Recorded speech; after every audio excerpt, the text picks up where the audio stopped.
Everyone, welcome. We are here for the VIRTUA FIGHTER Online Championship. This is the Apac Regional Final. We've had an amazing run of matches with 2 qualifiers leading up to this, but first let me introduce ourselves. I am Daniel, aka Berserk. I'm a VIRTUA FIGHTER fan and organiser from Melbourne, Australia. I'm here with Mike, who is the owner of VirtuaFighter.com or VFDC and a community leader in VIRTUA FIGHTER. You'll see him around the Discords. Hey Mike, how you doing? Hey Berserk, doing great. Looking forward to an exciting finals. Me too. This is going to be pretty special. So let's have a look at what we've got coming up for you. So as we said, we had the qualifier 1 and the top 4 went through to the matches we were about to see, and then qualifier 2 weeks ago. All such close matches, so many turnarounds, and this regional finals will crown a winner, and that winner will go through to the VIRTUA FIGHTER Open Championship Global Finals to be announced. Today's prizes will be $1,000 for first place, second place $450, third $300, fourth gets $200, and then the tied 5th place get $150, and tied 7th place get $125. That's just for this regional qualifier. And our first match, this is going to be a crazy one. We have Janu from Japan, and he is a Jackie player, facing Osag, also from Japan, with Brad. 2 heavy striking players. We saw them face off at the previous qualifier. Now they will be our first match here at the regional finals. Following that, we've got Kajjiro and Shirou. That's Nami Wador. Sorry, yep. Nami Wador. Yep. As Taka and Shirou as Jackie. We may see some switches between Taka and Akira. We've got 2 players in the finals here that are switching between those exact characters. And moving on to our next matchup, here we have Hatau, another Akira and Taka player, who will be facing off against, that's Ayatsuman, as that's Kage, right, who stormed through in the finals last week. Indeed. And our final matchup this is Kajjiro versus Shirou, an amazing Ali who is going to do some crazy things, and then we've got Shirou with Akira. So have you got any favorites in the lineup so far, Mike? Look, being a Kage main, and also I've got a side character with Brad. I'm really liking Osag, who's a really strong Brad player, and of course was it Ayatsuman as well. So hoping to see how far they can go. But look, everyone's a strong player in their own right. As we've seen, a lot of them have their own pocket players as well, pocket characters that we might see them bring out if times get tough. But yeah, looking forward to it. And once we've finished with the final today for APAC, we'll be moving on to the EU qualifiers. So those of you watching from the EU region, make sure you register. Qualifier 1 starts next week, September 28. Registration closes on the 26th. Following that, you'll have a second chance. Qualifier 2 will be on October 5, and the registration closes a couple of days before that on October 3. So make sure you register at bit.ly/VFOC online. That will take you through to the Start GG registration page. Fantastic. So, as we've been saying, we've got some fantastic matches lined up. The first one today is going to be Janu versus Osag. I know that you've been following a lot of the Japanese players. Did you have any comments on these 2 players? Look, they're both, very, very strong players in their own right. I've seen both of these guys appear in various highlight reels in monthly tournaments and national tournaments in Japan. Super strong Jackie, super strong Brad. As you said, these are 2 very strike-heavy type of characters. Really strong in the punishment game. And yeah, they can really, melt your life bar away in a heartbeat. So it's going to be interesting to see how they open up. whether they go in strong or a bit more cautious and try to, entice the other player to overcommit and then punish accordingly. Certainly saw a lot of that last time they actually faced each other, and it was Janu who overcame Osag last time to make it through and place himself into grand finals of the qualifier. And yeah, we saw so much of that where it was just a moment's crack in the defense, or even a hesitation on the part of the attacker there, and it would swing back and forth. So I think these are actually quite similar players, their characteristics in terms of how they approach the match. Yeah, indeed. So yeah, do you think there's a character matchup to set the scene for those of us watching? Obviously, for a long time, Jackie's been considered one of the strongest fighters. He's ranked very high on the tier list. Since Revo, there's been a little bit of a shake-up, but he's still obviously very strong. And Brad, a newer character, a little less well-known to some, but obviously going strong. We saw Virgo play Brad and win through the Japanese offline final. Do you have any tips for players out there thinking about what characters are going to play and what this matchup is like between the two characters? Oh, look, you're going to be seeing the very best represent the character. If this is a character that somewhat or even remotely interests you in picking up and learning in VF, you can't go too far from learning from the best. So I will just advise that these guys are doing the really highest level stuff happening in microseconds. So don't despair if you're learning and you can't quite pull off the same sort of things, but things to look out for with these two players especially is observe how they position themselves in the ring. When there are walled stages, both characters can really damage you and really set you up for a lot of hurt with sort of different sorts of stuns, when you're sideways or back to the wall, or even with your back to the wall as well. Some Brad can change positions with a throw, for example. So it'd be interesting to see how these guys enter the match. The players will be doing a button check now, and this is actually a big part of the fun of these online tournaments has been the Japanese players don't just do a button check. They'll give you a little combo exhibition. We'll see if that's true of these guys as they check one another. I think it's less button check and more lag check, right? So just want to make sure that the network conditions and the delay settings are ideal. And they usually test that with a lot of just timing and just frame types of moves. So that's why you're kind of seeing a little bit of a combo exhibition in progress. But yeah, let's just enjoy this for what it is. And then I guess I wonder if they actually, try to show a bit of a hand in this stage just to show. Yeah, there's always some level of psychology, isn't there? Yeah. I wonder if their mind games go to that point,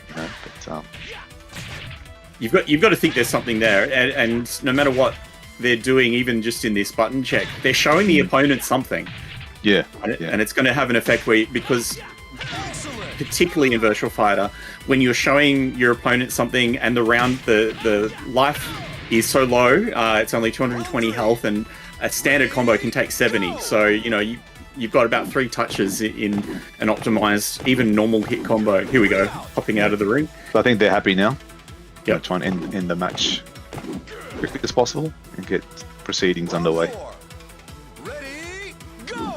And yeah, so there's a few interesting, unique characteristics of the two characters to look out for as well. Like Brad's got a mid-kick sabaki or on hit counter, doesn't he? So that's something that can cause Jackie to sort of second guess some of his approaches, do you think? Indeed, yeah. I wouldn't say Jackie's a kick heavy poking type character, but he does have some of those moments. But Brad does have a unique ability in being able to reverse any kind of mid kick, whether it's linear or full circular. So we'll see if that comes into play. There we go. Right, so we've got Janu as Jackie and Osag as Brad. And they'll come out of the gates. It'll be interesting to see who strikes first. Yeah. Ooh. There we go. A little bit of backdash step from Osag. Yeah. And testing each other with neutral. Defensively minded there with his opening. Janu opened up very aggressive with the dash in sweep there. Nice push from Osag, trying to reach the wall. We're side turned to it now. And interesting, he offensive moved away from side turn to the wall. Oh. Counter hit, guaranteed there. Nice counter play there from Janu. Test each other at neutral and classic 2P. Yeah. Weathering the storm low there. punch. Interesting opening round. Let's see how they start. Yeah. Nice testing low attack there from Janu. Setting the momentum. Neutral throw. Very much a neutral game at the moment. Jabbing and seeking an advantage and going for throws. Both players not really playing an attacking game through disadvantage. Just enough. Oh, interesting. Oh, guard break. Yeah. Delayed just enough to make him stand. Ring edge. Backfired. Look at the patience on Janu. Just waiting out those 2 strikes. 1, 2. Yep. Osag actually delayed that, yeah. He did, yeah.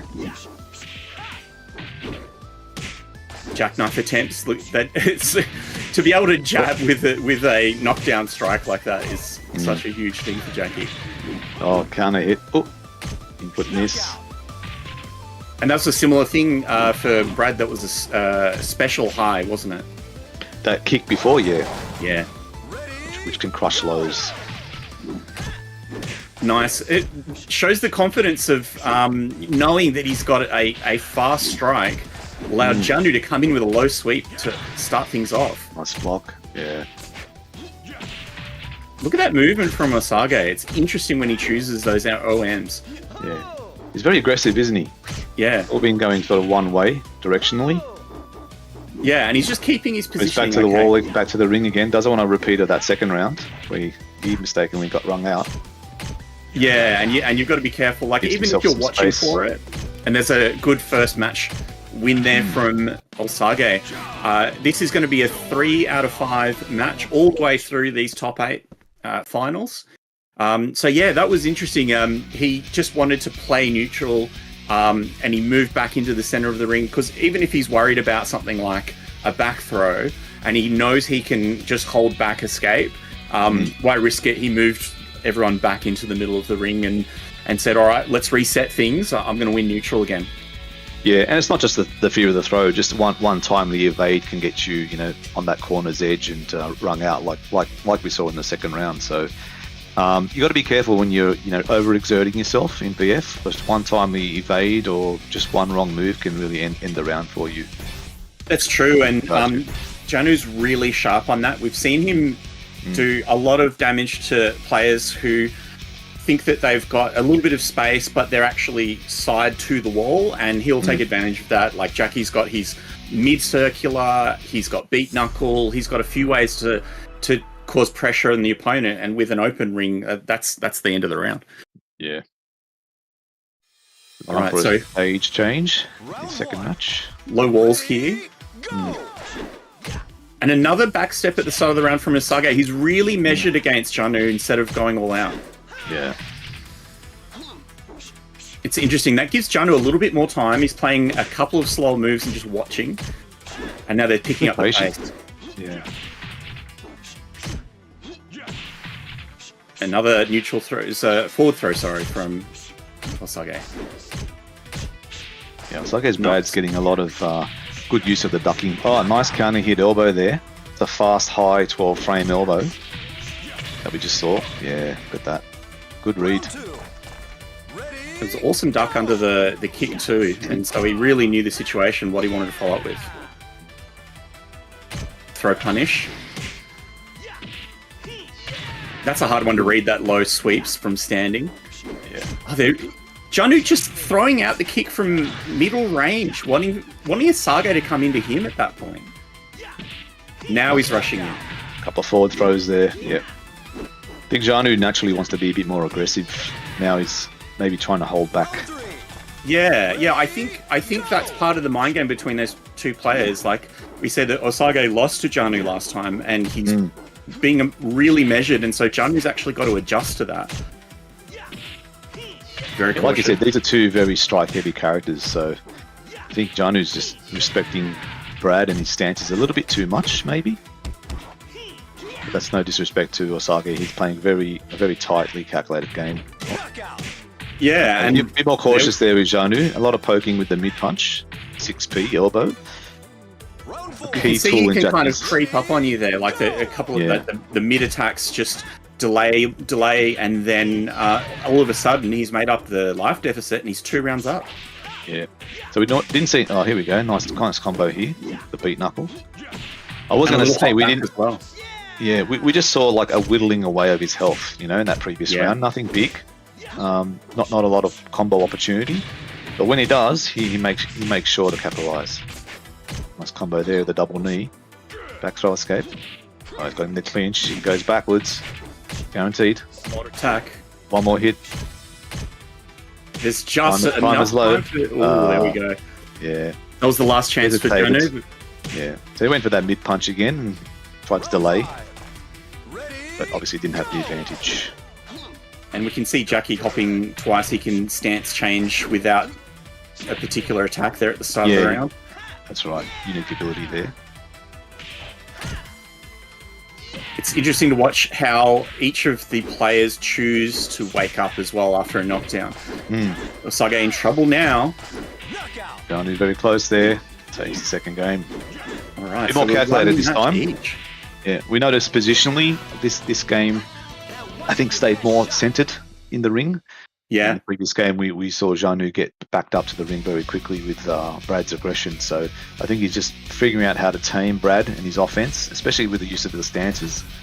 So now it's on to Osage to see if he can adapt once again.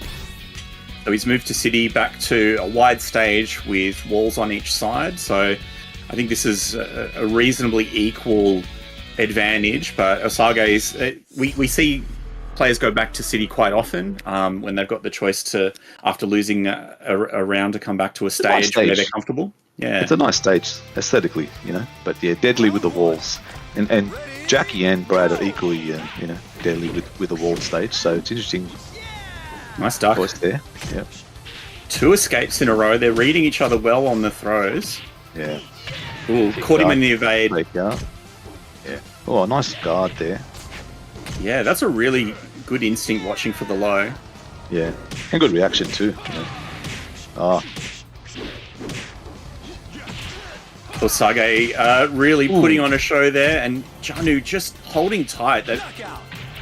Oh, there he goes. Again with the delayed mid 6Ps there. He was Janu was under so much pressure, and he was very, very focused in just controlling the mids, but Osage had built enough advantage to get through. Nice with punish there. Big knee. Oh, finishes the string this time. And there goes his life. Nice. I think Osage was reading Janu rolling away from the wall there, so he knew he had time to follow up his attacks at neutral and press the advantage. So it's 2 rounds up in this third match. All to do for Janu now. Did so well second game. Oh, nice eye angle kick. Good combo there for almost half life.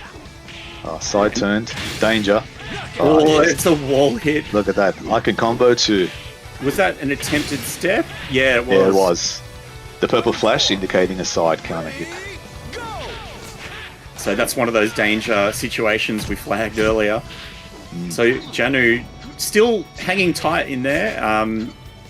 1 round to 2. Okay, jab and throw. Keeping advantage there. Taking out the punish there. And that's just where Janu remains dangerous at all times. Just gets through the offense, and suddenly things are turning around. It's quite even on life right now. Indeed. It's like one more guess. Oh, nice. Osage. That's a second match now to Osage. Really nice use of...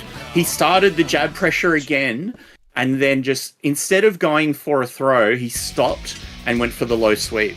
Yeah. So they've shown each other the neutral back and forth with the basics. They've built up to more complex pressure, and they've done a lot of back and forth with jab throw mix-ups. And now we're seeing those layers come together. But the use of that sweep at the end there just shows that Osage is on to Janu's tendency to evade once Brad's going into his slipping and ducking stances. Because once he's in those stances, he gets quite linear. So he is susceptible to evade, but it was a good read there to stop the string and just do a low full circular for that final hit. Yeah, and it was very deliberate. Like he didn't like do too many delays. He just started it, stopped, and went for the sweep. It was immediate. Yep. Yeah. That's how these guys play, you know? Everything's just thinking ahead, several moves, and just executing. But that previous match was a much more free-flowing match in terms of the combos and the damage. So this is a crucial game now for Janu to stay in it. Whereas Osag is within reach, yeah. Yeah, not having it. That's classic Janu. It's like, just as it looks like the opponent is starting to get on top of him with good neutral and the poking game, he will just break through at times. Yeah. But you can see that he's calling out the stances there. He's like ducking and weaving in his face, yeah, and getting counter hit. So we saw a nice good counter hit previously, and that jab into throw. Just got to be careful of when he tries to attack. Osag this time just pushing a little bit more with the stance. Oh, that was a bad whiff punish. Yeah. The forward nice dash low there. Poke. Oh. Mustn't have been only a little bit of disadvantage. He managed to fuzzy, but Janu confidently coming in with the throw to finish off. And he's looking strong. It's two unanswered rounds here in this match. Yeah. Low sweep to start. Okay, he didn't go for the big launcher, so he must have thought that Osag would shake that. Oh, the counter hit. Here we go. That's all nicely guaranteed. Throwing out the ear. And then just a couple of jabs, and he lands a meaty... Starting to flex now. Starting to feel himself, I think. And this is the momentum building that Janu's been known for. It's really, really hard to counter because every step of the way, it's been even. And then suddenly there's a burst of damage on very little. I'd even go as far as to say Osag has been dictating the pace by and large. Yeah. And Janu's, I think, been struggling just to stop that momentum and exert a bit of his own will. And I think when we saw that he did, he was quite successful with that. So yeah, quite a solid match there. This is the That's what's so deciding scary one. about Janu. He's got the ability to just weather a storm. Like he can take a lot of pressure. Yeah. All right. Final match. Another step back from Osag to start with, and Janu's feeling the hesitation with the throw there. And another one. Oh my god, 3 in a row. Throw, neutral throw. Oh, hit throw. Caught him ducking. Running a clinic. Nice guard. The delay, neutral throw. And it was he's like in his head now. He's in his head now. Who's looking like they're in slow motion all of a sudden? Yeah, exactly right. Yeah. Oh. Beat knuckle. And then the big strike to start with. Oh, late fuzzy. Caught the throw. Oh, the counter hit, pushing him in after disadvantage. And he knew his stance, like in terms of foot positioning. He was going for the wall on side here, but not quite enough. Yeah, still able to just work through. Match 2P. Point. 2 match points. Yeah, and suddenly, as you said, after Osag seemed to be controlling the match, it's Janu who's in the box seat right now. Yeah. Osag, he needs to let the monster out. He needs to start. It does, yeah. He closed up a bit. He had the finish line in his sights. So it's evade, jab, sweep. Ooh, nice fuzzy there. The throw. Oh, he was looking for that kick. Oh, this will be it. Just enough. Yeah. Hanging on for dear life, there's Osag. Yeah. One more hit would have done it for Jackie. You're in it, Osag. Nice approach. Was setting up that wall hit. Escapes the clinch. Well, that sweep's caught him a couple of times. Yeah. Nice. Needed to be a bit quicker with almost ducking. The wall stagger. Oh, he's really seeking the wall. Yeah, one more. This is weird. Yeah. Janu, strong. Yeah, that's classic Janu from what we've seen. Yeah. Amazing. So, well done, congratulations to Osag. Yeah. I got no time for you. And that puts Janu into the semi-finals and moves Osag down to losers bracket. That was an incredible match, and look, as unpredictable as it seemed to be, and again, momentum-wise, round to round, it looked like Osag he knew what he had to do, and he was controlling the pace. He was controlling the distance from Janu, and Janu was just slowly reading through each situation. And every now and again, he would bust out, and Jackie's got that burst of damage. It's almost hard to believe because it didn't look like he was winning for a fair bit of that match, and he storms through at the end. Yeah, I mean, if I was to bet on that match a bit earlier, I would have said Osag had this in the bag. He looked very confident, opened up very strong. He was pretty much doing everything right in terms of dictating the pace of the match, being aggressive enough to keep Janu at bay. But I don't know what happened. I think we've probably all been there, a bit of deer in the headlights, with the finishing line in sight, and maybe we just relax or switch off a little, or I don't know. I'm not going to pretend to know what was going through Osage's head, but it just looked like he closed up, or Janu found something new to make him second guess everything. And I think the overuse of Brad's stances is probably what undid him in the end. If you don't know the matchup very well, you're not too sure when you can press a button. And I think Janu was just at first hesitant, but maybe started to remember or started to figure out through trial and error when he could get those critical counter hits during the duckings in his face and the sways and etc. And he was making him punish. He was punishing him quite heavily for that.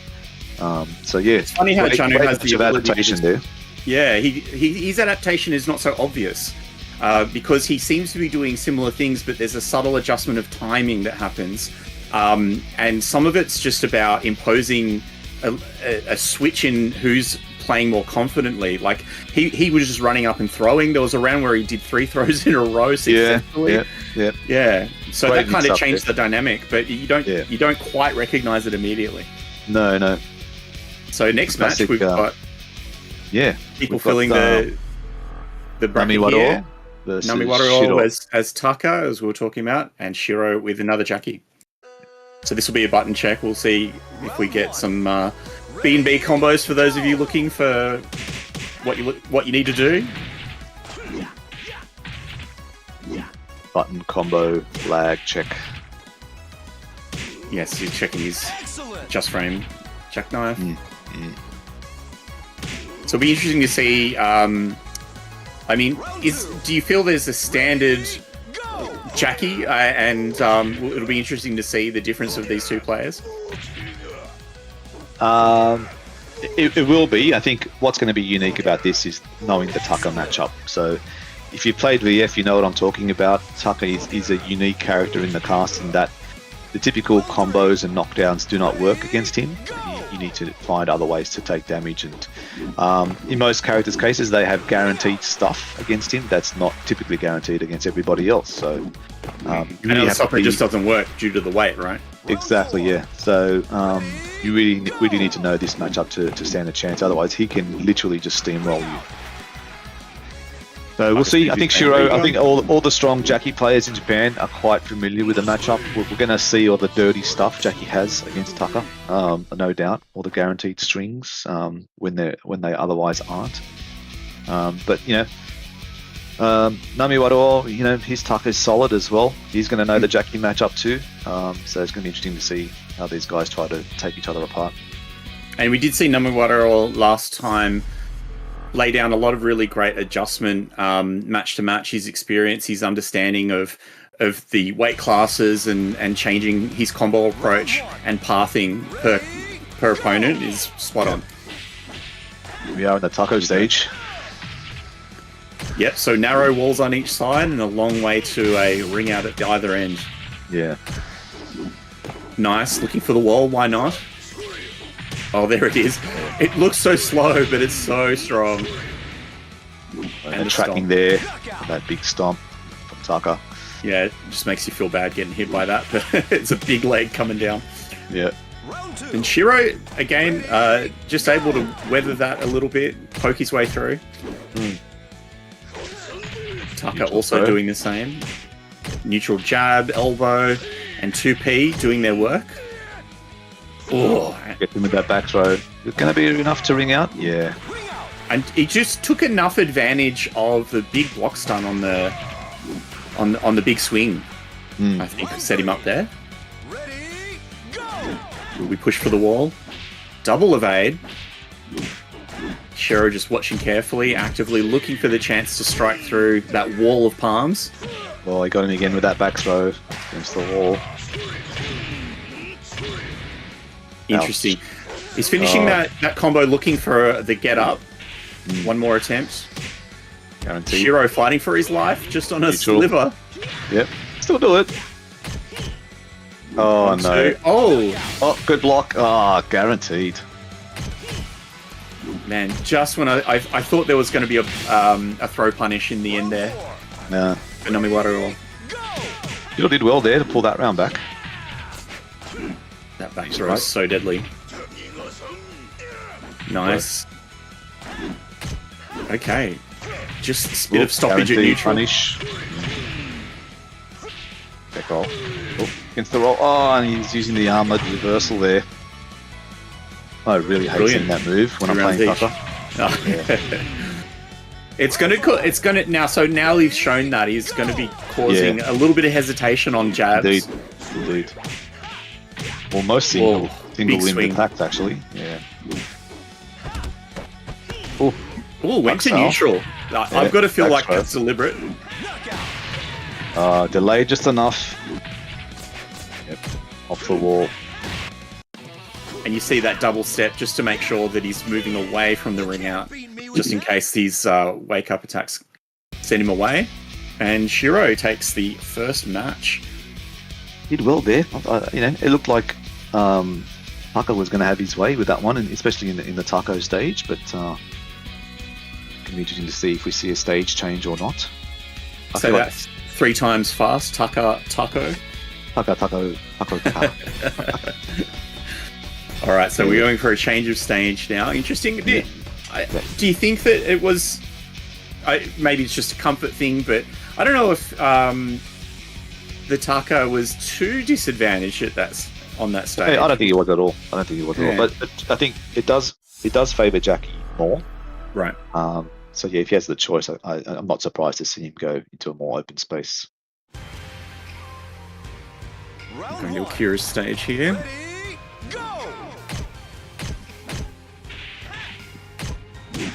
This time, we've got Nami Wador just hesitating a little bit at the start of the round, letting Jackie play his jab game. That was really good. He did a low slant, guarded, and because he took his time getting up, Tucker had a good read on the low throw, that very early exchange. Nice punish on the low. Momentum shifting just a little bit. Yeah, let's do it again. Yeah, deadly, those double upper. Very hit checkable as well. Yeah, that's big delays between. Yeah, it's so strong. A little step back. Get that pressure from Jackie off me. I want to set the pace. Ooh, there's the punish. The read there, yeah. Is that the optimal damage, or is it an OP situation he's going for to end that combo? I'm not too sure, actually. Not that familiar playing with Tucker. So. Because you see he finished it differently here, so yeah, it's. I feel like there's a there's. I think those considerations that definitely occurring. Jab throw attempt there, stuffed, and Shirou saying no, it's a bare time. Let's attack, and nice recognition. Look at that damage in return. Nice sweep. Yeah, like it only took a second. Look at that. So that's guaranteed. Nicely done. G, BP 6PK. And we're seeing Jackie doing 3K a lot. His side kick, so he can hit check that because it becomes a natural combo against Tucker. The 3K PK. We saw that in the previous match, and we might just see him throw it out a bit more. Beat knuckle. +4 there. Oh, yeah, that's the string. Oh, uses the slide shuffle to go onto the high. That was cute. Yeah, under the head. Yeah, that was crazy. The headbutt's a high attack, so you can crouch. Oh, Axel. Yeah, he fuzzied into neutral. That is wild. Yes. And just let go of guard. A lot of Tucker's poking attacks are just, single palm attacks, right? So he's susceptible. Side turn. Big damage there. Another example of a Tucker only screen. He missed the punish that time. He's going to be regretting that. Shirou takes the second match. There were some good signs there. Nami Wador was bullying Shirou in the middle round all the way to the wall, and there was this great moment where he stopped completely for just a second, recognized that Shirou was just stand blocking, and he swept him. The previous exchange he threw him. So it looked like he was starting to read the situation, but these Jackie players have a lot of tricks in their bag. Yeah, definitely. Playing a very measured game against Tucker. I think you have to. You can't just go all swinging. And Nami Wador are happy with the stage. We just kick back into it. Yeah, a little bit of struggle with evasion. There we go, breaking through. Just going for damage. And the stomp. Oh, and let's throw him and do it again. Oh no, not a ring out. Go to damage. Yeah, that's one more chance. Ooh, yeah, so Shirou's electing to stay on the ground there. And not a great choice. That's in that situation, though, even if he had tech rolled, he would have had to deal with the leg drop. Exactly. And he would have been minus on guard too. So it's a bit of an option select for Tucker when he does that. Knee. Yep, that gives him a walking start at neutral. So momentum really with Nami Wador at this point. Nice delay to finish that one off. 2 rounds up. Looking dominant now. It's going to be another case of, 2 games up, finish line in sight. And, yeah, it's an interesting one. Though. Swings, yeah. Yeah, the mental stack starts to exhaust a little bit and the opponent gets in if they're staying consistent. But speaking of consistency, Shirou says, no, I'll just go back to doing Jackie things. Nicely done. So keeping Nami Wador in check. He's still at match point. Launcher. Let's get that damage. Okay, again, wait for just a second. Yeah, nice one. Double evade, really smart. Counter hit. Oh, man. Oh, the classic Jackie finish. The lightning legs. No. Oh, he went for it. Got him, yeah. Patience, good patience there. A lot of other players would have pushed a button in between and got counter hit. And Shirou showed patience even on attack. He was just single striking and watching each time there. There's the elbow punish. And for the reverse Intaka read there. Okay. Escapes the back. Oh, big launch. And that should be game. Oh, he just waited it out. I wonder why. Oh. Danger. Oh, this is trouble. He just needs one. He's against the wall. Oh, there it is. So Nami Wador made us sweat for that one, but he tried, yeah. He's landed his first match in the set, so it's 1-2. Yeah, good signs there from Nami Wador. When he's on, he's been on heavily. Like he really broke through, and it took him controlling neutral to set up what he wanted to do. He wasn't really replying to Shirou's attempts to get in and taking advantage too much. It was always him winning neutral. Yeah, no, I was really impressed to see. There was a couple of times where Shirou tried to reverse Nitaku with his 6K, but the Tucker ended up blocking it, which just indicates to me that he's not just going blindly with his advantage every time, and trying to throw from advantage. More importantly, because that could really, turn your day upside down, literally. Caught the back dash with the low sweep, and Shirou's off the wall throw. Yeah. So and that actually he didn't finish the string. Makes the opponent want to block. Goes for the throw. Yeah. Low beat knuckle Chad. Oh, gets him crouching. Gets up a combo throw against the wall. A little bit of fuzzy, just dangerous. Watching. Yeah. Caught him. Yes. Yeah. 1 round apiece. So this is an interesting stage because this is where Jackie does have a good advantage because side turned is dangerous and direct to wall is dangerous. Yeah. Oh, that double evade again. Again, yeah. Oh, that was nice. Just waited it out, went for the throw, but Shirou was prepared with back throw escape. Yeah, I love the delays here. And just 2P and watch. Just entice the other guy to move first. Yeah. Yeah. That throw attempt not work. Oh. And that's the thing. Even though Nami Wador was quite measured, he was stuffing several attempts to get in, but more actions per minute basically. And Shirou's, he's making more attempts. He's got more chances to do damage. Oh. That was brilliant. Right under the head, but the Paxal. And the evading. Yeah. I mean, it looks slow. Nice round there. It wasn't on the evade. Yeah, so he's blocked that most times. Yeah. But Shirou, keeping a lot of discipline in that match, really. Indeed. I mean, I think he unleashed in that final game, but I don't know. It's really strange just to see the guys adapt in real time, to each other. A lot of delay, and then suddenly all-out attack. So it's almost like they're setting them up the previous round for a more slower, measured, exchange, and then suddenly overwhelm them with attack.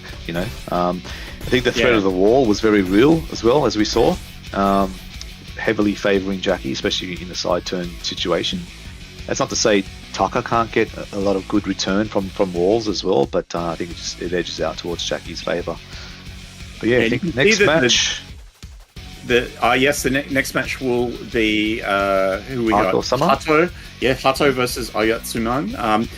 One other moment in that match that I found interesting was we saw Nami Wador actually get Shirou to the wall and hesitate a couple of times, and some of them were measured, but towards the end there was a moment where he actually had him set up for something and just did nothing, and I think that was maybe exhaustion after having his previous tactics dealt with. So sometimes you just end up second guessing yourself, right? We saw, and I commented earlier, that Shirou wasn't afraid to do a 6K from disadvantage, a big launch when it's not his turn.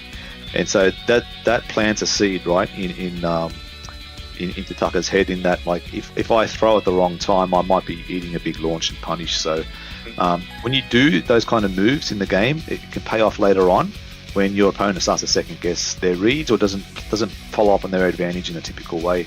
And sometimes it lets you just get away with murder.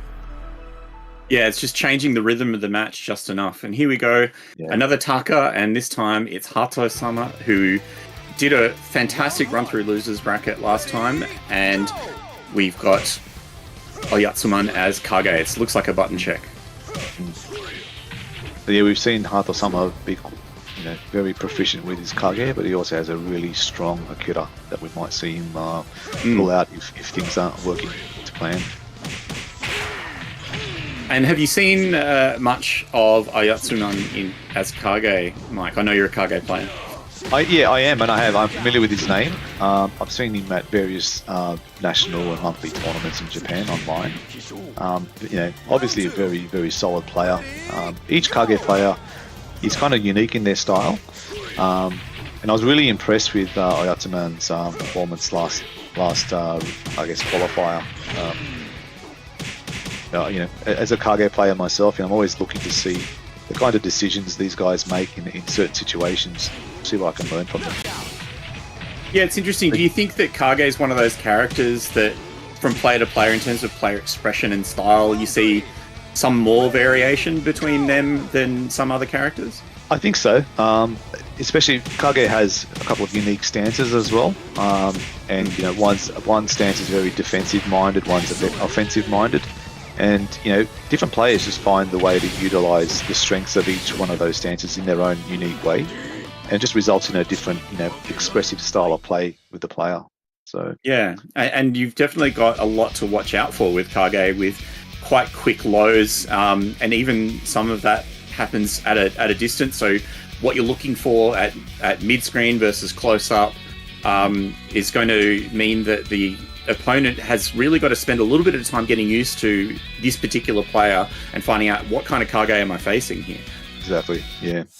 And that's not to say these two haven't faced off in the past and have a bit of history to go on, but all bets are off in the tournament, so... Yeah, and certainly they're smart enough to know they can, as we've seen, show something and then shift gears. Ooh, what caused that back turn at the start there? Just jabbing through at the start. Yeah, not sure. Jab into elbow, and there's the nice punish. Yeah. It's interesting that cartwheel's used a little bit more at distance, so that was a pretty interesting use of it there. Got punished in this instance. Yeah, I'm going to say that was probably an input error. It's a rare thing to throw out unless he was going for a big read, because it is heavily punishable. But you know, I think we're going to see, I guess, how well Ayatsuman knows the matchup. I think he knows it very well. Well, he just missed the combo there. Yeah, it was commentators like a glancing hit, wasn't it? Yeah. Maybe didn't expect a counter poke to do the job. Kage got a pretty good buff in Revo, especially against Taka as well, with the improved Dragon Punch. It just you can use it in more situations now. The Dragon Punch combo got a damage boost, so see if nice push there from Hatau. Yeah. We saw a couple of different things there from this Taka as well. The side kick, or here's your punish on side attack. So he's a little bit more relentless than we saw from the previous Taka. Watching carefully again. Yeah. And mixing up the throws, that's something we saw him do quite a lot as well. Ooh, the dash-in back throw. Oh. 1, 2, 3. No, running slide. Was there something else that you would maybe? Yeah. I would have thought the a bit safer there. Oh. And that's so there was an attempt there at the on block throw. The hit throw. Yeah, the hit throw. Which works on guard. Yep. Yeah, it's quite characteristic from Ayatsuman. We saw him do a lot of it previously. Ooh, nice dark. Got him back turned. Big damage there. Ouch. Not standing up yet. No, the evade was right on the edge of a meaty. Oh, well, look at that. Talk about relentless. Yeah. Bulldozer. Whoa. So that was interesting. Hit. Just as Ayatsuman thought, okay, I've weathered the string, and look at the pushback on block. I've got enough distance. I'm going to start something else up at neutral, but here comes the freight train. Yeah, so Taka went into a stance there. He's got some other shorter ranged options to be a bit more safer, but he went for the big bet and to close out the round, and it paid off with that sort of lunging double palm. So yeah, talking about difference in styles of characters, we are seeing something a little bit different from Hatau's Taka here. What would you say that he was doing that made the difference there? Well, I just think he's being way more aggressive. And he's not letting Kage having any joy at all. We're not seeing any stance entry from Kage. A lot of the high level Kages don't use stance a lot because it can be very susceptible to a successful evade. But I feel like Ayatsuman's just having trouble getting in and exerting some pressure. Yeah, and look, it's just starting with the basics, 2P, 2P throw, and now watch. Yeah, there's a bit of a stance entry there. Successfully guarded though. Delayed string, just making sure he's getting it hit. And then there's that 3K from Hatau, just keeping him in check. Yeah. Got him more. Double upper. Another situation where it looked like it's almost there for Ayatsuman. Yeah. And how do we start? Okay, good pressure. Got him on the wall. Nice recognition. Good damage. Interesting. Watching for the quick get up. Bit of crush there. Guaranteed there. 3K string. Is it a little bit different? Is that Taka special? Or? Yeah, it is. So that 3K PP guaranteed on any hit. So good to get guaranteed damage. That PPPK we're seeing is another unique, Taka natural combo. Yeah, so not only does he want to do it, but he also recognized that Hatau was jab throwing a little bit, and he just struck straight through it. Chance now for Hatau. Feel the stomp. I got him. And a nice offensive move on Wake Up as well. It sort of disguises intention as much as it gives you a difference in positioning. That's right, yeah. Another little bit of move. Maintained enough advantage as well to do his double upper to counter hit. Nice restand on the stun. So a lot of damage. Escape. Good escape. the wall is dangerous. Ah, there it is. Was that guaranteed due to the wall? Correct. And Hatau knew that. He knows that setup. And give him a hand at the end. Just a little bit of disrespect. Yeah. So that was interesting. We saw Ayatsuman start to build momentum here and there, but it was just in the middle of rounds. He wasn't closing out rounds quite enough, particularly right in the middle, and he got launched right at the end when he had the sliver of life. That's right. I mean, he was trying some new things, which were kind of paying off. But I think once Hatau gets his momentum back in, and he makes you guess, and if you guess wrong, you hurt. Tucker's just that kind of character. Both forward throw, back throws, melting away half your life almost. Oh, dangerous. Oh, good patience. Oh, I went for a dragon punch. Interesting. He just waited it out and threw it. I feel like that may have been an input error. Okay. Yeah. Nice punish on evade. Stayed low. Oh, is that punish there. My goodness. Just as you see the pokes seem to be working, the launcher comes through and says, no, I'll soak up all that damage. So, a good start there from Hatau. Yeah, nice combo now. And nice to see that full combo on the ground. Oh, got the wall stagger. Yeah, a little bit of a low throw attempt there we saw as he was rolling with the get up. Look at the weight of the sumo wrestler on the throw. Got him on the hit throw. Exactly. I talked about that hit throw earlier and said that it's kind of a signature of Ayatsuman. He's attempted it only twice. Yeah. So that's interesting. I mean, it is a slow move, and Hatau is probably very familiar with it.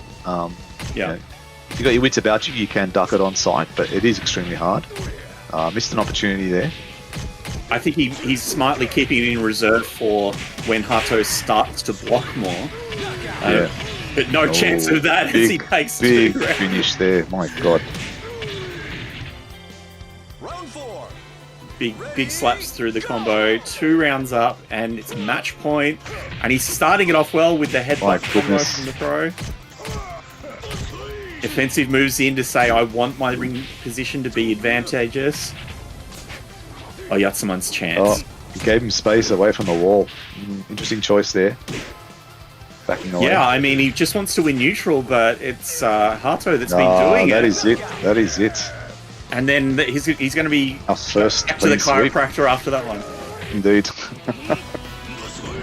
So, Ayatsuman, again, in terms of momentum, it's been a little bit one way with the players who have been winning the matches so far. We've seen so much back and forth over the course of these online championships here in VIRTUA FIGHTER Open Championship for the Apac region, but maybe we're just seeing that little bit of advantage. Like, they're all incredible players, but the cream is rising to the top at the moment, and the micro decisions went Hatau's way.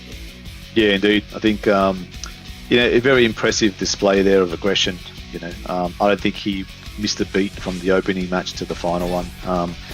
All throughout, I think Ayatsuman was just, struggling to find a response or a game plan that he could sort of employ.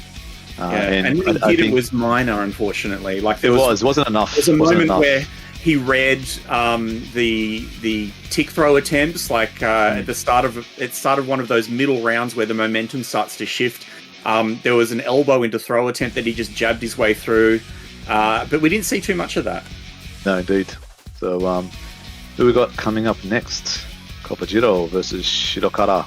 Yeah, so Kajjiro, a really impressive Ali, and man, I've the secondary sense of pain from the deadly combos that Kajjiro can lay out, and it's such dynamic play that we're going to see. We saw Kajjiro storm through the top 24 and lower brackets, the pool play, and it was like no one could touch them. But there was a moment in the later finals, they didn't make it through all the way, just enough to reach into this lower half of the top 4. So it's a question of who can shut down, who's going to be ready for an Oi who's got so much flexibility in their game plan. Yeah, indeed. I think this one's really going to test the matchup knowledge as well. Always a very defensive, reverse, sort of happy type of character. She has a myriad of stances and sabakis that work super effectively against Akira's single attack strikes.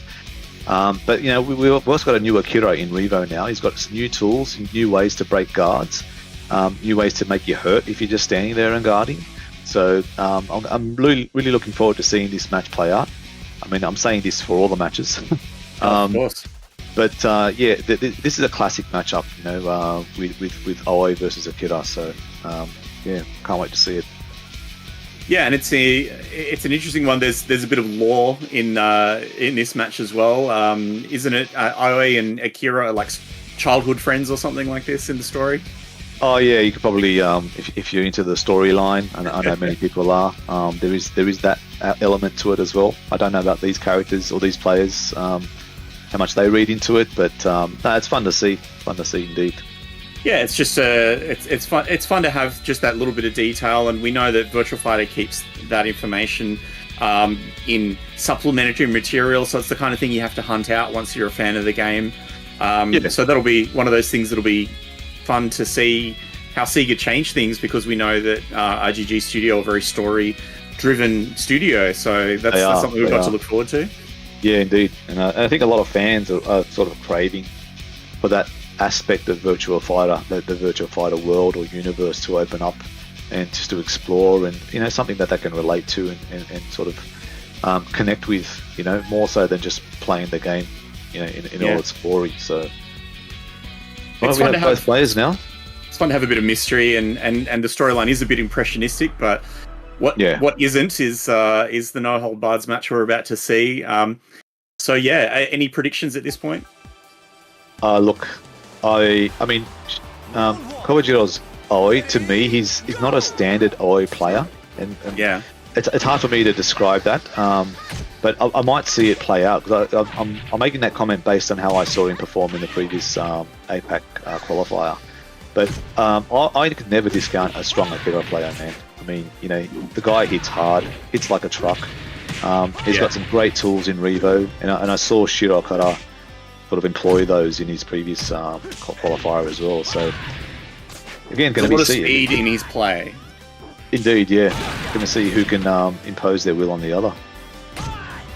And even just in this so-called button check, there's a little bit of an exhibition going on here, and it does give us a little bit of a hint to the play styles, because we already saw, as you say, Aoi can play a very watch the opponent, reflective kind of style, but this is an oppressive Aoi. This is an Aoi that wants to impose a striking game on you. Yeah, this is what I meant by not a typical standard play style. So it'll be interesting to see what comes out, especially against Akira. They're just getting ready now for the match. Look at that button check complete. Yeah. So we'll see if there's any comments in the chat. We've got a few people in. Good to see everybody as we move through this bracket. We're about to have, I think this will be an amazing match. I mean, this is one of the most interesting ROE players I've seen. And the question is just going to be whether there's enough room for that play style to breathe, because it takes just a little bit of room to play that striking game as this way, it seems, because we've seen it get shut down. There we go. Round one. Ready, go! All right, both stepping back, just watching it at the start of the round. Makes it feel like another button check, but they're definitely feeling each other out, looking at the neutral opportunity. Just poking.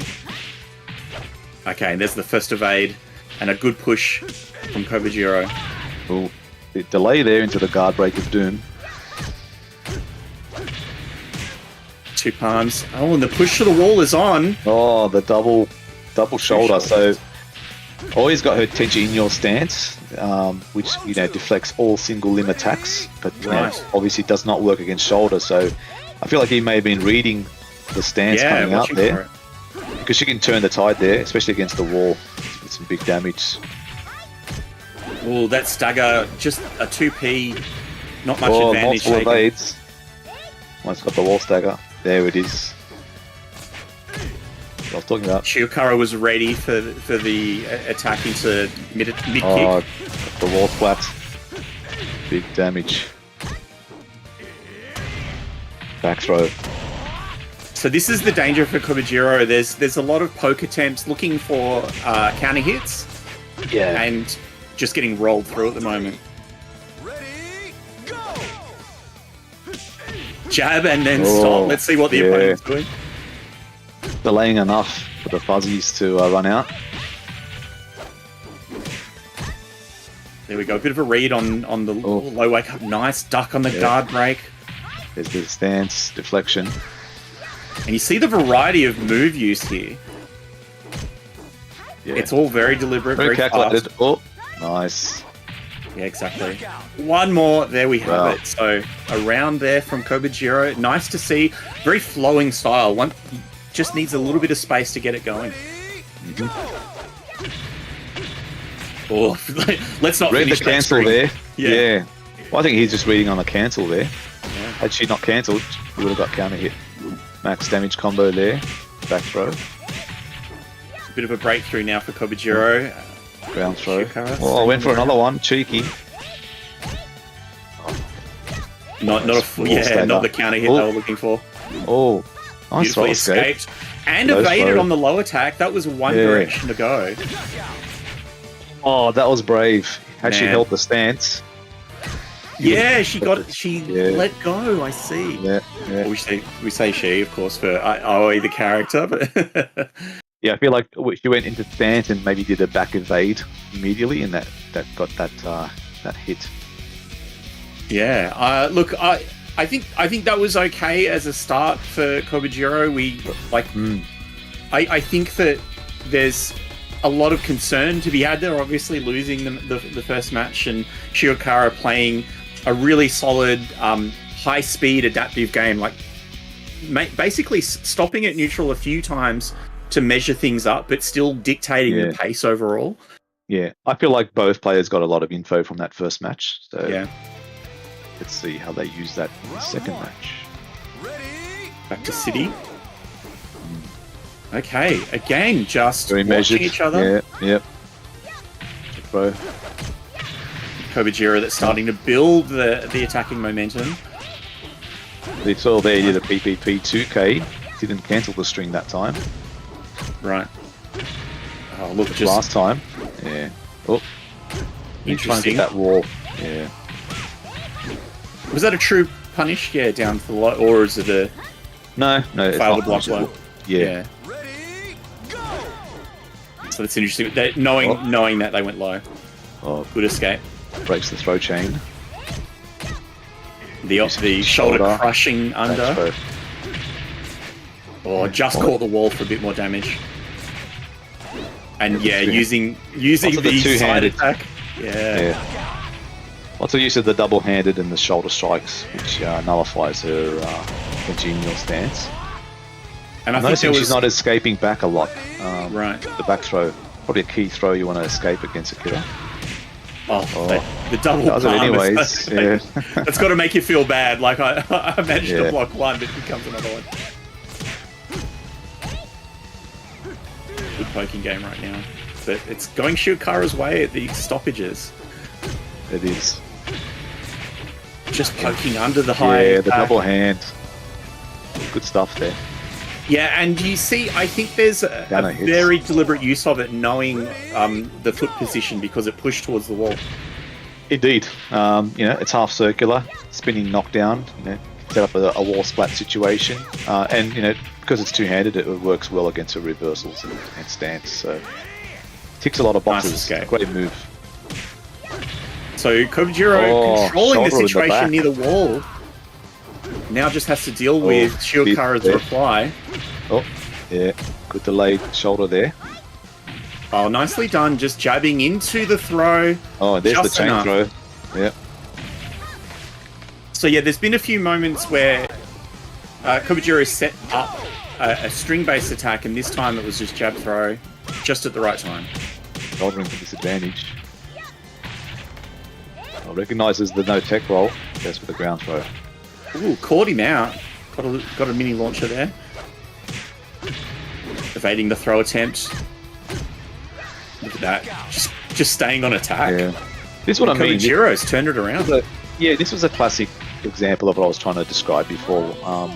I think in that match wasn't so reliant on any kind of reversal or deflecting attack. I'm just playing the frames and the advantage, and using a bit of the stance cancel into mix-ups there. She's got the unique guard cancelling guard cancelling stand. Yeah, and that seemed to work pretty well with for her that round. And you said earlier that there was a choice not to cancel here and there, so the mix-up within that is starting to come through. Yeah. But if you get predictable, right, your opponent can sort of take a good read on that and make you hurt. So sometimes you just got to let the string finish as a mix-up in its own right. So both players at one match each now. They've, as you said, they've downloaded a little bit of information. Guard break on the wall. There's big damage there. He cancelled there and ate the shoulder. If he hadn't, he would have launched him. That one. Yep. Yeah, right. So a really imposing round there from Shirou and using that psychology again, going in for a throw at the start of the round. The opponent feeling a bit gun shy after being slaughtered in the first round. It's the back throw that time. Oh, delays. Oh, nice push for the wall. Kajjiro just working, looking for an opening, but Shirou having none of it. The evasion. And again, that awareness of the wall. And he was immediately OMing to do more damage. Oh, that back throw again. Another back throw. PKG, 2P, double palm. Oh, nice delay there. I think he's trying to set him up. He got him. One more. Yeah, my goodness. That meaty. Health bar melting. So I wonder if that's another wake-up duck or if it was an evade attempt, but it was a meaty attack that saw the round sealed in, and Shirou says, well, Kajjiro, you show me what you can do, and I'll take it. That was so fast. It was a lot faster than the previous round. It was, and he used Akira's strengths there, with the double-handed attacks, the double-handed overpalm strike, which causes that head crumple. We saw that right at the end, which just destroyed her stance. And a lot of use of the 4-6P plus K, the half circular double fisted strike. Yeah, and the wall rising PK. That's what I expect to see in this match. Elbows. Yeah. Box stepping. I don't think we've seen one single counter hit, elbow. I mean, the 666P. Yeah, super dash. Elbow. That's usually a staple for Akira, but there's an attempt there, but he's not getting it a lot because, it's very susceptible to her defensive play. Yeah, he's using it as a poking tool at the moment, and here's the combo. This finish, not this quite. Is the double palm, but yeah. And a lot of joy with the two-handed palm. The double-handed palm, yeah, and it's also after being hit against the wall like that, it creates the feeling of I need to escape. So he caught the evasion. Yeah, exactly. Nice push. There we go. And just as I'm about to say, the poking game is so good there from Kajjiro, starting to build something, but it's. I think the difficulty is looking for the counter hit and really laying down damage. Yeah. Because Akira doesn't need to do that. He can do quite enough damage with a single hit here and there. Indeed. And it's 2 rounds up. He's got match point now for Shirou. Yeah, looking quite comfortable. Or running in with the elbow. And that's the first time he's done that. They've both been very cautious at open. Yeah. Nice OM to reposition. Nice to see a good combo conversion there from the back throw. It's going to be close to it. Yeah, one more. There we go. Fails the tech, eats the down attack. Beautiful work there by Shirou. That's another example of a player really understanding or developing the understanding through the course of the match for what his opponent's game plan is and countering it and building their own game plan in a like a hidden layer over the top. Yeah, indeed. I'm going to say that match went as I thought it would. Just based on how I remember these two playing in the previous APAC qualifiers. Yeah, understandably, I think it was probably wise for Kajjiro not to overly use the stance, but even when he tried that minimal amount of attempt, still got blown up, so I really felt for him facing Shirokada's Akira. I mean, facing any strong Akira, it can be a daunting feat, so I did really well. Solid defense turned to offenses. Like, I think the play and the neutral control was just so tight on the part of Shirokada that a more flowing style from Kajjiro just didn't have, we said it before, needs a little bit of room to breathe, and he just didn't have enough. Yeah. Well, great matches so far, eh? And we're going to go to a break, so let's do that, and we'll look forward to some more fantastic matches on the other side of the break. We'll see you guys soon. Can't wait.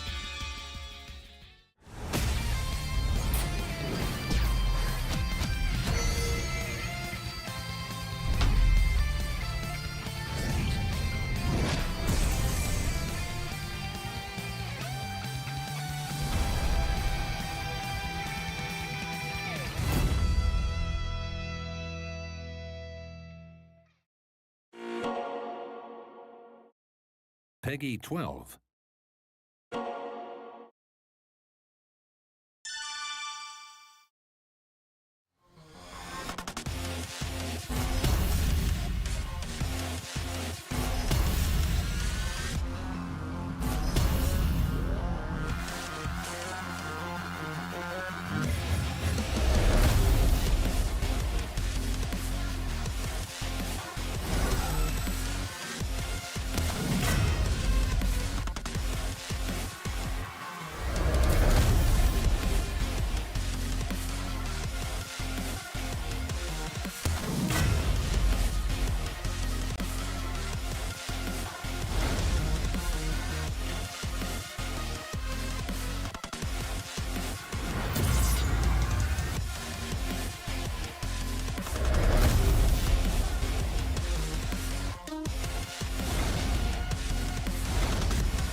Peggy 18.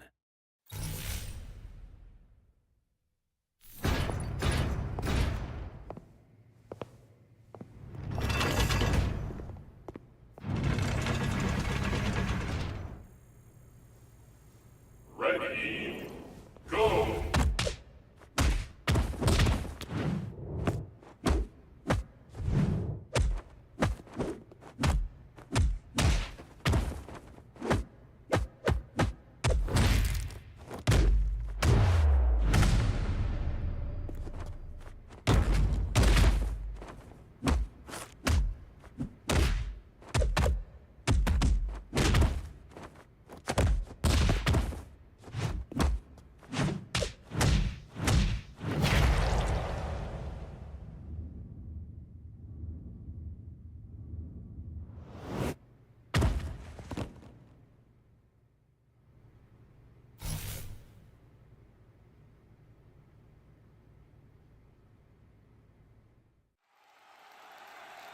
For the thousands in attendance and the millions watching around the world.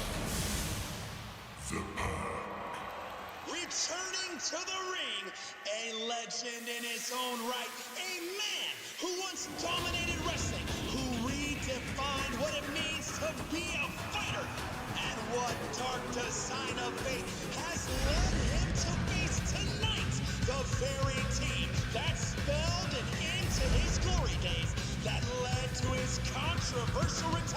that shocked the world.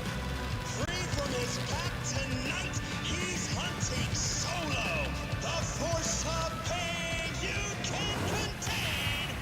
Wolf Hawkfield.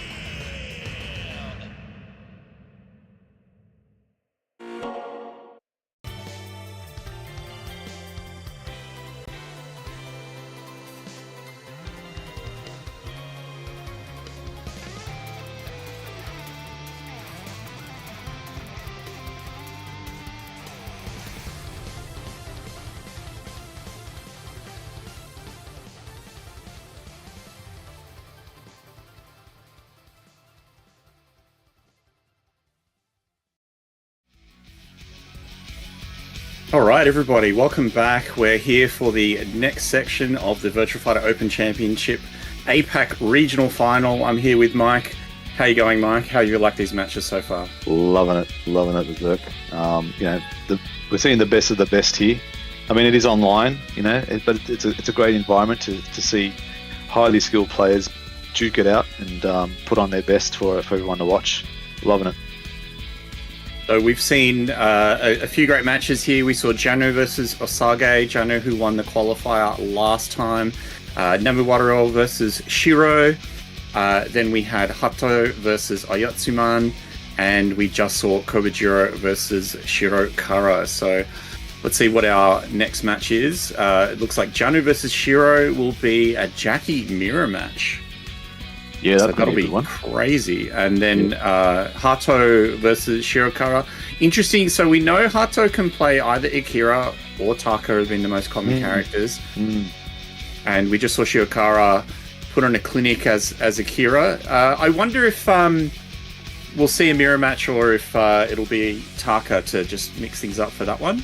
I think it's really going to depend on how it pans out for him. I think he'll start out with Taka, and then we'll go from there. And then in the lower bracket, we've got Osag, who put up a really good fight against Janu. It looked like he was controlling the match. At least he had a game plan. And then we've got Nami Wador, who's going to be... who did we see? I think that was Taka as well, wasn't it? Yeah. Right. So that'll be an interesting one with a clash of styles there. And then Ayatsuman as Kage. And then we had Kajjiro as Aoi. Yep. Moving into our button check. It is going to be double Jackie. Nobody's changing characters here. Jackie loyalists. Jackie mirror. Yep. It's going to be interesting to see the two different styles. Who exerts their will on the other. But I think these players have played each other a lot as well over the years. These are true OGs in every sense of the word. But yeah, it'll be an interesting one.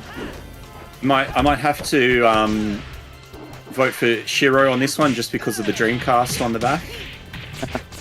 I've got a bit of a soft spot for Shirou, actually. I had the pleasure of meeting him when I visited Japan last year during the international party. Cool. Super friendly guy, speaks a bit of English. And he did an amazing thing during the last Beat Tribe Cup. I don't know if people know this, and I'll try and dig up the details of the story a bit later, but he teamed up with a bunch of, I guess, beginners, I think, or not highly skilled players. And they went really far, and I think there was a classic match where the team got wiped out by one player, and then he came in as the anchor, and he did a reverse OCV effectively. Yeah, just and Beat Tribe Cup, that's 5, right? 5v5. Correct. Yeah, team based. So there's a pre-Beat Tribe Cup where it's kind of just usually focused on character-centric teams, but the actual proper Beat Tribe Cup, it's like anyone teams up with anyone, and you get some really super stacked teams competing in that one. But yeah, it was really good to see Shirou bring along with him, the up and coming sort of new players, in a high stakes tournament. Taking a break. I don't know if there was one this year, was there? No, it was at Evo. So Evo Japan. Was it Evo? Yeah. Hosted the Beat Tribe Cup. So. All right, because they did the singles tournament last year as well. So Jackie versus Jackie, we've got a mid-height stage here. Shirou versus Janu. Janu on the left. Oh, my counter hit Bill G. the Iageri, guaranteed. Good damage. Knee strike. And it's all Janu for that match. Yeah. Interesting. It's maybe just a matter of who's going to take the initiative at this point. Nice evade. A 2P to start, just really checking the opponent. Yeah, but both players have really oppressive, offensive sort of strings. Super delayable, mid-low mix-ups. So, yeah, I feel like whoever gets momentum early... Oh, nice duck. They have a good advantage. So Shirou's starting to change the pace a little bit here. Oh, didn't hit... okay, just enough. Yeah. I think he was looking for the wall here, yeah. Yeah. Just a little bit off axis for that to work. A hop back from Janu says, I want my space. Nicely evaded. Ooh. Is that punishable? Maybe not quite. No. Oh, combo drop. Oh, that's punishable. 6K, Not much in it, yeah. unfortunately. Sure, might have liked to have done a bit more there. John, good nicely awareness read. there. Yeah, he felt that wall coming in, and it was just enough of a pop for him to get the rebound. Yeah. Restand, I should say. So That was great. Great conversion there. So Janu had a successful evade, and he got him a guaranteed Bill G, which is like that eye poke. And from a side turn situation, that guarantees the Iageri, that flash sword kick. And from there, it's a launch and it's a carry to the wall bounce, heavy bound, and the rest was history. That was just great situational awareness there to maximize the opportunity. Yeah, that's what high level players can do. Yeah. It's a good lesson for people to understand. The wall game isn't just about getting the wall hit. Sometimes you've got a combo that is just enough to get just that little bump off the wall, and the next hit can be enough. You can extend your combos pretty significantly as a result. Oh, nice. Sabaki there. Yeah. Chito now with some wall positioning. They're blazing through it. Nicely done. Yeah. Good evade. And the mid kick. Not everybody has a mid-level circular like that. Yeah. Nice throw to finish. Good so Shirou changing things up. Yeah, absolutely. Response there. That's important. Needs to establish some momentum. Feeling that throw coming. Good. PK whiff punish the throw there. Really good. Fast reactions. Oh, probably missed the Yageli. Big combo. Full combo. Oh, he went for the extension and just dropped out. He's in trouble now. It's going to hurt. Still, it's a third of life there for Shirou. He's built enough, and nicely ducked. Duck into patience. PK. Yeah, that's that punish you were talking about. Really solid. Yeah. And it looks like not much, but that's one of those tricky things mentally to get used to doing, actually, and really take advantage of some of those situations.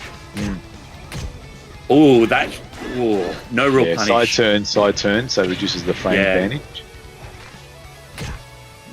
Okay, that ominous move in. Oh my goodness, yeah. Okay, nothing followed up.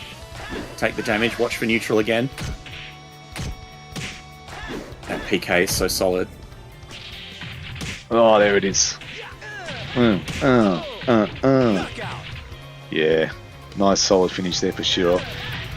Janu elected to tech roll there. Doing that sort of just makes him guess again. He's on the ground, down for the low. It's one of those things that you kind of know to look for because there's a sliver of life. The opponent wants to just get an easy hit on me. They'll go low. It's a high percentage attack, that's for sure. Ending the round with a low.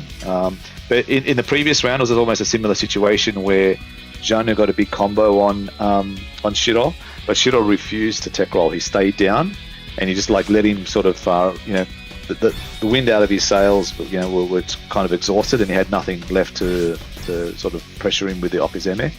And then he was faced to deal with the wake up. So difference in approach there. Good awareness, from Shirou that he tech rolled and just had needed one sort of light touch attack to end it. And he's got to worry about that fast mid. So no wonder. Going for the 2P at the start again. That's really interesting.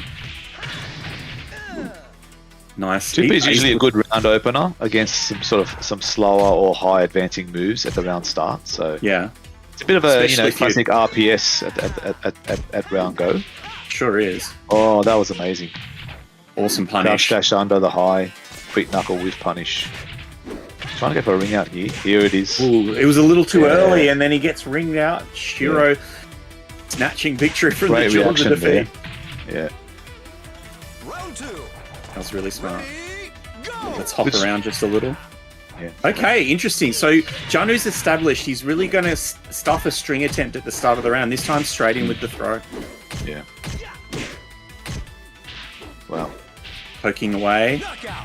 And lots of things happening at really fast pace. Just amazing to watch. Difficult to commentate, but amazing to watch. Ready, Yeah, we've just got to catch them as we go. Yeah. 2P into Oh. mid. 5P into mid. This time it's Shirou dominating that Oh, neutral. bit of space. Yeah. Oh. Catch the Ooh, low. nearly. That was close. Neutral throw. Nicely measured. You see that wake up. He thought to fuzzy duck. Blocked again. Oh, the delays. The delays. And Janu's watching for them. There's Oof. just enough to poke through. That was insane. That is classic Janu. Yeah. He evaded crouch dash cancelled and stood in time to guard that mid punch, which would have been a hit throw and probably would have ended the round. That was insane. Neutral throw. And he made the strike look like it was coming too. So just feinting, making sure the opponent's thinking something else and then doing the other thing. Oh my And goodness. a nice Yeah. side Excellent turn throw. finish there. So it's pretty even, and they've taken it's been a big swing in momentum. This is been a seesaw, this one, Seen yeah. yet. Oh, trade. Oh, maintaining A rare that side occurrence. turn. Yeah. Oh, the counter hit. Then Yeah, just Getty. launch back into the neutral play. Gordon Crouch. Oh, caught him with the that's low sweep is an interesting tool from Janu. Yeah. Oh, the forward throw. Oh, the jump. Oh, what was that? Wonder if that was a mistake? misinput or did he read a low? Maybe. Again, we're in that final health stage of low attacks being high percentage. He may have just read a sweep or another low slant knuckle. Yeah, it could Or have been it a could have hop been into a- that mid punch to Could have create. been. Yeah. But it was unlucky. It feels I like a think, real dirty trick when a Jackie pulls that off. Yeah. So, It does. Man, that was close. That was close. yeah. Edge of the It's hard seat to stuff. say who's got the real advantage here. Yeah. Janu overall 2-1 currently on the scoreboard, but Shirou's definitely been swinging back at him. He's not losing at the stoppages as much as we've seen Janu cause other people to do. Yeah. I don't think he's at the point where he's like struggling for answers either. I think he's doing all the right things pretty much. Save for that last sort of hop. Oh, nice read. Oh, nicely. Yeah. Yeah, why not do it again? Make the opponent deal with it. Oh, nice. Yeah, that jumping roundhouse that he does is actually plus on guard as well. Round 2. Right, Good so move give him to a throw little bit out. of room to position himself. Yeah, good move to throw that Nice after the fuzzy. knockdown. Oh, you see, feel the decisions there on side turn. Like there's a question of where do you stop your string pressure. Yeah. Both players just looking for a chance to break through, and Shirou gets there. Oh, sure. Another case of stage fright, maybe. Up two games. Ready, go. Well, I think I mean it's at this point Shirou we get the changed change enough. in momentum. Yeah. Oh, not Yeah, evaded. Shirou resorting to the 2Ps to get off me and trying to establish. Oh, beat knuckle, quick enough. This time it's Between the Janu that string. breaks through. So Janu goes for the big swings at times when it feels like things should tighten up. And so he's managed to break through and he's got a round on the board trying to How he got keep- that beat knuckle in between the string, I don't know. That was a big move. That It's Oh, crazy. And it's 5 pounds. nice bound off the wall. He's done that a few Oh, no. times. Yeah, that feels Oh, rough. That feels rough. Because Good example there of Jackie using the wall to his fullest extent. and he successfully blocked high, but that low causes the low stun. You've really got to follow that string down to the low. And it's Janu's hard at match to do. point now. Shirou's got everything to play for. Oh, that's circular. And now Janu's just burst out of there like he's done so many times. Oh my goodness. Last chance for Shirou. Oh, the Oh, and that KG. failed throw. Yeah, so he did a kick guard cancel to foil the throw. See, in And then VF, you can't throw an attack that's in execution, and then you throw him as a response. My God, that was some high level stuff. And that's Janu all over. Like that is Yeah, as you much can't as count him out, right? yeah. We've said this before about certain players and the way that the psychology in the game works is you want to train your opponent to think a certain thing is going to happen when you start showing them what you're doing, and then you switch things up. So we saw Shirou starting to impose a little bit of that on the game, but it looks like Janu is one of those guys who refuses to be trained. Yeah. I mean, Janu had a pretty good lead, right? He was up to 2-1. And then it felt like Shirou just found something to swing the momentum back, and I thought he was probably going to see it home. But Janu just, stepped up yet again. Pretty solid there. Very close match towards the end. And, you know, for a mirror match, it was really exciting to watch as well because Jackie has a lot of tools that can counter another Jackie player, and they're both aware of that. And it was really good to see them sort of, a lot of the delays, a lot of the fake outs, a lot of the crouch dash, fuzzy guard, cancelling, sometimes finishing strings, sometimes not. You know, and you know, the threat of the wall was very real, we saw there. Both characters or both players utilising that to their fullest advantage. Yeah, and So Janu's next- ability to do the pressure game on the wall, on side turn, causing him to build momentum and win out a couple of rounds there was amazing. Yeah, for sure. So as you're saying, we've got a new match coming up. Next match coming up, So this is Hatau Sama versus Shirokara, and we are talking about this a bit earlier. So we know Hatau can play a very solid Akira. Obviously going to start out with Taka. Depending on how this match pans out, we may see a switch and get a classic Akira mirror match, or not. We'll have to wait and see. Yeah, so it's definitely one of those interesting lineups where Hatau-sama has actually changed characters a few times during. I think that you're quite right earlier that he will lead with Taka and then see how it goes. I can't really predict this one. We've got a Shirokara who plays a very bold and fast Akira, and this is also a very aggressive Taka. Yeah. Both players, I think, known for their aggressive approaches. So another button check, I'm imagining. Yeah, it looks like. Yep. And then we'll get into it. Getting those hit timings. Akira saying, "Go back to the North Pole. You're the worst elf." You'd be pretty scared if that guy was coming down your chimney. Yeah.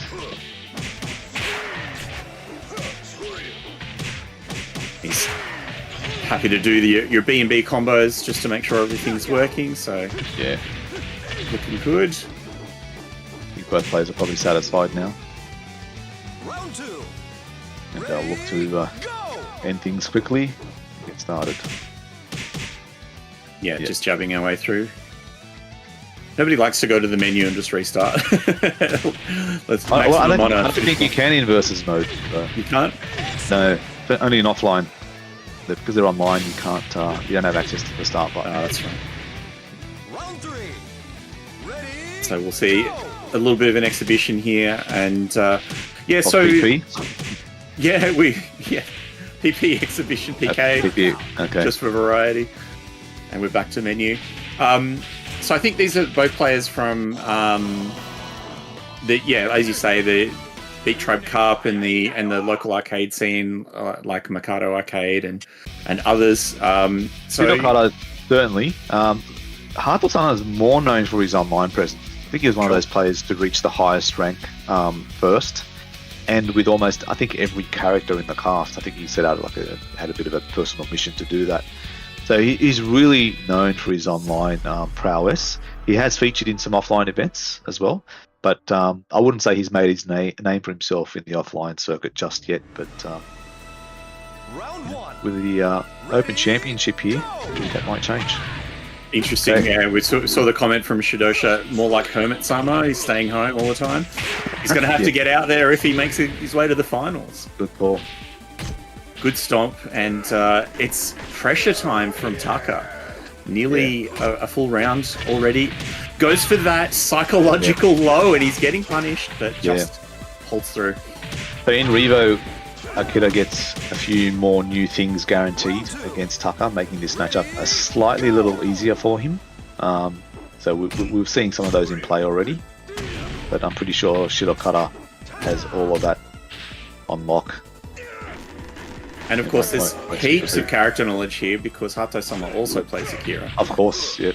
As we see the evade from the right direction on that wake up. Yep. But Akira is unique in that all of his wake up attacks are half circular, so they can all be evaded in the right direction. Whereas most characters in certain knockdown positions have access to a full circular wake up kick. Which you have to be careful about regardless, but yeah, Akira extra. G-bod. Nice, neutral walking up. Oh, nice fuzzy. But went for the armor Let's times. do it twice. Yoho launch. Good damage there. And then the throw attempt. Yeah, Stuff. with punishes with a double upper. And Hatau-sama shows he... Head rocker. It was no fluke. One more guess. Poking with it. Yep. Look at this neutral Oh play. my And there it is goodness. again. Are you That's the move kidding he me? wants to finish with. He's going to do it again. Wow. That was a brave move to throw out. I mean, they're at distance, they're in space. It's a slow move, that double upper. I mean, you can hit check it. But just the fact that it hit and counter hit was pretty brave on Hatau-sama's part.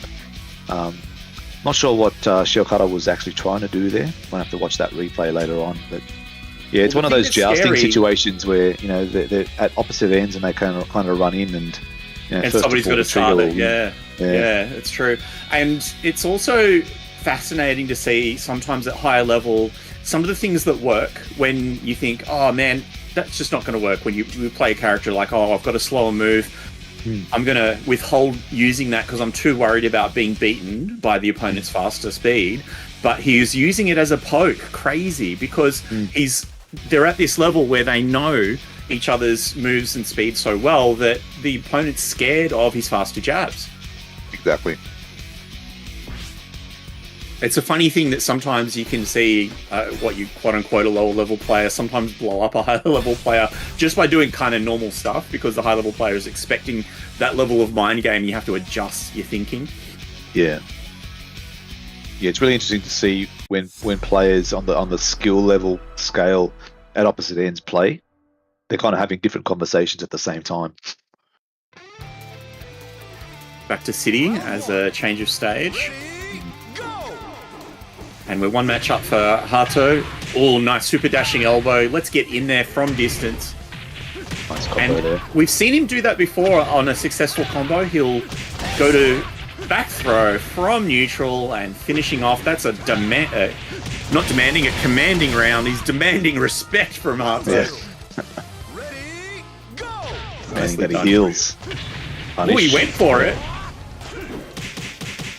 And you just can't do that with Shirokara. He will punish. Yeah. And speaking of punishment... But after all that, I mean... Yeah. His life bars is gone. Just disappeared. Has anyone seen it? I mean... I think there's something to be said for some of these aggressive players. They're happy to go for these, sometimes a barre big swings, because if they fail, they'll only get punished so much. They'll take another go. Yeah. Sometimes they're willing just to keep going with it, even if it's a losing strategy, just to get information to see, okay, how far can I push you with my sort of, single guess. That's true, yeah. Nice evade into the headbutt attempt. Just a couple of slaps. Oh, look at that. Hop away from stance. And he really wanted to keep the wall behind Akira there. Yeah. And a nice, successful, meaty mid. Another game So I'm going to check you. Looking pretty comfortable in the matchup. Yeah. Mr. He did it again. Yeah. I mean, he's shown that he will stop check that plenty of times. He had a reason for continuing it on delay. There was just a read on the opponent. Failed. Oh, good punish. Wow. And Shirokara didn't waste it this time. So you got a huge Nice punish off fuzzy. that Yeah, launch fuzzy attempt. after the throw. Yeah. Both players backing off at the start of the round. They've scared each other enough. Look at that Hard freeze from them both. Dashed in with the 2P. Oh, punish that. 2P, double palm. That's a new guaranteed combo for... Yeah, that extension was sweet. Yeah. Okay. Oh, wants that wall stagger. Delay string into Oh. nothing. There it is. Oh, All of that. Oh. Yep. Oh, Didn't this is get the too much combo. from it. He didn't go for the throw attempt. Yeah, nice so throw. good job there by Shirokara. Wow, that was impressive. I pretty much written off Shirokara for that match. I had a feeling the momentum was entirely in Hatau-sama's favour. But he did really well to adapt there. Amazing. Yeah, we saw that a couple of times that maybe Hatau-sama's just trying to really create a bigger mental stack on the opponent, because he was going for the hit confirm double palm without actually hit confirming it a couple of times, and he got punished. He didn't give a damn about that. He just came back and attacked. But in that last round, Shirokara made sure he closed out the round. Someone's chosen the taco stage. Okay, so he wants to restrict Shiokara's movement here. Yeah. Hatau-sama, will he push at the start? No, he'll wait.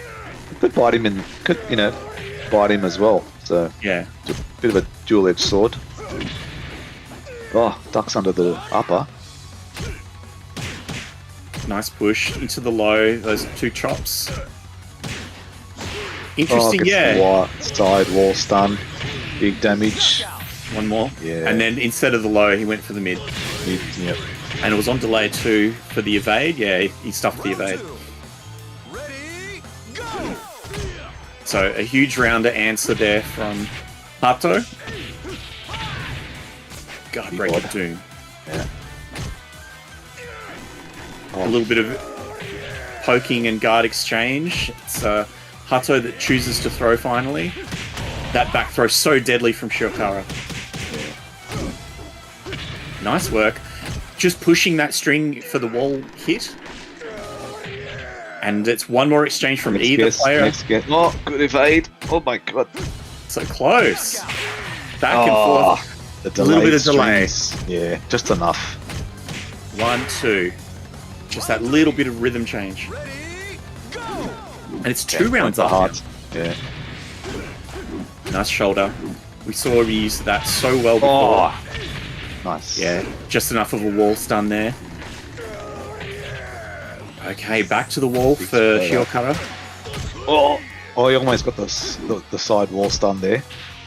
What he was I going think for. Shiokara wasn't sure about the full Oof. punish there, but he's got it this time. Nice conversion. Great awareness there. You see in the previous exchange, there was a crouch dash cancel fuzzy into nothing, and he just wanted to wait out and see what was happening next. Oh, Ooh, look at that. I love that hop. yeah. So now's the moment where the throws are starting to break through, because both players are watching Yeah. carefully for the string stoppages. There's a lot of cancellation going on. Dude. Back throw escape. Forward throw escape. No more throws. There's No, the forward throw. throw. Well, he went from Damage. back to forward. He should have read that Shiokara. Oh, the abare, the headbutt. Amazing. So, yeah, ate the 2P. But just said, no, you're not doing anything but holding this head. And that's sometimes how it goes. We've had such a lot of back and forth with respectful neutral, poke into block, into throw attempt. And Yeah. this time it was just, let's get a launcher out there. Get it But on he's probably screen. reading the fact that, he's got a huge life deficit to make up, Shirokara that is. And the best way for him to do that is try to set up a wall situation with probably the guard break.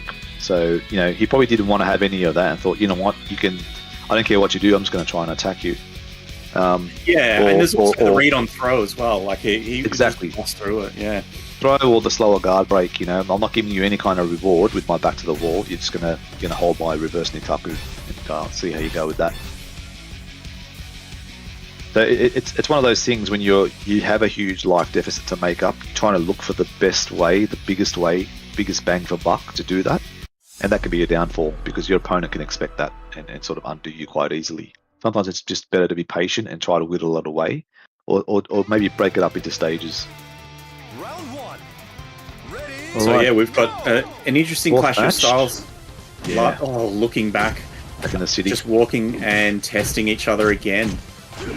So they're quite even at neutral like this, but the difference seems to be Hatau's ready to take the big swings a little bit more. Yep. Shirou builds momentum from the smaller moments, as he's doing here, and finishes off the round. Yeah. Beautifully Back throw done. to finish, yeah. Round two. That back throw has done a lot of work for him. Yeah.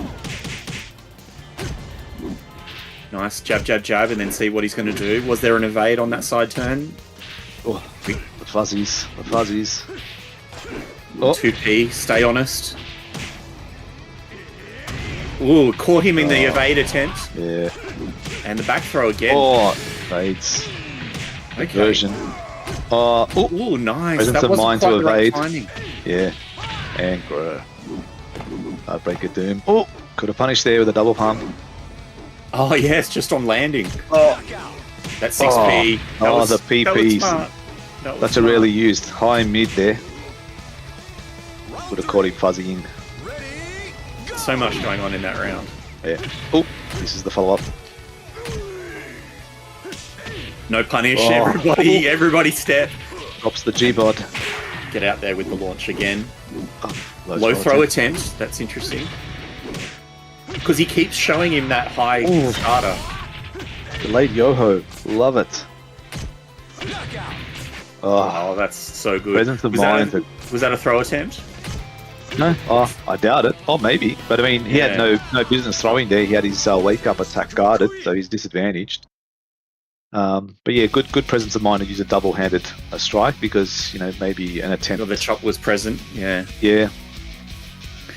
Wow, that was crazy. So it's way more back and forth than we thought. Like I think the game plan for Shiokara is just to confirm. All right, he wants to poke and get a counter hit and then build that momentum Back to the into. taco. Oh, it's gone back. Yeah. Round It, one. it's not necessarily an advantage, as we said, but yeah, Yeah. I guess he's just Can more work comfortable. both ways. Yeah. He wants to restrict the space that Shiokara has. Good throw escape. No wall. God, break it, dude. Right. I love it. Nice delay. Okay, he actually stopped then on the evade. Oh, got it. Good How many back patience throws do there. you think Shiokara has capitalized on? It's been Round two. the middle of his game has been back throw combo. It has. But because of Tucker's Nice weight, rugby. Akira can't really get huge damage off his back throw. So he's kind of like limited to just one basic combo. Oh, the damage. The double palm, deep double palm into the wall. Oh, and then I've got palms for you, sir. Was that a throw attempt that he busted through at the end there? Because that is an instinct for a lot of players to like hit hard and then go for a Then throw follow to up, the opponent. yeah. Yeah. It is. I'd have to see that Sure. one again, but I get the sense that Shiokara has read the tea leaves on that one. yeah. Good block there. Punish. Oh, that extension is so sweet. Oh. Yo-ho, once more. Wow. The chat loves the 3-3. He's feeling himself. Not backing away too much. Oh, Interesting. You see Could that be his the double undoing. 2P. oh, the look at that backdash. back stare. Double palm. Oh my god. Solid work there by Hato Okay. to stay in the game. He was actually facing down match point and he's there once again. Yep.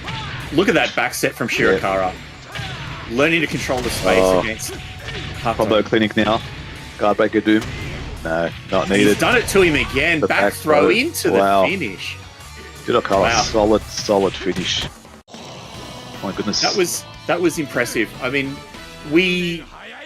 I think we both thought that it was Hato's match for the first 2 to 3 matches. 100%. I had all but written off Shiokara, but man, that was something else. I was actually thinking, was Hato going to switch to Akira towards the end there, but no, he stuck to Tucker all the way through. I think he felt like he could have won it. I think it was very much within his reach, but Shirokara, he just knew when to unleash. He knew when to drop the bombs on him. You know, the big yohos and some of the other guaranteed punishes. Got some good return on the back throw. And we saw there, I think the walls didn't really favour. The selection of Taco stage, I should say, didn't really favour Hato that much in that match. And I think, if anything, it probably helped out Shirokara more.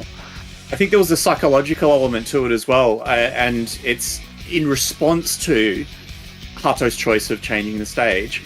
In that last round, it's partially that, and it was also knowing that Hato, he gets full-blooded and he likes to attack. So we saw backdash into counter hit 2 rounds out of that 3 final rounds. Yeah, I think there's some psychological damage as well when you pick a Taco stage, you know, hoping to strike a bit of fear in your opponent, but you get no joy out of it. You know, you end up getting thrown around and tossed about instead. So I think maybe and Shirokara completely reversed it. Indeed. That was amazing. So we see Shirokara over Hato-sama. Hato stays in lower bracket. We're going to start moving into losers round 1. And this will be Osage versus Nami Waruo. So we saw Osage as Brad, and Nami Waruo was also Taka. I don't know if we've seen another character change from Nami Waruo. We'll probably see Taka once again, I think. Yeah, I'm trying to recall in the previous qualifier round, did he bust out any other character apart from Taka? Yeah, I think that we saw, if I'm remembering correctly, another Taka and Akira combo. But okay. Yeah, so it'll be interesting. And so as we're looking at a Brad versus Taka match, most likely, what are we seeing from Brad in terms of being able to take advantage of Taka's weight for a combo extension here? Well, again, like all the characters in the cast, you need to know what suddenly now becomes a natural combo versus Taka. So we might see some strings being thrown out and hit checked, and then followed through accordingly. Got to understand your combos against the big man, because he doesn't launch like the others do. The good thing for Brad's throws, they're still going to do the same kind of damage against Taka. In that previous game, we saw Akira, while he has a good strong back throw against a lot of the cast, it's kind of weakened in the Taka matchup. And I have a feeling maybe that's why Hato-sama wasn't escaping back that much, because he probably feared the damage from the forward throw instead. So, there was a bit of psychology happening there. Because it's not about how well you can throw Taka, because the throws change. We're going into a button check here, so we'll look for an exhibition of some sort. Maybe PPs, maybe we'll get something more. But yeah, I think that there's something interesting there. And as you say, with Brad, he's not really about launching the opponent in the air with a throw, and the difference in weight and difference and what he's looking for in terms of damage is not reliant on the throws. Do you think that the clinches that Brad can go for is going to be significant here? I'm not going to say it's any more significant than any other match, but it really depends on the clinch is usually good to defeat fuzzy guarding. Characters who are good at players who are good at throw escaping. It's one way to sort of overcome a guard, right? So I don't know if that's going to work well in this match or not. I guess Osage will maybe try that out and see for himself. But yeah, like you say, his strike game's not that heavily affected. He crumples the same, head crumples, stomach crumples, feet crumple, and he can still get some pretty good damage return on his combos. And he does have a few good options for that too, because he's got the low punch strike to the feet. He's got a few things that could actually just turn things a little bit in terms of what Taka might be expecting from an otherwise reasonably, like on the surface, linear attacking character. Yeah, indeed. We didn't see it so much in the Hato-sama match, but I think in this match we'll probably see that armored chop reversal in play again. So it's going to be interesting to see how ready Osage is with that. Brad has some tools to sort of stop that as well. Is that just against single strike, or is it punches only? Pretty much, yeah, single strike attacks. So he's even got to watch out for his high special K attack. Yeah. Interesting. All right, here we go. So let's see the move. They're both respecting that. Look at that duck. Just little escape. Not much happening at neutral here. Just looking for an opening. nice evade on the low attack. Yeah, the Semicircular. Yeah. Nami was pretty good there in stopping the ducking with a 2P. So I have a good sense that he knows how to stop the rampant sort of ducking and slipping from Brad players. And we saw that delayed launcher there, finishing out the round. So we have an open end of the ring now, bringing out opportunities ever present on that side. It was good work there by Osag to start imposing string pressure and move into a throw game. Yeah. So he's got the advantage in this round. Oh, whoop! Escaping the launcher throw. Forward throw this time. Oh, he had the chance to block that, and then takes the second one. Oh, that delay once again. Right delay. That was risky because had he guarded, he would have had a guaranteed punish for the win. That's the second round that Nami Warrior has actually closed out due to a delayed string. So something for Osag to look for. Oh, there it is. Yeah. So just as we're saying, watch out for delayed strings. He attacked at speed and the adjustment with the chop. That's probably going to be a really good answer to a lot of Brad's stance attacks. You know, a lot of them are single limbed. Yeah. Well, still around there from Osag, and he showed Nami Warrior that he's willing to attack fast. He's willing to start to unleash a full string. And so it'll be interesting to see if it allows him to get a little bit more momentum with the stoppages. Yeah. And a good use of 2P there to block the stance. Oh, so many low attacks. Ooh. Yeah, not much damage there. That's one example where Tucker's weight sort of helps him. Oh, good block on the sweep and guaranteed headbutt. Last chance on the wake up. 4-4P full circular. Yeah. Osag looked really good that round. He did. Bit unfortunate. Literally had him cornered. Yeah, and that just the last bit at the end, was like overexerted. He got freaked out. Sweep block. Yeah. And felt like he had to evade. You could see the counter hit on that circular attack. Yeah. Tucker's 4-4P. Back to our old friend City. So Osag wants to feel comfortable, have lots of room around him, and some walls that he can work with. That's right, Shidosha. Don't get chopped. He had to attack at speed through that middle round just to show Nami Warrior that he's willing to do that, and he copped it. So we'll see what happens here now that we've established that between the two players. Yeah. Round one. Ready, go! All right, straight in from Osag instead of giving him space. Poking reply from Nami Warrior. Been a couple of times. The delay again! Yeah. Osag did so well with evade initially, yeah. But you gotta think about the second one. Rolling wake up. No clear punish. No escape. Man, he's punishing his stance entries a lot. Yeah. Round two. Ready, go! Yeah, Nami knows this matchup really well. I feel like probably better than Osag.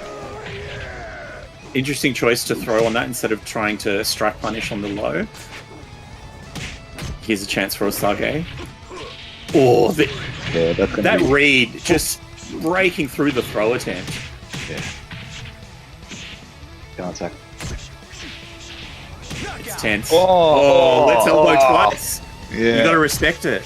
At the advantage. Could have finished the string and got some wall hit. Damage off the wall hit, but yeah, I guess he's concerned that once he's blocked, what he got to do next, so he's got to keep it tight. Tucker combo there. Very the nice. upper. Yeah.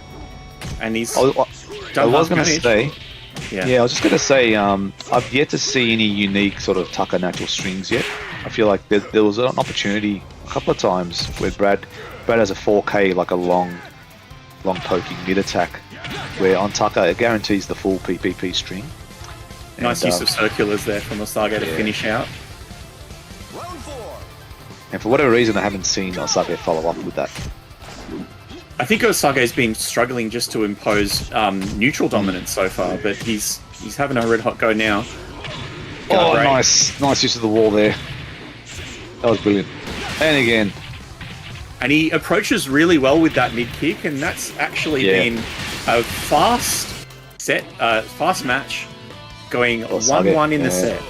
Yeah. So that kick he used at the end, that's the kick I'm talking about, the 4K. It's got long reach and has guaranteed follow-ups against Tucker on normal hit.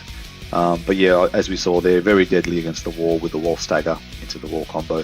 But that was brilliant awareness there from Osag. He was angled to the wall initially, used the guard break, and then the 4P, the swinging back knuckle, caused the wall stagger, and then he got some good return on the wall combo after that. Really good play there.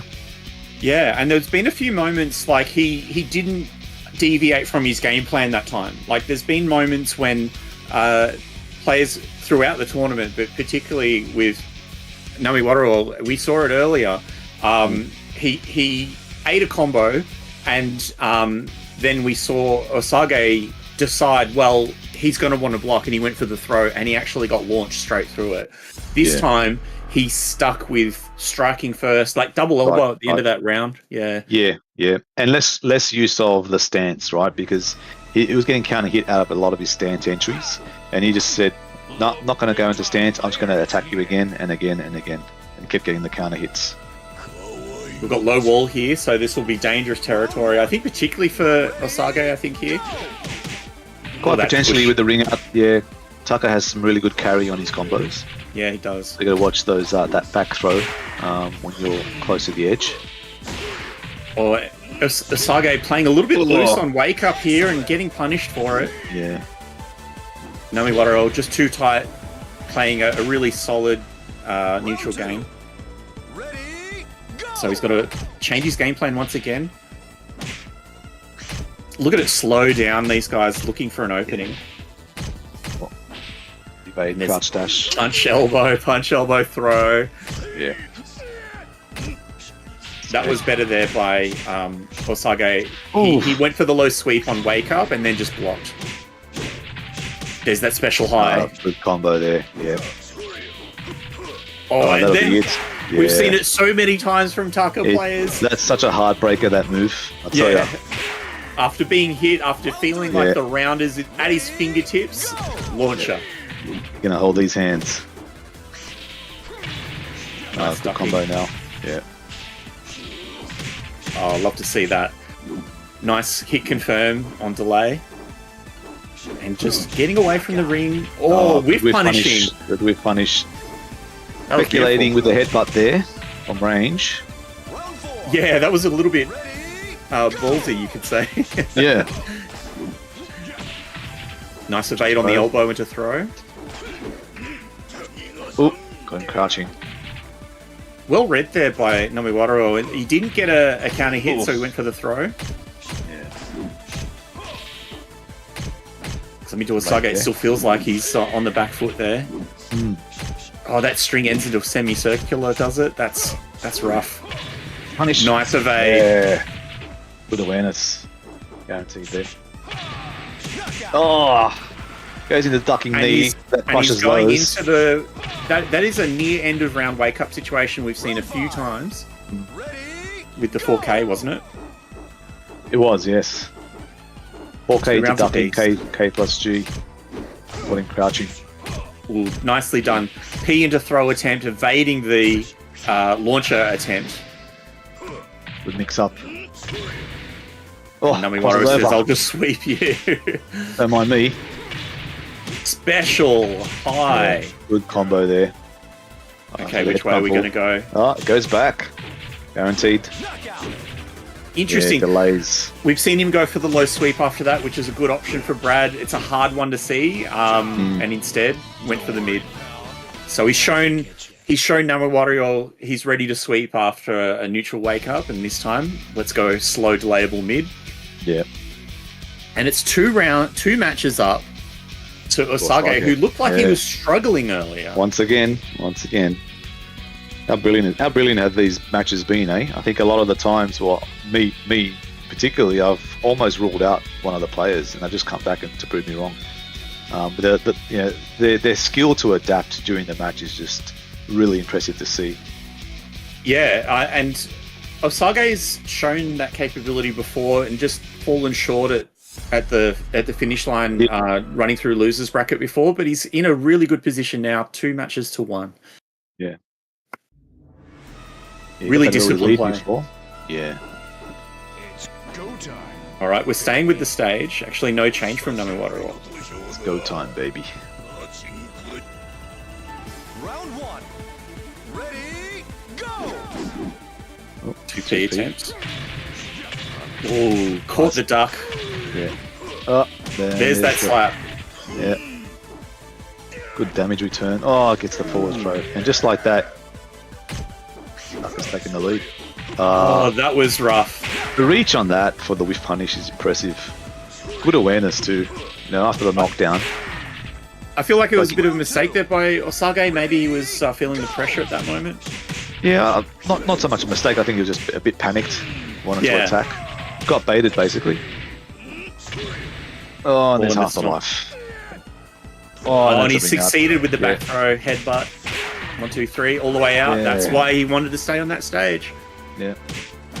So it's paid off, and we're at match Makes his point. throws even more deadlier. Yeah. Nicely done. Good answer by Osage to just go in and hit hard low. Low sweep against the chop. Throw attempt. Good read. Oh, nice Get escape. off me. Yeah, let's finish that combo string. Keep the opponent under pressure. Looking for a chance now. Yeah, nice throw for you. Yeah, so that was interesting, wasn't it? He established a big life lead, and at the stoppages, he was ready to keep attacking instead of being thrown. Oh, reads the crouch. Let's go this way. Picks him up. Looking for the Okazemi. Oh. No, just getting out. Interesting. Space. Oh, Evade on the elbow. Doesn't give him much. Oh, Sage with a chance. Oh, had him side turned. It was a good attempt. Just a good No. beating string. You got to Get go the for it farm there. sometimes. Yeah. Yeah. It worked Not against much him. delay though. You know, the delay. Yeah, not a whole lot, but it was enough. It was enough for him to push something. But Nami had enough of a life lead not to risk it. So A really good turnaround there. I think that's an example there. Nami Wador sticking to his game plan. Like when he lost that earlier round, he moved the stage and stuck with Shrine on the loss. So Osage built momentum after City. It got changed to Shrine. He won again, and Nami Wador said, "I'm sticking with Shrine. I know what I'm doing here," and we're tying it up. And now it's Osage's choice. It's been interesting to see. back to City. Yeah, back to City.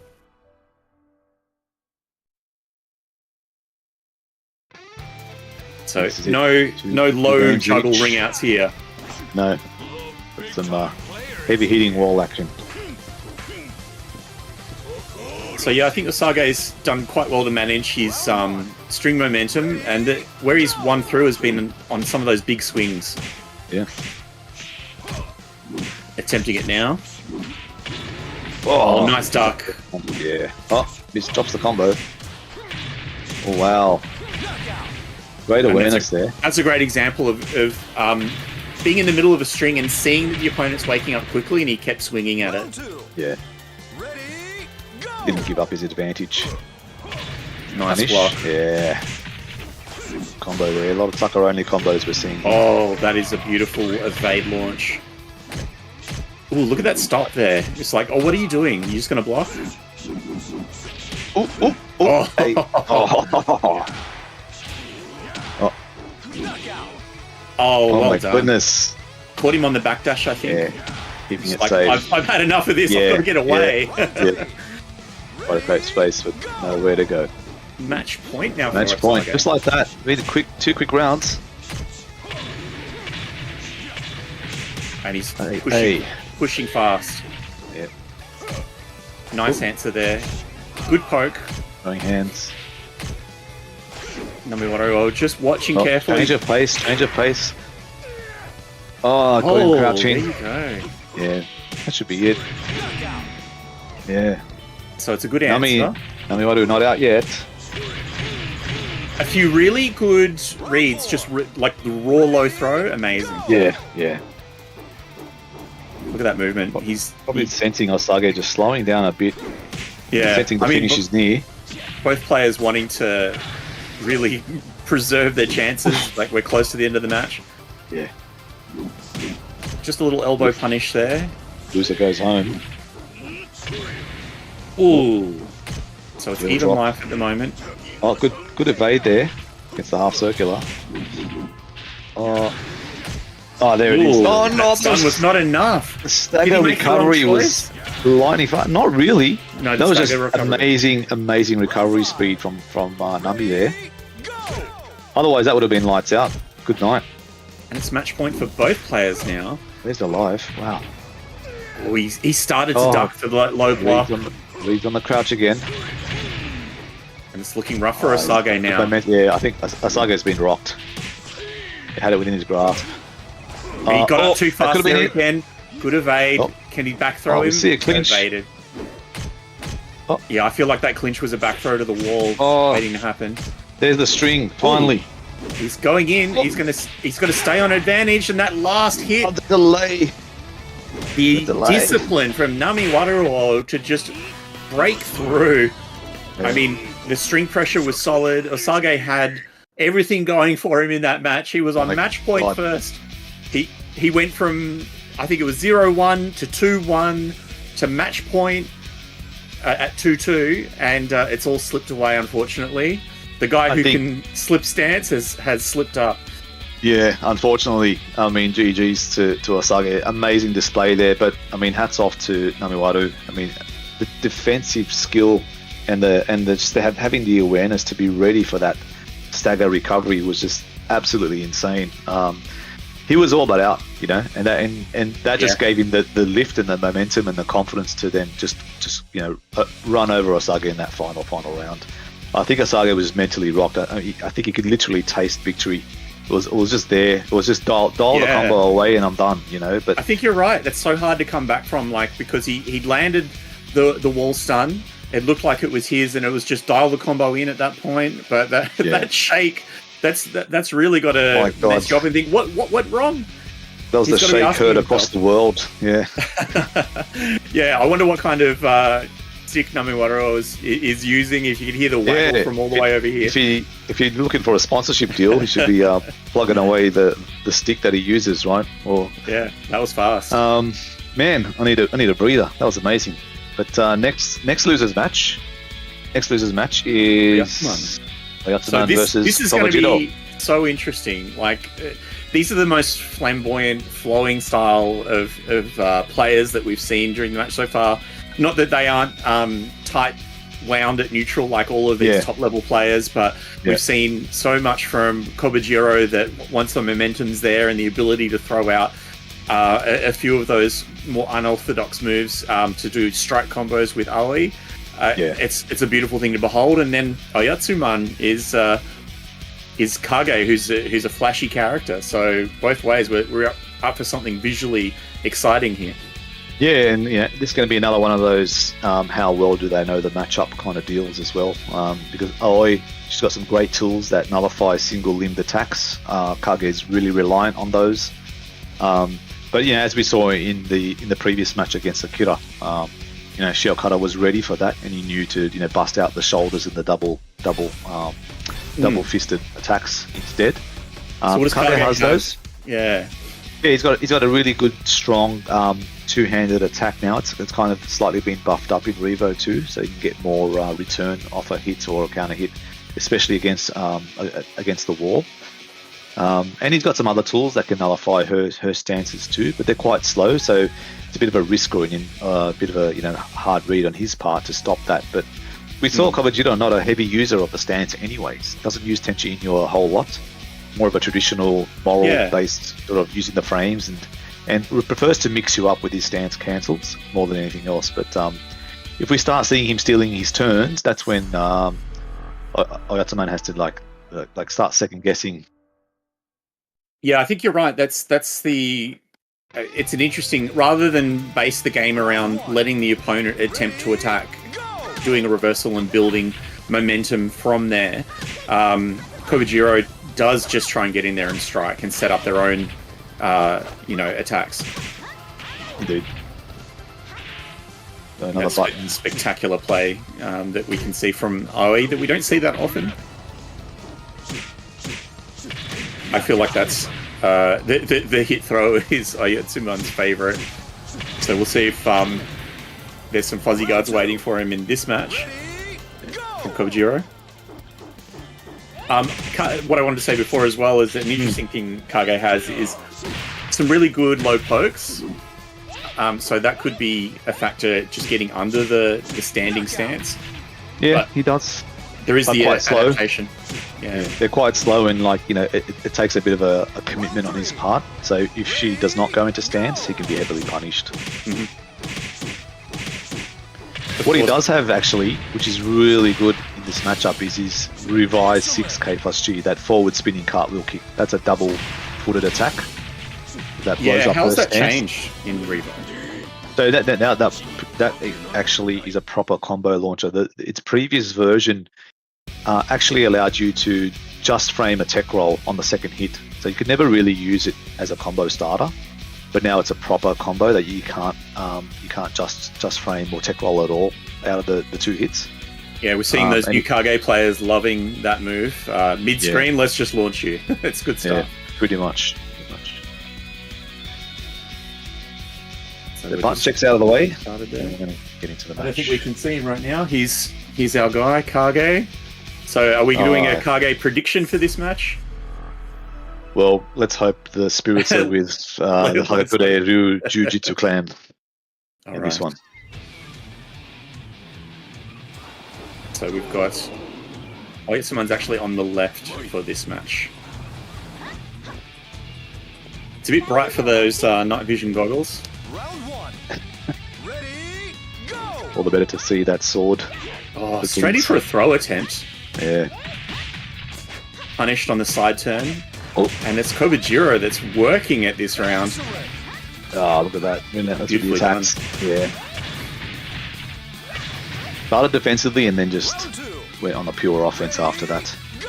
And you love the sweep at the end because you know the opponent wants to get away. That's right. Throw escape. Attempting that side turn hit again. Oh, Ooh, off position just for the spun him throw. forward again, yeah. Into a frontal throw. You see those attempts to get the counter hits and just pausing when he doesn't get them. Oh, tricky there. The backward walk. So Kajjiro's pretty, in this context, is really hard to deal with because they will mask their ability to defend under their attacks. Yeah. There was a few attempts there where, okay, that didn't land, I'm evading, and they're back on the attack. Yeah. Nice evade on the semicircular, the 4K. Guaranteed there. Another side turn hit.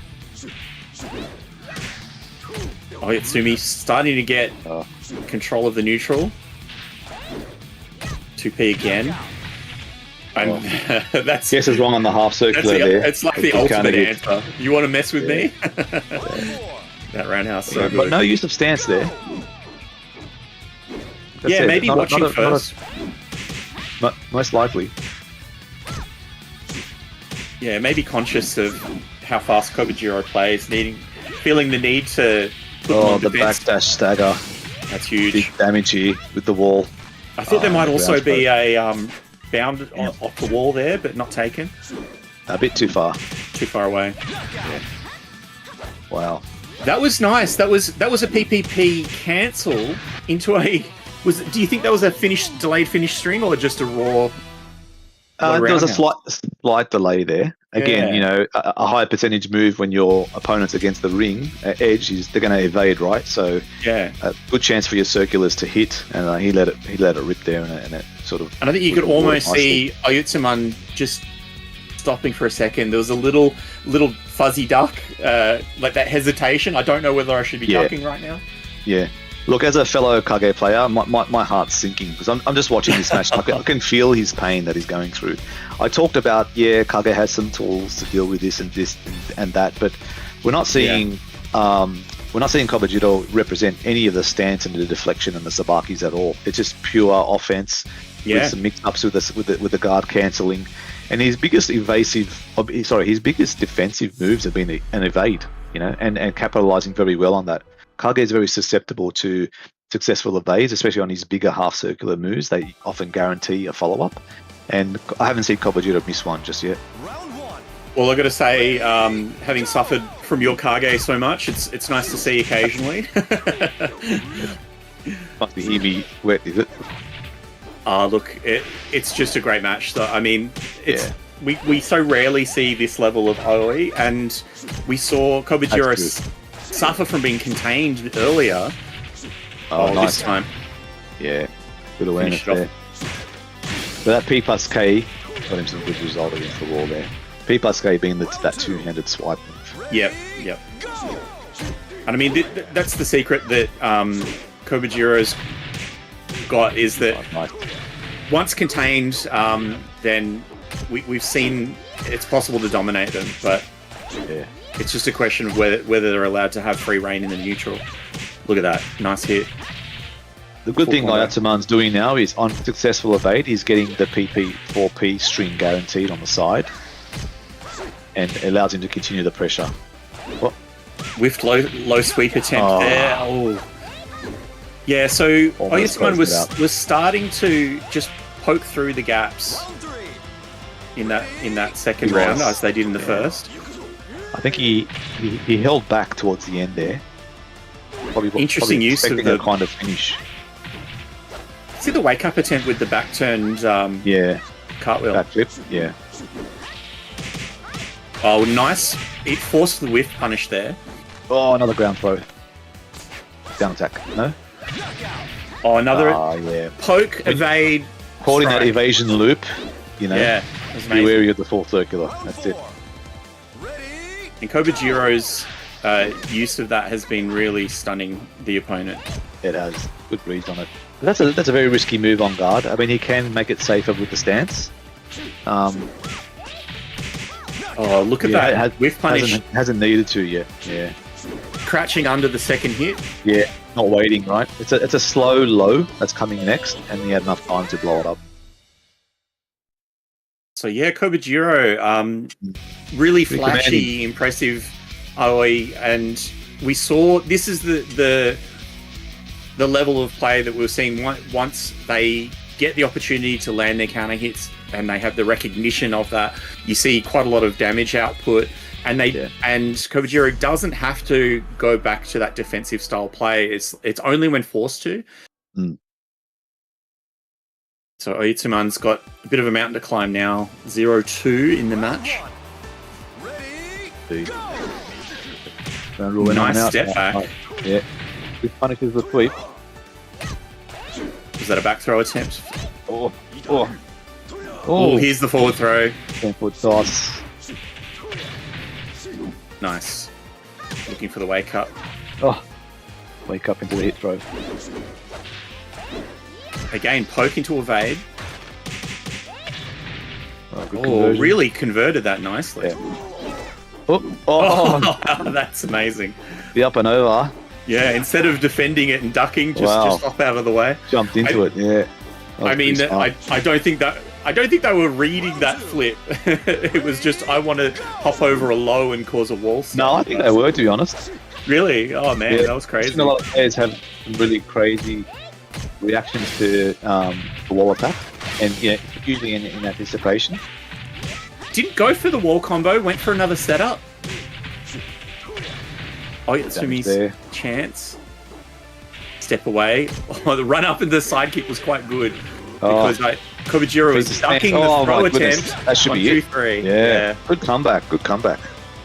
And that was all built on stepping way back and running in as if to do that classic, I'm going to throw and just run up throw and use the mid attack. But he used his Or too stance, slow. the range from his stance really effectively there. From crouch throw. Guarantees a low throw, ground throw attempt. Oh, there's a nice Look at that, launcher. relentless.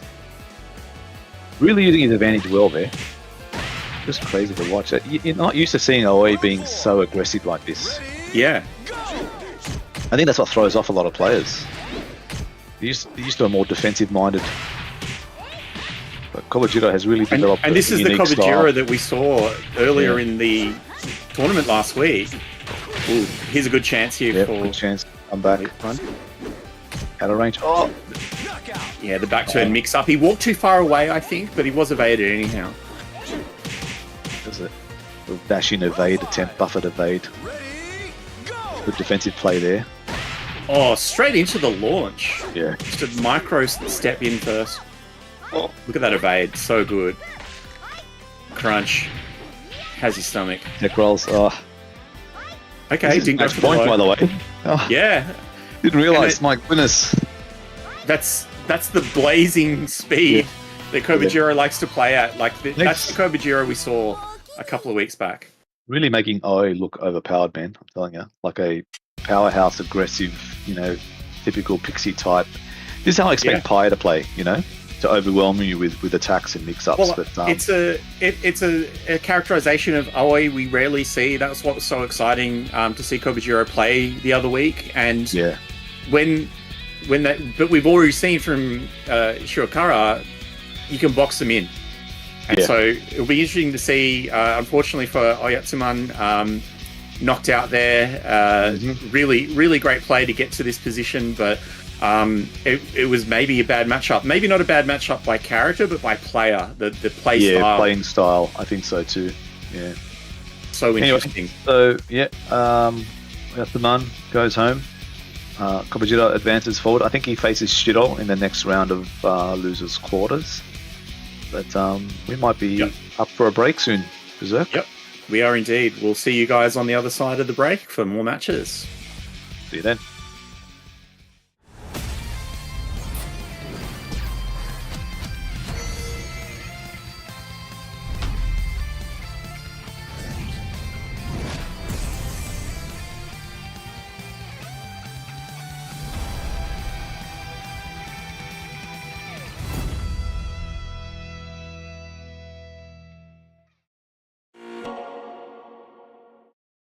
Peggy 12.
Peggy 18.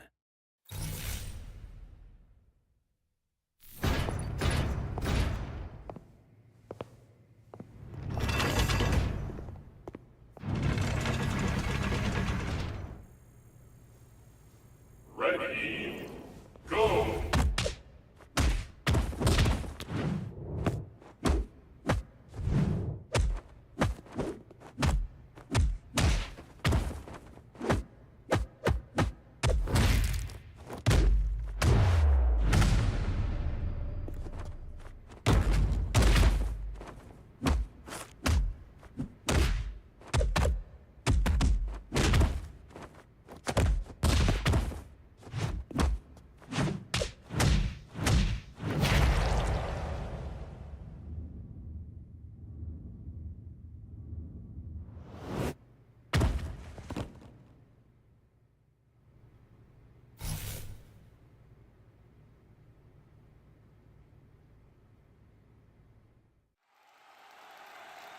for the thousands in attendance and the millions watching around the world. Returning to the ring, a legend in his own right, a man who once dominated wrestling, who redefined what it means to be a fighter, and what dark design of fate has led him to face tonight, the very team that spelled an end to his glory days, that led to his controversial retirement that shocked the world. Free from his pack tonight, he's hunting solo. The force of pain you can contain. Wolf Hockfield.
Hey folks, we're back. We've just rounded out a few matches and it's tightening up here at the VIRTUA FIGHTER Open Championship Regional Finals.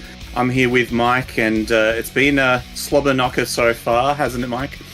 Indeed it has. Might have to explain that term, slobber knocker, for the non-Aussies out there, but that's how the top eight's looking. It's pretty wild. So yeah, we're going into the losers bracket here. We've got a couple of great players in the winners final waiting. We'll see them soon. That's Janu versus Shirou, Jackie versus Akira we got to look forward to. But coming up, we're going to go into Hatau-sama versus Nami Wador. This is interesting. This is going to be either Akira versus Taka or Taka versus Taka. Yeah, I feel like we'll see a Taka mirror to start out with. And depending, I guess, I've been saying this all throughout. I think Hatau-sama, I think if he feels pressed enough, it may change to Akira, if he feels like the matchup will be more favourable to him. But yeah, we're going to see that the big guys duke it out, the two sumos. I'm not sure who I favour between the two. They're both very different in playing style. We saw Nami Wador use the reversal sort of armoured chop more. So he has that in mind, the ability to steal turns. Didn't see Hatau-sama use that much, if at all, in his matches that I recall. Hatau-sama more of a strong sort of read-based, Taka style, big heavy hitter, good combo return. Whereas I think Nami Wador was a bit more of a tricky delay mix-up style. So yeah, Hatau likes to win neutral or evade strike and break through, and then that beautiful combo conversion that he has. So yeah, as you say, it is a Taka mirror match. We've got Christmas-themed Taka on the left from Hatau. As we like to say, that's mental damage right there.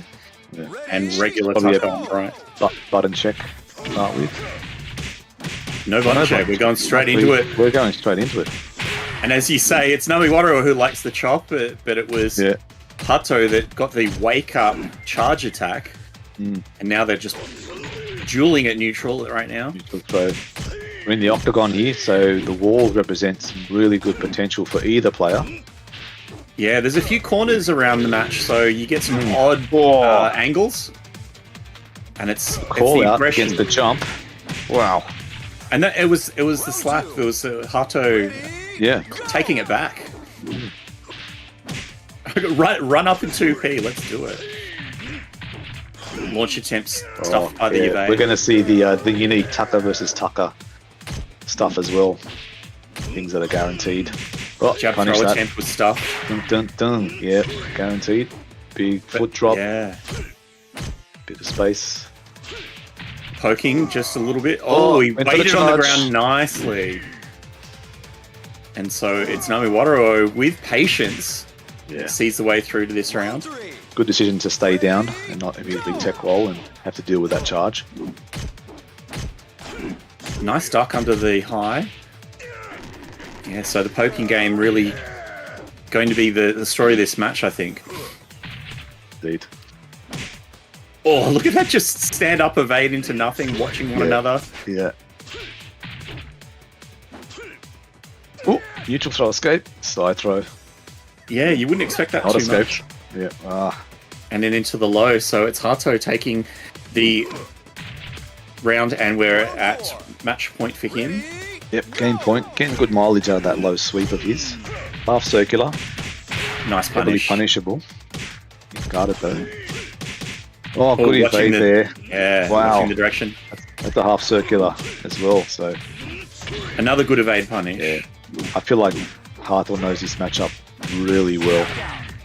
My goodness. And that was dominant. That after 2 rounds of exchanges, back and forth, Hato says, this is mine to win, and he takes the first match of the set.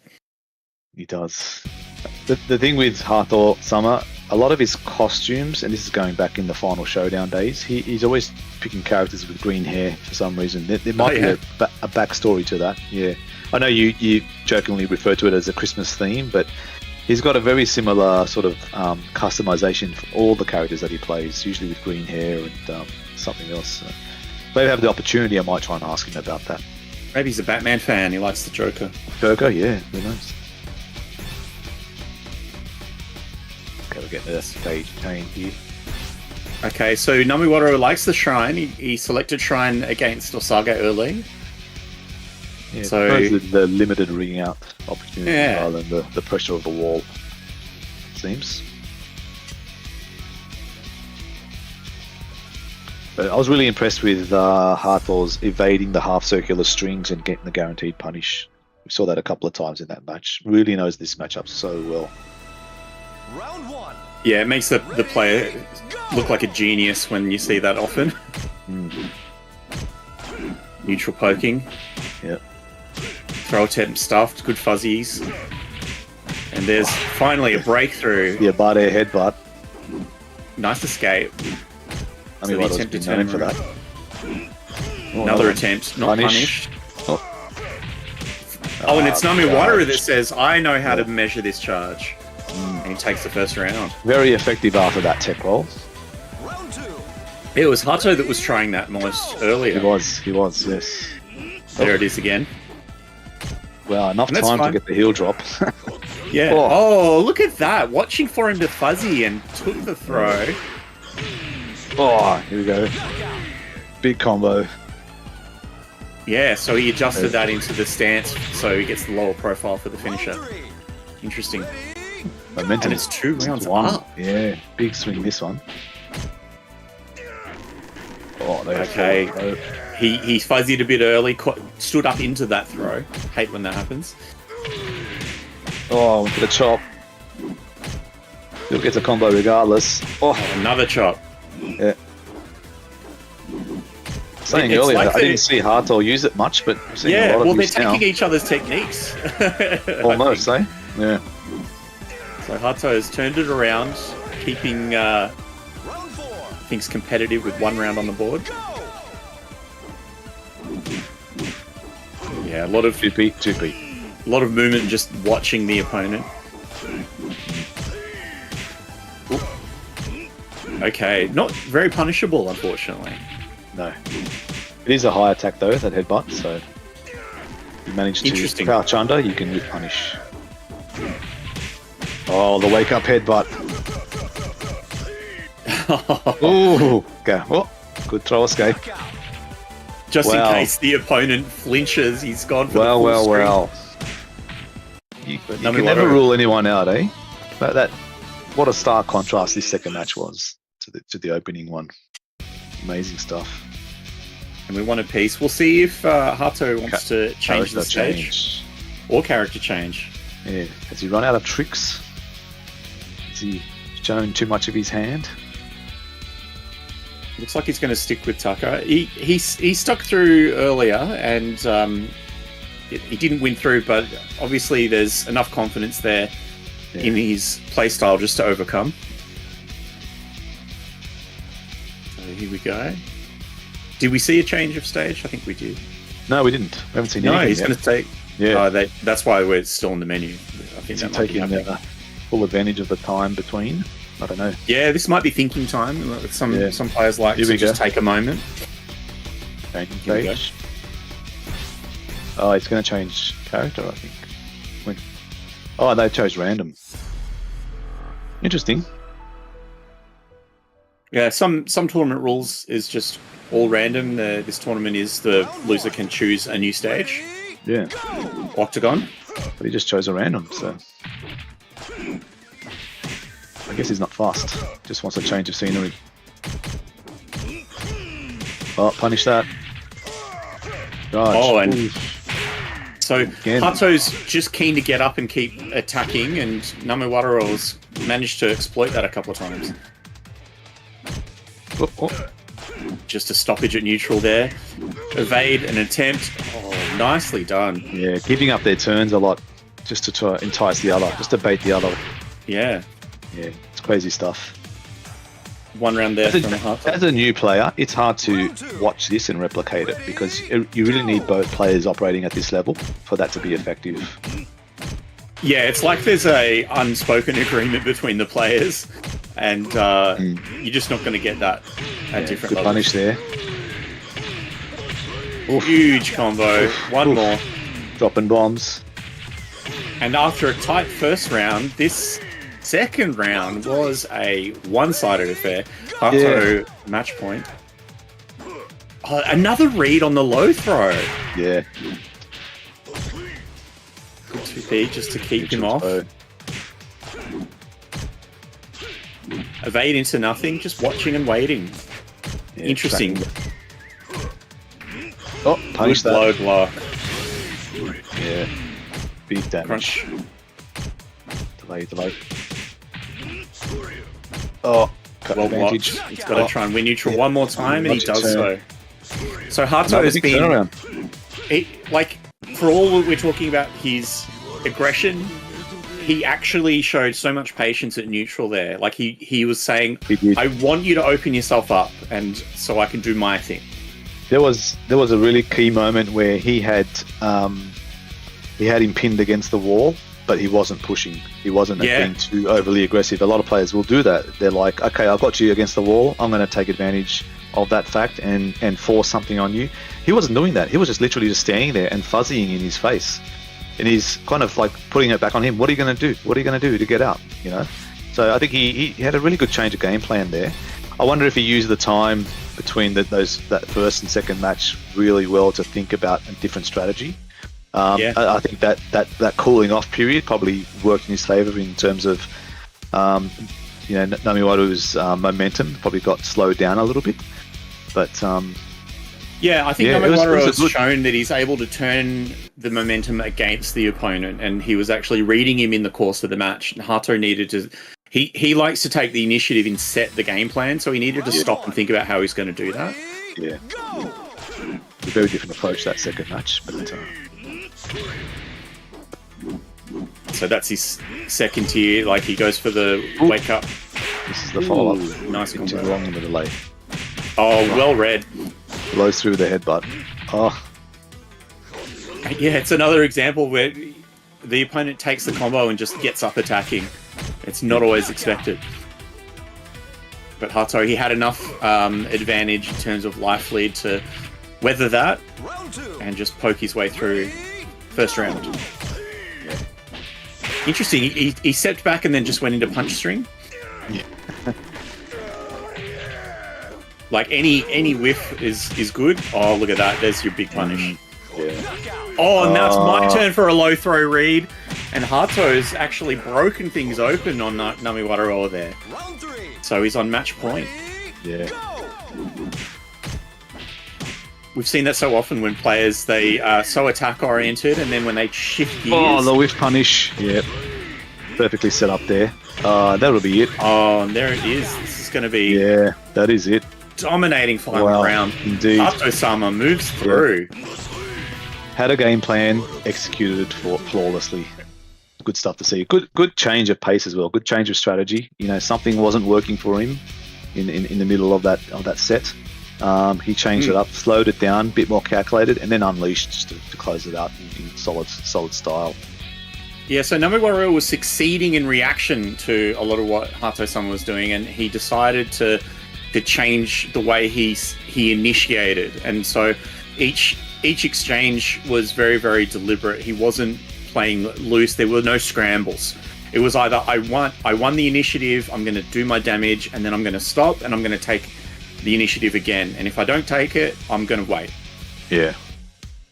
So that was quite impressive. Like that mental fortitude. And as you said, that was a real plan. Like he actually made a really concerted decision about how he was going to approach the match after he lost that initial comeback round from Nami Wador. Indeed. I mean, as much as a commentator can get inside a player's head, that's what it really felt like. It felt like he had to just take pause, step back, reanalyze, and then just re-attack it with a different approach. And I think it really paid off for him. And he developed that as he went through that last match too, because we saw him start to fluidly add some variation into the game because he was getting on top of Nami Wador. Like that moment when he successfully launched and landed a couple of combos, and then on wake up went straight for the low throw. That's when I knew that he'd broken the mind of his opponent, and then that last round was a slaughter. Yeah, when you have that confidence of, you know, running in to do a low throw on your crouching opponent, anticipating the fuzzy, you know, that does a lot to maintain and build your momentum and your confidence, you know, that you got a positive read on your opponent. And it didn't just happen once, it happened enough times to start, you know, installing enough doubt into his mind. So, yeah, really paid off for him. It's crazy. Got the next match coming up now. So, we've got Shirou and Kajjiro. So we've seen, I mean, Jackie's always flashy, always impressive, and Shirou knows, he plays, I guess you'd call it, compared to Janu, a mid-speed Jackie. We're going to do a button check first. And then it'll be interesting to see what happens versus Kajjiro, who's managed to get, suffered from a loss to Shirokara earlier. Yeah, indeed. And then it's about who's going to impose the aggression. Yeah. The aggression's going to be something really key here. We've seen Kajjiro's Aoi be super aggressive all throughout. And Jackie is also, you know, stereotypically known as an aggressive mix-up heavy character too, so... Yeah, although Shirou's got that ability to break through defense, through offense. And so both of these players, I feel, have something in common in that they'll disguise their preparation for turn taking and build in defensive measures with their aggression. Yeah. Good. So here we go. Can't wait to see this. Round 4. Ready, go. And one last round to hop out of. And turn things around.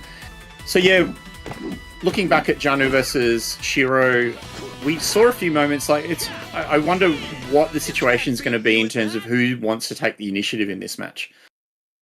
Because Shirou was seemingly the more measured at first, and actually then after taking that measure, we saw a few times that was able to impose a really solid attacking game on Janu, and Janu would just break out of that a few times. We haven't seen... What we've not seen so much from Kajjiro is once contained, the breakout. Like, Kajjiro needs to impose and stay on momentum. Oh, here we go. Dash in sweep. Nice hop away. Stuffing the sweep with the 2P, but Shirou breaking through. Evade into throw. A little bit of hesitation from Kajjiro there. Nice. Sliding into evade. And we're still at pretty even life. One more chance for each player. poking. Ooh, one last chance here. And it's a throw. Forward throw. Yeah. So you see that all that movement, all that thinking about. Yeah. Yeah.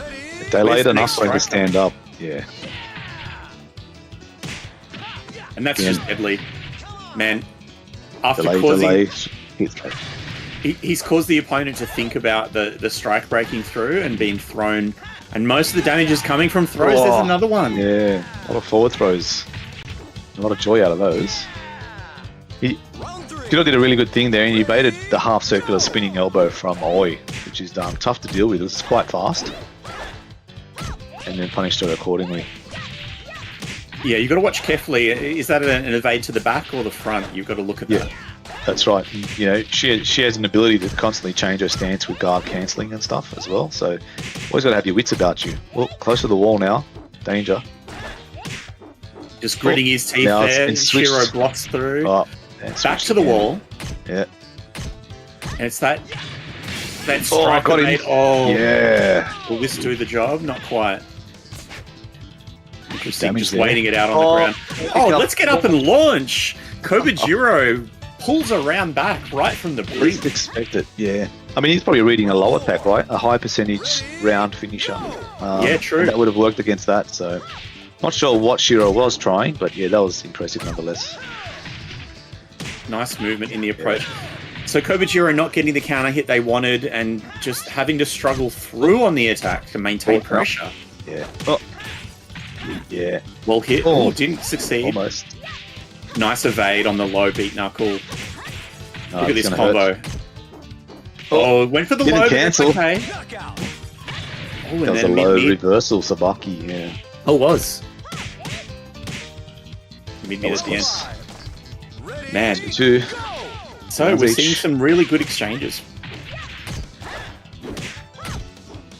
Nice combo just to keep advantage. The throw. And another throw. Oh, upper. Oh, guard cancel. Low block. And the delayed spot, Shirou just poking through. Got the counter hit. Yeah, converted. Just keeping active frames, keeping attacks on the screen, just that little bit more. Yeah. Change of pace in that final round, wasn't it? It was just yeah. Well, it was. It certainly wasn't scrambly, but both players were taking swings, and you saw Kajjiro doing what they like to do, which is initiate the attack and then maintain control through positioning and doing a few pokes into evades and looking again for that counter hit, and then Shirou just taking the measure of that, like weathering through, not actually doing too much and pressing buttons and giving Kajjiro the counter hit. So when he was getting hit, it wasn't for much. Yeah. Shirou was making really good use of the different hit levels too, the mids, the lows, the spinnings. Speaking of which, and the knuckle, man, the presence of mind is so solid. Oh, too bad for Kajjiro that ducking that high, but waiting a little longer. Good evade. Wow. Oh. Yeah, he needed to go for mid at the end there. Just a chance here for Kajjiro, but the throw finishes it. The forward throw. Yeah. Round 2. Ready? Which way is he going to face? I think we've seen Kajjiro struggle this much today. Yeah. Well, other than see how he fights him. Shirokara, it's like the game plan seems to be to box them in. Oh, nice. Got the wall hit. Oh, unlucky that it caused a knockdown. Look at that step. Oh, almost got the wall. He was fishing for the wall there. That could have been a huge return. And kind of a brave... That was that slower low you were talking about? Yeah. Well, it's a mid that evades high, right? Look at that evasion. Watching a lot of crouch dashing just to get under the highs. I wonder if Shirou's going to read that soon and start approaching with mids now. Oh, good block. So, look at all the work Kajjiro has to do to maintain control of neutral, and one throw turns it around. Good block. Oh, got him. Oh, that's That's got to feel bad. Like I was saying, Kobujiro actually has to do so much work in terms of movement, multiple pokes. He does, but you know, look, this is a match where I think he needs to use Tenchinyo a bit more. I'm not seeing him use it much to steal his turn. Gets him off the ground.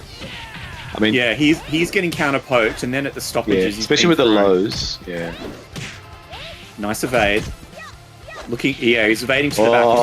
He's watching. Sometimes Jackie just does it. Sometimes he just does it, and it works. But I think he was, you know, there was a good read there on a stance cancel there, on a guard cancel from Oi. She didn't like let her string rip. Maybe she should have. And yeah, he bet it on a smash upper and then got that counter hit. Yeah, I guess and it's a couple of times thing. Actually, hard reads on her G cancels. Maybe that means Kobajiro's getting a bit predictable with it. I'm not sure, or maybe just Jiro's just that tuned in. Yeah, it's maybe that Kobujiro hasn't trained Shirou to be on the defensive enough to have enough space for that. Yeah. Oh, nicely done. Oh, and let's get the low throw. Damage, yeah. Don't want to tech? Fine. Oh, that was beautifully done. Oh, delayed dash hammer. Yeah, it didn't lead to too much, unfortunately, and it's pressure now on the defensive for Kobujiro. Yeah. Oh, back throw. Ooh, one more chance for both players. Oh, he went for the the stance and got low. He knows. You're not stealing so that was a panic stance. That was like a panic sort of situation. Yeah. Nice. Good sweep. There was certainly some good intention in that last round, and Kobujiro is following it up now. Yeah. They're on the wall now. Good work at the wall. There's the low, and another low. Yeah. This way, then that way. We saw the stance into mid, which looked like the low sweep at the end of the round before, and it ended up being his undoing. But this time he stuck with the plan. Ooh. Through the evade. Yep. Back to the wall. Nice. Oh, dagger. Good block. Really pushing after that poke, but it wasn't enough. Almost got that wall. It's so back and forth at neutral right now. Yeah. Oh, overcommitted. All right, so Rich's position. Ooh, not enough of a counter hit. Just a few pokes. Will it be enough? Kobujiro just grits their teeth back and in the ankles. keeps it going. Yep. Nicely done. It's hard to read some of those lows coming out from Oi. Yeah. Oh, counter hit. Good damage. Well, I think that's the first time Shirou's shown that mid kick. Yeah. In open play. So it's a question now of whether Kobujiro on the defensive, one last chance. Wow. You don't want match point. Pulling it back. Yeah, so again, it feels like Kobujiro's got to do a lot of work, and Shirou's got, a faster path at times. Mm. Oh, and run up throw. Good throws from Jackie. Oh, nice. Just when you think... almost hit the wall. Ooh. Danger. Nice fuzzy. Trying to fight his way out. Oh, good evade. Finish of the string, unfortunate. And it was blocked and throw punished. Yeah. The dragon. Well, actually, he did get a mid strike in there and caused Kobujiro to want to block, actually. So, yeah, man. And it's all happening at high speed, of course, the level of these guys. I need to lie down after that. I think I said that earlier. These matches, the intensity is just ratcheting up. It's great to see. So I feel bad for Kobujiro there. Like, there was so many... There was a lot of good decisions, and you could see the intent of a few of those situations, and just a little bit not quite going the right way is enough for Jackie to just bust out a lot of damage. Yeah, indeed. I think we saw two strike-heavy characters duke it out, and I think when it comes down to, I guess, that kind of strategy, I think Jackie's always going to win out. I think all you needed to utilize some of the defensive stance a little bit more.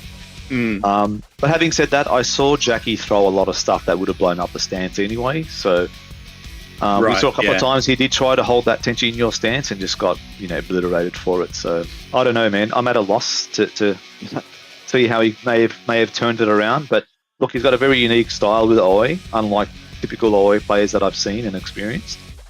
Did extremely well to get this far.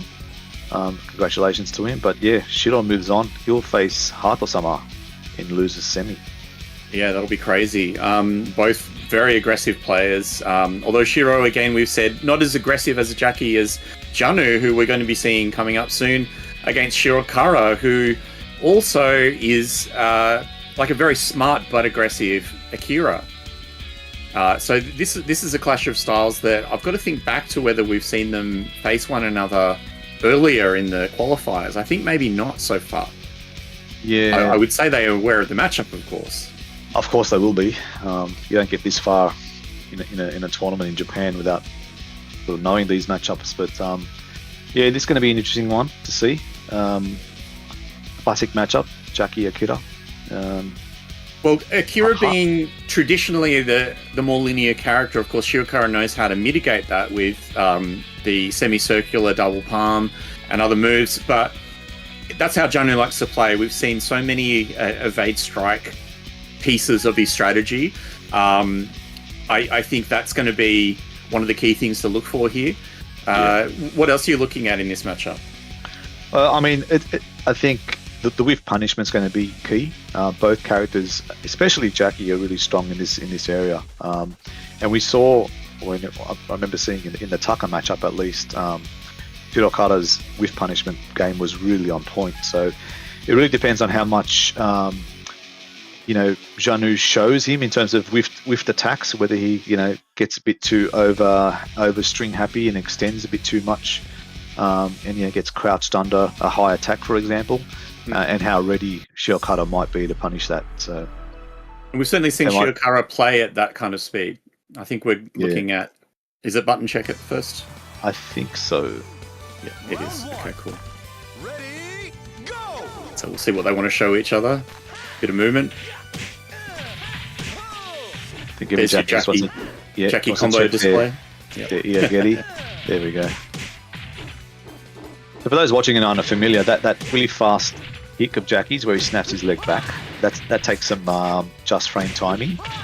It's a high attack, but it's +4 on guard. It's very frame positive. It's a key attack in his poking game. It's a kick cancel, right? It is a kick cancel, but you're cancelling it on the active frames, which makes it sort of hittable or hit detectable. But he recovers super fast, and it's used all throughout combos and just in his poking game in general. So look out for that in the match. Even if he gets guarded, he'll got frames, right? +4. So it'll be interesting to see how Shirokara responds to that. There it is. It's just right there in the center of Jackie's game. It's extending combos. It's a poke. It's a combo. Wake up pressure. It's a poke. It's a combo extender. It's everything. Yeah. And Akira, from what we saw, I know you play a fair bit of Akira yourself. Shirokara's game, he seems to be. He likes to play up close when he's on advantage, but he's actually quite good at advancing from mid-distance. What do you like to see here from Shirokara? Well, I mean, it's going to be interesting to see, is Janu going to be in his face or not? I feel like either way, Shirokara is going to be comfortable with the positioning or the pacing and the spacing that they might be playing at. Because Akira's got some pretty good long-range tools as well. Yeah. But he's obviously very deadly when he's in your face, because not only has he got those fast, powerful mid-attacks, but he opens up his guard break game, which is, we've seen the guard break of Doom, all throughout tonight's finals. That's true. So it's always even a great more so option. than the traditional guard break. Yeah. In Revo, that's become a much more important tool for Akira in open space. But when he's toward a wall, when he's got his opponent's backs to the wall, his regular guard break comes into play with the guaranteed double palm into a wall combo. So we've seen Shirokara do both. An exhibition right here of combos. Yeah. Sorry, what were you saying there, Mike? Oh no, just saying Shirokara has been quite comfortable, showing the full range of Akira's ability to break down somebody's guard, whether it's in an open space or near a wall. So I expect to see more of that. Yeah, and he's happy to step away, force a whiff punish, or create pressure from distance by making the opponent guess when the next neutral break is going to be. Yep. Here we go, winners final. Janu versus and we're on Shirokara. A full wall stage. These are breakable walls. Breakable walls. throw attempt at the start there by Shirou. Interesting. Yeah, so a little bit of that respectable poking game to start with. Yeah. Big swing, full string there from Janu. Ducked and punished. The neutral throw. And there was some elbow attempts and then successful there by... Oh. Look at that fuzzy. Fuzzy into the guard break, but yeah. Janu wasn't having it. Missed throw attempt. Oh, there it is. Missed We're it, breaking through. Yeah. Oh, and then the low to finish. You got to watch for those. Slants. Yeah. But Akira's got some good tools against low attacks. If he's got a good read, he's got Sabaki, he's got his jump kick. Both lead into really good combo opportunity as well. So if Janu gets too predictable with that low, he could get really hurt for it. Nice. Into neutral, yeah. I think we'll see Shirou use his famous back throw quite a lot, but he's not showing it yet. There's that guard breaker doom you were talking about. Yeah, he fuzzied under the throw, made it whiff, and then did a guard breaker doom in his response. It's such a good technique too, because the opponent could duck the throw attempt and still get hit, or he could just guard, and it will work. Nice. There was a kick attempt, and then he went into the guard break again. Oh, the yoho. How does he get away with these yohos? It's so good. It's just a hard read there. Yeah. Reverse Nitaku. Nice roll out of the combo. There wasn't enough to get to the wall, so nice escape there. And Shiokara returns around. You see that back away at the start. He wants to control the space. Oof. Oh, there's the back throw. Big damage here. Oh, wake up. High angle kick. I wonder what Shirou was looking for there. Shiokara was just... Who knows? Dashing in on Waker. Yeah, a throw. Expecting he will be defensive and delay. Just eating up frames. And again, this is Janu's technique. Every time he looks like he's being pushed, he finds something to just break through what the opponent's doing. Not necessarily even defending and punishing. He's actually causing a whiff punish by disguise. Like it's not obvious, but he breaks through and he's got the damage on board. Yeah, and it's not the first time we've seen him wake up with a heavy launch like that as well. I wonder if these guys are watching each other's matches when they're not playing, if they're trying to get some information. Yeah, must be the case. Yeah, Janu was all but out. Back to the wall, final hit, and just bet the farm with a big launch, and got handsomely rewarded for it with that opening game. Launch, was it a throw attempt or? I don't know. No, I think Shiokara was dashing in. I think he was anticipating something defensive, and so it was just like a defensive sort of dash in check kind of thing to see what Janu was going to do. But he obviously got hit, so he let go of his guard while he was dashing in. Yeah. I didn't see a counter hit flash, so there was no attack. May have been a throw attempt. Maybe he was trying to be fancy with a guard breaker doom. Who knows? Yeah, I think Shiokara's got to watch out for that, because Janu's got that split-second timing, and if he's just going to pressure him with neutral movement, he's open basically. Yeah. Here we go. Anyway, it was a close opening match. Now we're in match nice movement into the low. Wow. And he's just kicking out damage. Yeah. Wow. It's another example. It just looked like a bunch of pokes. It seems like he's not doing anything particularly special, but he's making them count. Mm-hmm. Oh, the counter hit. Nice. Beat Knuckle was on the way. Got the counter hit that time. Yeah. Ooh, didn't get the last hit. Drop. Yeah. Looking for an evade attempt maybe there. Missed throw. Ooh.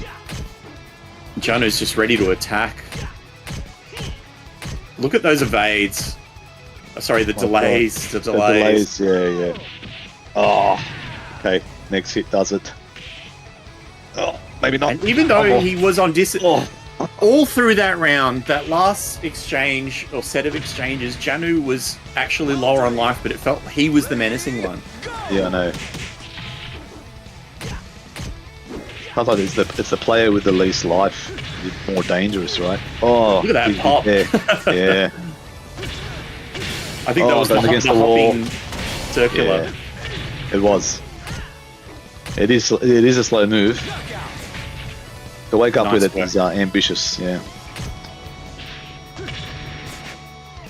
Round 4. Yeah, Shiokara, very, very controlled. Like he's waiting for his moment to burst out. He's not just throwing things out. And that could cause hesitation at times, and Oof. Janu is always there to take advantage.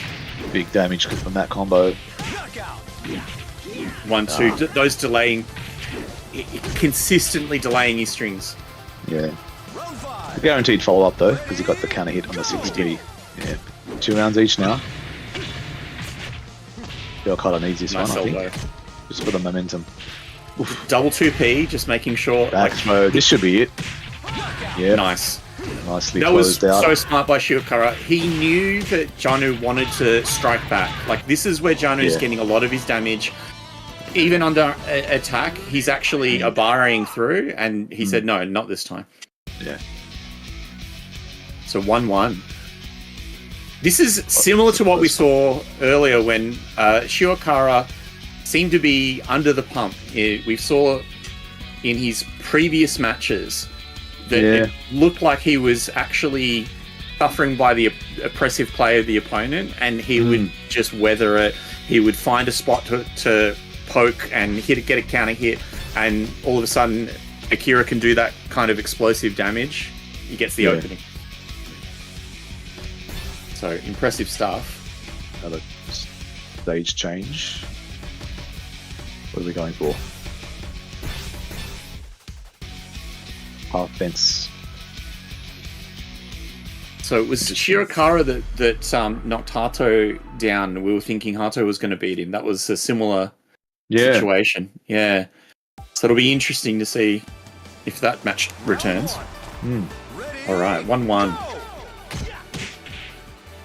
A little bit more measured there by Janu, box stepping to break space.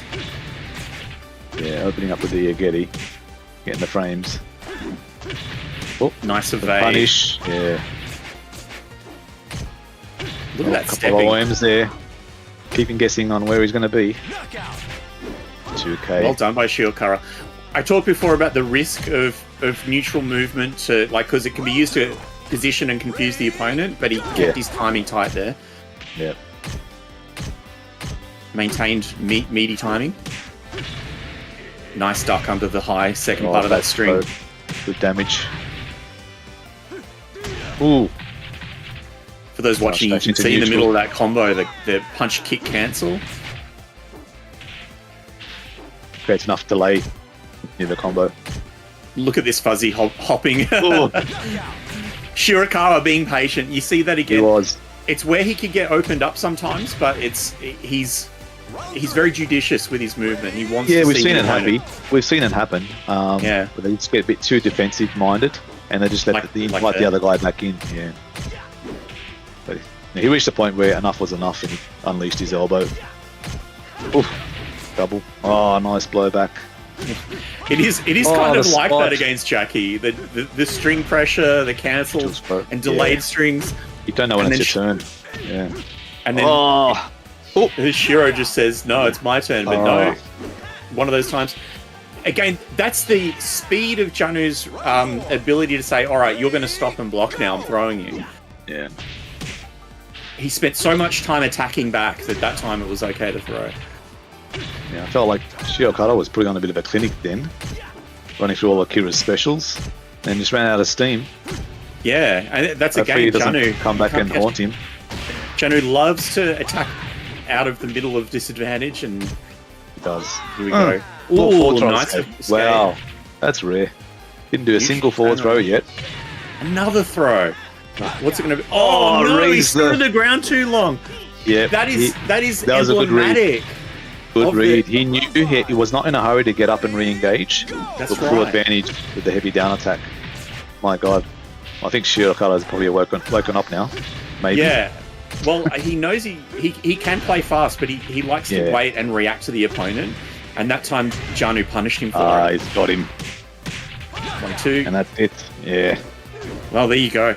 My It looked goodness, scary for him for a second, but Yeah. yeah, my heart It's- was So much Leaping. great damage from Akira there. Well done to Shiokara. He goes 2-1 up, which is a position he hasn't been in so far.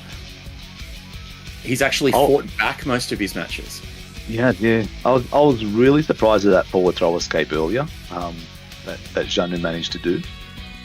I just did not expect that at all. That was just what a read. Didn't represent a forward throw at all. Whole match, and then to stay alive, he escapes forward. Yeah. I think he ended up winning the round as well. It's amazing stuff. But Shiokara too strong, closing out that game. And like you say, just such solid play, you know. The moments where we're talking about, and we can see it from this distance, it's like, oh, he's hesitating, oh, he's blocking, he's playing kind of orthodox, and Janu can punish him occasionally, but it's just micro moments. Yeah. Janu opting for a stage with no walls now. Interesting. Yeah. Round 1. It's unusual for him. Ready? Well, I think because Shiokara knows fully how to take advantage of that situation. Yeah. So he didn't want that playing against him. Neutral throw. Ooh, evades the card breaker doom. Back at poking game. Oh. Not much to punish with there. No, Could a PK side punish turned. maybe? No, side I turn. see. Side 8 turn. minus 9. Yeah. Knockout. Oh wow. Good conversion. And that's the danger of Janu. You just can't count him out. You can't train him. Yeah. He's going to keep doing what he wants to do until you stop him. Crouch dash into low poke. Another low poke 3 times from Janu. Yeah. Conditioning. Oh, God, what a read. I really like that. You see the fuzzy dash in from Shiokara into elbow because he saw the opponent not doing anything. Kick guard. Ball to throw. One more chance. Oh, the wake up. Yeah. Forced him into a meaty wake up situation there. Yeah. That's zero Gonna hold timing. that. Round 3. Ready? Man, that was awesome. Go. So we're 1-1 in this set. Look at that box stepping. Yeah. Let's make some space. And that's what you see the adaptation from Janu so fast. He's like, okay, I'm going to run in and throw now. And the opponent has to question what they were doing again. Okay. This is an example where the opponents are like, I'm not sure what I need to do at neutral when I'm close. Almost started to resemble a button check as well, but Yeah. yeah. Oh, that's second But hit. after all that, Shiokara's life's just melted away. And it's just from pokes. 1,000 cuts, yeah. I think it it's an serves him initial well movement. to back off. I don't think it serves him well. He's inviting Janu back in. With Yeah, momentum. I mean, I totally see it, but it's a bit of a trap. You get I do that to myself all the time.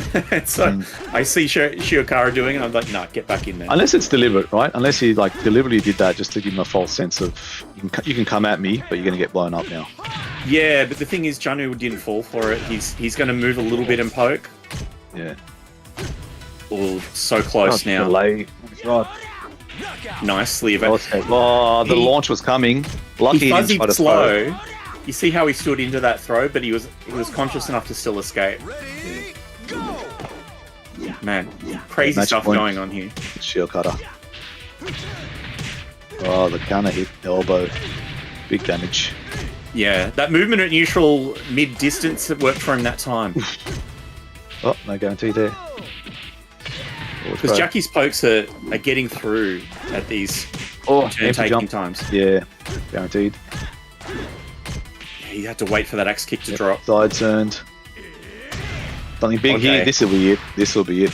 1, 2, just enough, and that is Shiokara it. successful in winners final. Awesome work. Janu looked like he was building momentum there and putting so much pressure on at the middle distance that Shiokara actually set himself up its middle distance, and he lost a round because of it, but he stuck to the strategy and he chose when to engage, and he wins through. So he's through to the grand final. Akira in the grand final, thanks to Shiokara. Yeah, indeed. I think that was some brilliant play. I'm wondering whether there was a deliberate tactic there to slow things all the way down, Think just so. to invite him back in, give him a false sense of security, and then he just turned up the heat again to close it out. great to see. I mean, two powerhouses with their characters, very, very offensive-minded as well, big hitters, heavy hitters, both with different strengths and weaknesses. But yeah, Shiokata just looking really solid all the way.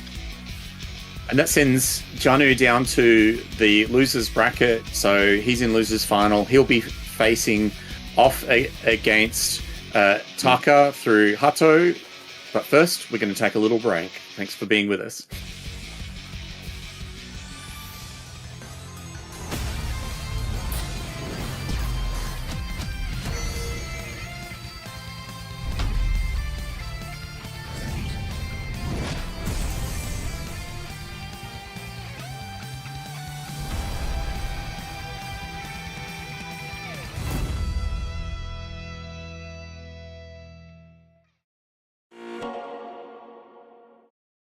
Peggy 12.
Peggy 18.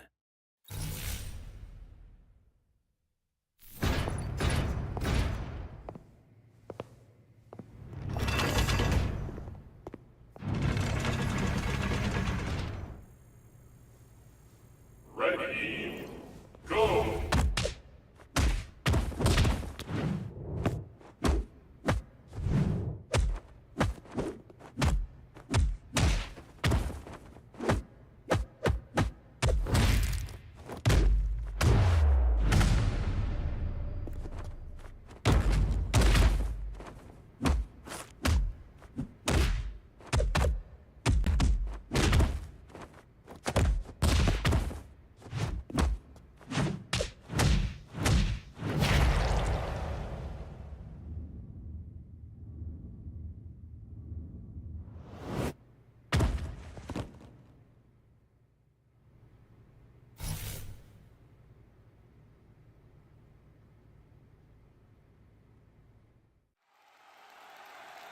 For the thousands in attendance and the millions watching around the world. Returning to the ring, a legend in his own right, a man who once dominated wrestling, who redefined what it means to be a fighter, and what dark design of fate has led him to face tonight, the very team that spelled an end to his glory days, that led to his controversial retirement that shocked the world. Free from his pack tonight, he's hunting solo, the force of pain.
Hey folks, we're back from break and we are here for the last few matches of this Virtua Fighter Open Championship Apac Regional Final. We've got a match between Hatau, Sama and Shirou. That's going to be coming up next, and the winner of that will go on to face Janu, who has been running a train on people until he met Shirokara. So, Indeed. Mike, how are you finding these matches, and do you have a prediction on what we've got next? Well, I think the past few matches have, if they've proven anything, it's that it's impossible to predict. A lot of players who I, in my mind, just silently kind of ruled out, have come back and proved me wrong. So all the players at this stage are just showing a remarkable ability to adapt to their opponent and adjust their gameplay accordingly. We saw that more recently with Hatau Sama in his matchup previously, taking a long pause and break and then just re-strategizing and attacking in a different way. And coming that out was interesting. There. It was, yeah. So, here we are now in losers semi-final. Hatau facing Shirou. Looks like they're getting ready. Maybe it's a button check. Maybe. No, they're going straight in. Straight in, cool. And we managed to pick out the taco stage, so this will be interesting. Ready, go! See who takes the initiative to start with. Oh no. Woo. There was a lot of patience there at the start. It was, yeah. It's like I thought, did I freeze? Oh, punish. Nice. Your Big drop. damage. Yeah. Oh, look at that. The lows. Shirou saying, stop me, I'm going to keep doing it. Oh, he read the throw attempt so strong. Yeah. That is a huge launcher. That is the bread and butter for Taco, and he takes round one for Hatau. Double upper. Straight in with the knee and a throw. Just poke. Okay, good evade. Oh, back throw. The wall. Gonna hurt. Yeah. Man, that is huge. Oh, steps Okay, over. that's an interesting side Got his swap. positioning wrong. Yeah. I mean, I think it's pretty good for him because he's able to angle back towards the wall. Not that it matters now. With punish. And it's 2 rounds in for Hatau in pretty quick succession. Shirou's a smart player. He's been poking his way through a lot of huge offense. We'll see if he can turn things around. Oh, again. A lot of mileage out of that twin upper. My goodness. Big stomp. Good evade. Okay. A little miss at the end, but good signs. Ouch. Yeah. Just a little hesitation after the poke. He's watching for Hatau. That's it. I think we're going to see a stage change. I feel like there was uncharacteristic waiting on the part of Shirou there at points where he kind of had the turn. You think so? He actually waited out on neutral a couple of times there, so that was interesting. Yeah, I'm wondering if he's just trying to get some information, maybe out of Hatau Sama, and also maybe a little reluctant just to throw attacks out there in fear of getting caught. Hatau Sama's been very quick with the whiff punishment, as we've seen, so yeah, that might be putting some hesitation into Shirou's mind. Round one. Ready, Right, back to the city, home stage for Jackie. go! Oh, small punish. Oh, look at that rush Yeah. into the low throw, back throw launcher, and Hatau just massive Ouch. reads. yeah, deadly against the wall. Caught him evading. Got that counter hit stagger. I mean, that's the kind of thing that makes a player think, what can I do? Amazing. Yeah.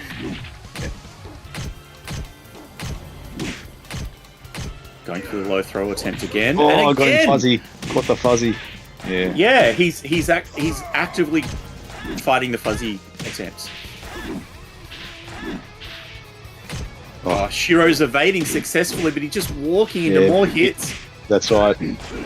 Not giving him enough of an advantage to do anything with, and having to deal with the standing P or the crouching P. Round three. Ready, Just a cycle of offense.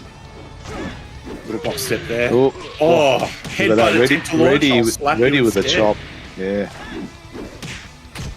Oh, can't throw me. Oh, almost caught on the wall. I see Shirou doing so much good stuff at neutral and not really getting. nice. Finally, he gets a breakout. That damage. Oh, Just when you think Shirou is getting so little return from his movement and his neutral game. capitalized on that side wall hit there. That full combo extension. That was monstrous. It's a good reminder to Yeah. Hatau, he can't just run his own game here. Oh, Okay. for the chop again. Good read That was there. smart. Yeah. And it was almost the same scenario. He went for a launch Single upper. poke, and then okay, maybe he feels like he's playing Janu, who might have done a strike through that stuff. But no, Probably. This is Shirou. Yeah. Nice. Good return at the wall. Jackie's still very dangerous at side. Yeah. Knockout. Oh, got there him. you go. Good all with the comeback. So yeah, My you might. goodness. I think you're right that he's certainly gathering information. Shirou there really took his time For you. at neutral, like evading, looking at where the turn openings were, and eventually he got there. Yeah. Amazing work. Yeah, I think we've seen Hatau always been really aggressive in most of his matches, and I think Shirou just cottoned onto that and started to be a little bit more defensive minded. But when he had his turn, made sure to make it really make it count. Got a bit lucky with some of the wall hits before. We're back to Taco now, so this one's going to hurt. Either way, That rhyme, Taka Taco. yeah. He loves it. Go. Movement forward into a 2P. Very interesting. That's the first time we've seen the low kick in the stance. Yeah. Pays Got the off. counter hit. Oh, the punish. Nearly there. Oh, I needed to evade. I needed to guard. Shirou was Okay. ready, but not that ready. Man, Yeah. Round 2. you gotta feel bad. Oh man, he blocked the first one. He's like, come on, wasn't that enough? I normally don't have any sympathy for Jackie players. But, Yeah, that's so that's funny. completely turning around in this matchup for some reason. I mean, I think we said the same thing the other week. Taka versus Yeah. Jackie. It's amazing. yeah. Okay. Oh, that's gonna hurt. Crunchy, crunchy. But One Taka's last little sliver. Go game becomes incredibly strong in this stage. That back step into sidekick was so good by Shirou. He's still in this. Oh, he waited Oh my so goodness. long. Oh man, the flip. Are you kick. kidding me? Wow. What do you say in the crowd? You read. say yeah. Yeah. Round 3. Ready. So good. That was amazing. That was amazing. Oh, the Ooh, wall back wall up. This is start. gonna hurt. God damn. And that was a low Ouch. juggle. He still got the rebound. Yeah. Reach down combo from Taka. He's got a huge life lead. He can afford just get 6p poke. Oh, just about to say, are we going to see another comeback? Maybe not. Round 4. My goodness. Ready. Go. Still holding the smile from that one and that somersault. That was wild.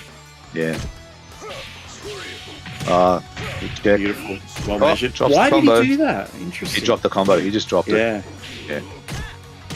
Oh no. Yeah, he That's wasn't not quick gonna enough.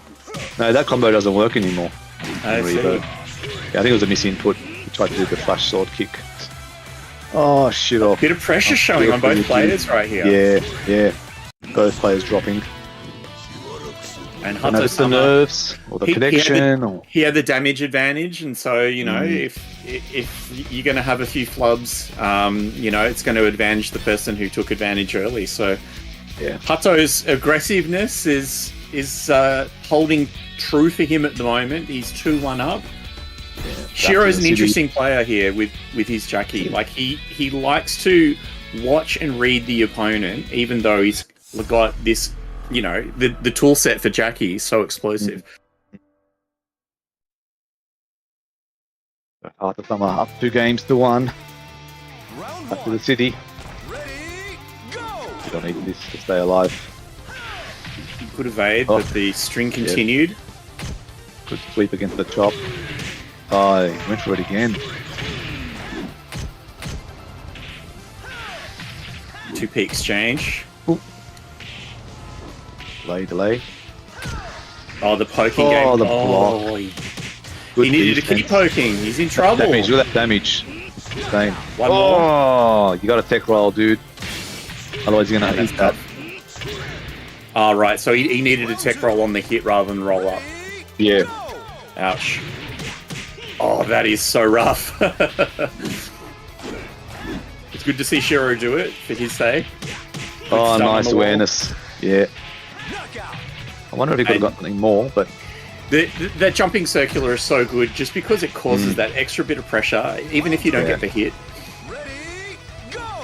Yeah, like I said before, it's plus on guard. It's a half circular, but it's plus on guard, so really good move to use on wake up. Good awareness from Hatau. He changed his string, went for the mid punch instead. Oh, a bit slow. Yeah. Oh, nice fish strike. Good job by Shirou. Just that whiff throw attempt covered well by immediately fuzzy guarding and kept on with his strategy. Oh, nice backsell. Neutral. Nice. Back to the 6K. Counter hits. Oh, got the side hit. Love it. Shirou with the win. So clears it up. Yeah, 2-2. I mean, this is what you expect to see from Shirou, I guess. We've seen him basically absorb and take in that information. Yeah. Adapt and download slow, but it's complete. Yeah, know? That's right. Yeah. So, I mean, we're at that point now where we've seen Hatau have a lot of tricks in his bag, and he's got the ability to sort of change things up here. So this will be interesting. We see a change at stage. Yeah, we did. Back to the Taco, of course. Sticking with Tucker. I want to see a big launcher at the start from Hatau. That's what I want. I've seen it done so many times. Set the tone. Well, he ran in, but it was too slow. It went for the high. But I like the spirit. Oh, the chop. Safe on guard too. Okay.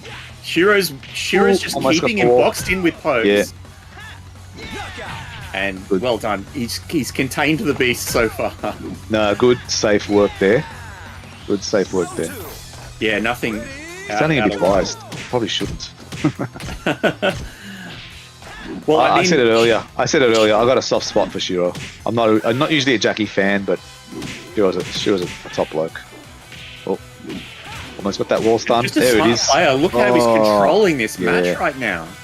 I was going to say it earlier as well. I feared that the Taco was going to backfire on Hatau this last match. And I think we saw it happen in the winners round as well. It is. Shirou really turned it on him. I think Shirou's doing the same now. But I don't want to speak too early. Ooh. No, I mean, we can't count him out. The damage is there. Like, it only takes one more hit. Oh, nice evade. Oh, the throw attempt. High unblockable. So clever. Oh, and he went for the high after blocking the low, and that's it. Shirou, commanding win there. 3 rounds to none. The tactician versus the wild man, I guess you could say, because Hatau's Taka, like there's a lot of smart play in there, obviously, but he's marked by aggression. He's marked by a desire to get the counter hit and launch. Yeah. And Shirou was really under the pump for a lot of the early rounds of this match, but he that's the story. You talked about taking in information. The download was indeed complete. Yeah. I think unlike previously, Hatau Sama didn't take his time between the restart that final game to maybe re-strategize. And I think he continued the same track, right? Bit of a raging bull, chasing the red flag. And Shirou, smart enough, very aware, noticed that Hatau wasn't really changing at all. So he took full advantage of that. Really smart evades, positionally around the wall, maximize the wall opportunities, got those natural combos of Tucker working for him, with the added wall stuns, to continue the combo. Overall, really, really smart play. Yeah, it's really impressive to see. I think we saw the difference a couple of times in matches with Hatau where he was facing somebody who was adapting within the match versus his technique, which we saw work for him earlier versus Nami Wador. He actually paused at the stage selection screen, He waited and he thought carefully about his strategy. He obviously came back into the match with an adjustment between rounds. Yeah. It was very obvious to see as well. When he went that restart. And he didn't do it this time. Maybe he would have benefited from it. He came straight back into the match each time, and slowly but surely Shirou was breaking his game open, and amazing stuff. So Shirou, going to maintain that momentum, hopefully. Well, he's facing another Jackie again. So loser final, another Jackie Mirror. Yep. Well, he faced earlier. They faced earlier in the winners semi, right? So correct. Janu winning that one 3-1. Let's see what he's learned. Downloaded. What's your recollection of what characterized that match? Because I remember that essentially Janu took a little bit more advantage of the stoppages, because what we saw work for Shirou so much in this last match was being measured and assessing the opponent, slowing things down when you needed to. Janu doesn't seem to care about that. No. I think, look, I don't recall a lot of things really standing out in that matchup. I know, although Janu won that 3-1, I feel like the games were closer, round for round almost, and almost coming down to that final hit. So we'll see what he's remembered and retained from that earlier matchup. He's got a bit of momentum now. I think they're going into a button check now, so guess those just frames. But I think Shirou has some momentum now, so hopefully he can maintain that going into this match. Whereas Janu's coming in a bit cold again. And there's also that psychological barrier of, hey, I already beat this guy, I got to do it again, kind of thing. Whereas Shirou's coming from, hey, I get a second chance to do something different now. So really depends how mentally prepared the two players are as well. But it can't get any more even with the character matchup. You've got a classic Jackie versus Jackie, both amazing characters, and we've seen both of the guys really utilize this character to its fullest potential too. So rarely a combo drop or an opportunity missed. Yeah, absolutely. So the clash of styles is not too strong. We did see them go back and forth, and it was really Janu last time who would just push forward and adapt that little bit at the moments of hesitation. So we'll see if Shirou's learned from that. That's going to be a really hard thing because it's so subtle. Yeah. Here we go, just finishing out the button check, as it were. Yeah. I think it's, I don't know if they're going to push for Shirou to just finish the match. There we need Janu to ring out.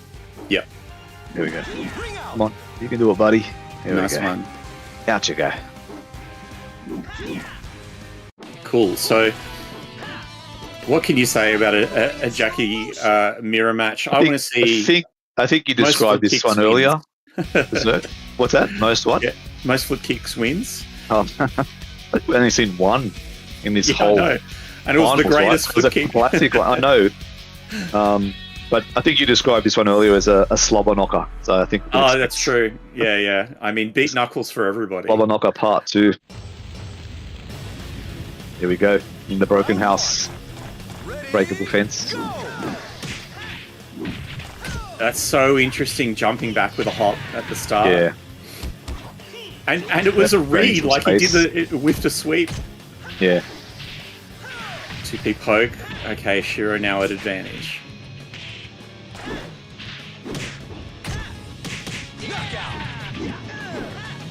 So Janu maybe trying to play a little bit more wild, just take a turn against maybe a throw attempt, but that was a bit of a guess. Janu's turn to play a little bit more tight, going for the low beat knuckle. But it's Shirou that's maintaining a tighter control of the neutral right now. Yeah. Forcing a whiff. Oh. And this is where Janu comes out of the blocks from nowhere. Wake up into the middle smash. Nice. Like, I'm not having it. I don't want the guess. So Shirou maintaining control. And it's up 2 rounds. It's losers final, so it's not like there's going to be a reset here. He's just got to get in there and make it happen. Yeah. Well, look at them both moving at neutral. It's it's the most mirror a mirror can be at that moment. Knockout. And Delays there's mid. Yeah. beautiful delays from Janu. It's characteristic of his game. Look at that. It looks like he's stopped, but he's not stopped, and he does Yeah. not stop. Yeah. Okay, Forward good throw. throw escape. Good movement into the low poke. Mid again. Forward And throw, good damage. Janu's Block. so good at that. He's taken 2 hits and he comes up and throws. Like, Yeah. who would think of doing that? Yeah. Amazing. And that's Pretty aggressive turned there. around.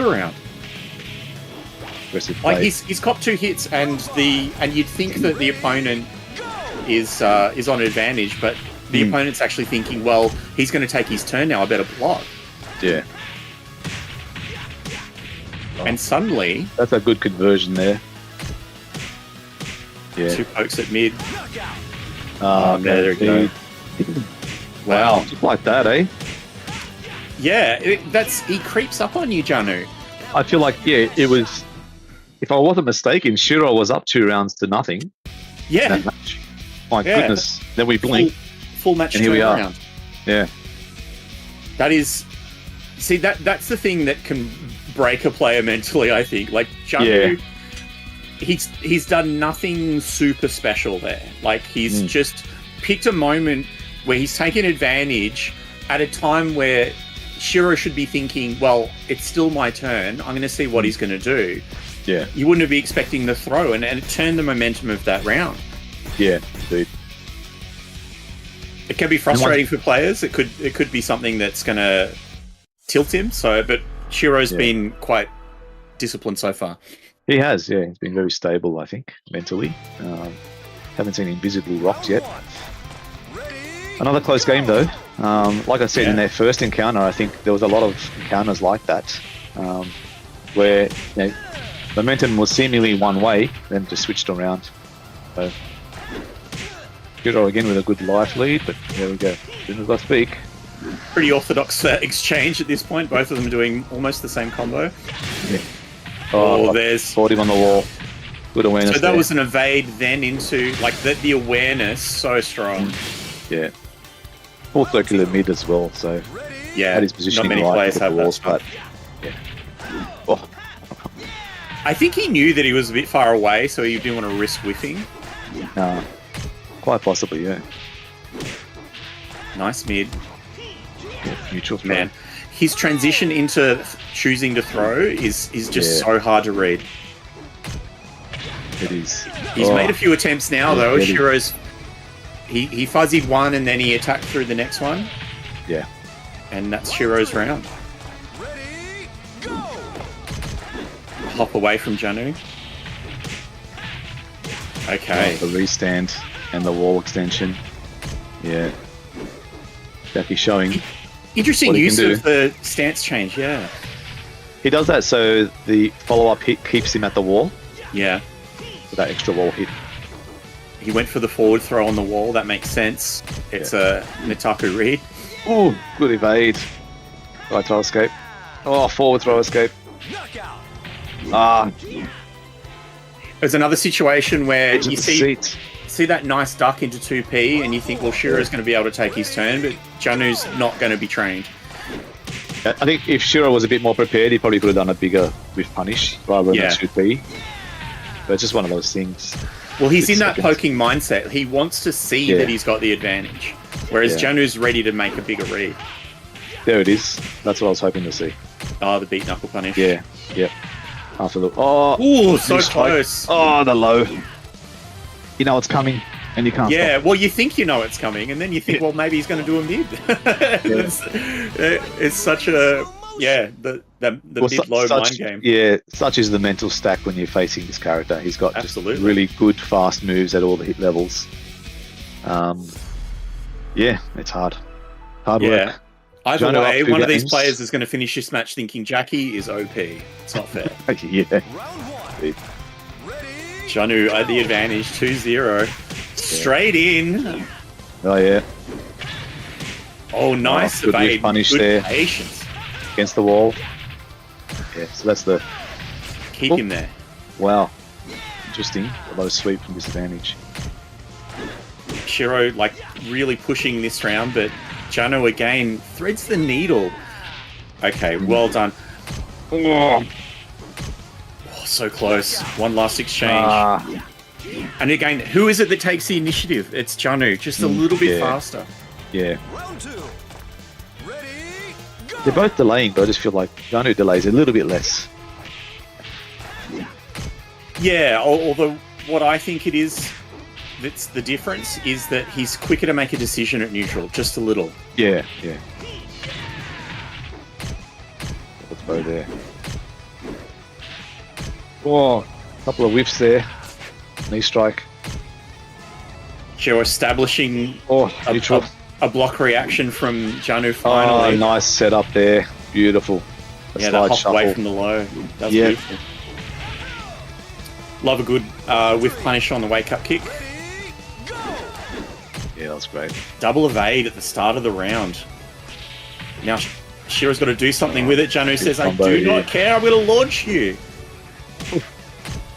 Tech roll. Mid. Ah, the wall. That's his favourite thing. Yeah. One last chance. Okay, match point for Janu. That feels rough. I got to feel bad for the player that does a lot of work at neutral for not much return. Yeah. Janu just keeps it simple. That's the thing, you got to make your opportunities count, really. Sure. Recognise the beautiful. whiff. Immediately launch. Hard to come back now. Nice evade. Nothing in it. Ooh. With the slide stagger. Didn't give enough. Oh, jeez, this is so close. There's still a chance here for Shirou. He's just got the it. down kick. Down attack.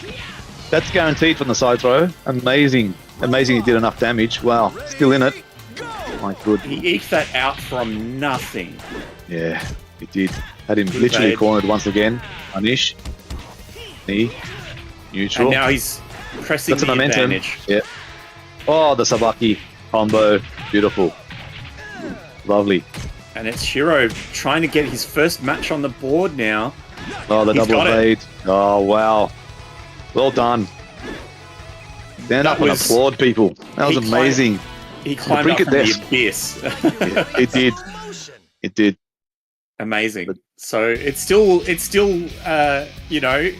to Janu at this point, 2-1, but that was a lot of grit and skill from Shirou. And what I particularly love was Shirou used some very creative thinking to get out of his sticky situations. He had some really clever setups and some really, really smart reads to help him pull that one out. That was amazing. And it was a really, actually, even when he was on attack on advantage in the corner, it was the very corner. So it's actually a really hard one to judge because you don't get a straight wall splat. Yeah. Oh, the jump. I don't know if that was deliberate. Janu, he's just willing to put the launcher out there. I just hope he's still got something in the tank now for this match. Oh, good. Nice one. Excellent evade into the low. He tried to escape. Backdash, yeah. Often you'll see a lot of players put all they have into that comeback and have nothing left for that final match. And just peter out. But... Oh, nice back step. Good punish. With punish with the beat knuckle. Dragon kiss. Oh, almost got him. Janu was watching for it, and oh, that's good escape. A little bit of a hop back to create space for Shirou. Oh, got him. Oh, I missed I think that was a 6K plus G. Again, but he's done it. Very interesting. The danger for Shirou is always in those moments where he thinks, okay, I'm just going to stop and take some time or create some space, because that's when Janu takes his advantage. Yeah. Side like you were throw. saying before, just winning that neutral situation a bit more often than Shirou was. Yeah. I think Shirou's looking for those big openings, whereas Janu was just taking all the little hits. There's that step big again. Openings. Yeah. Great capitalization there. Using that's the advantage. That's Shirou's favourite response to that wake-up situation. Yep. I mean, it Janu waking up with a launch there. You know, doesn't matter how experienced you are, you want to get away from the wall, so... Nice. Good, unblockable good recognition of the stance there to make that unblockable. Oh yes, it's only in one position, isn't it? It is. Oh, the whiff beautiful. punish, the high angle. Love it. And My there's the goodness, flip we have a kick. game on our hands. Wow. It's 2-2 in this losers final. We've seen Janu just push back on Shirou in the middle of strings, in the middle of attacks, and somehow eke out damage because he's willing to do the launcher or put an attack on the screen. And Shirou wants to measure things. He wants to see what's happening first. And this time, that measurement has been accurate. So we're at 2-2 now.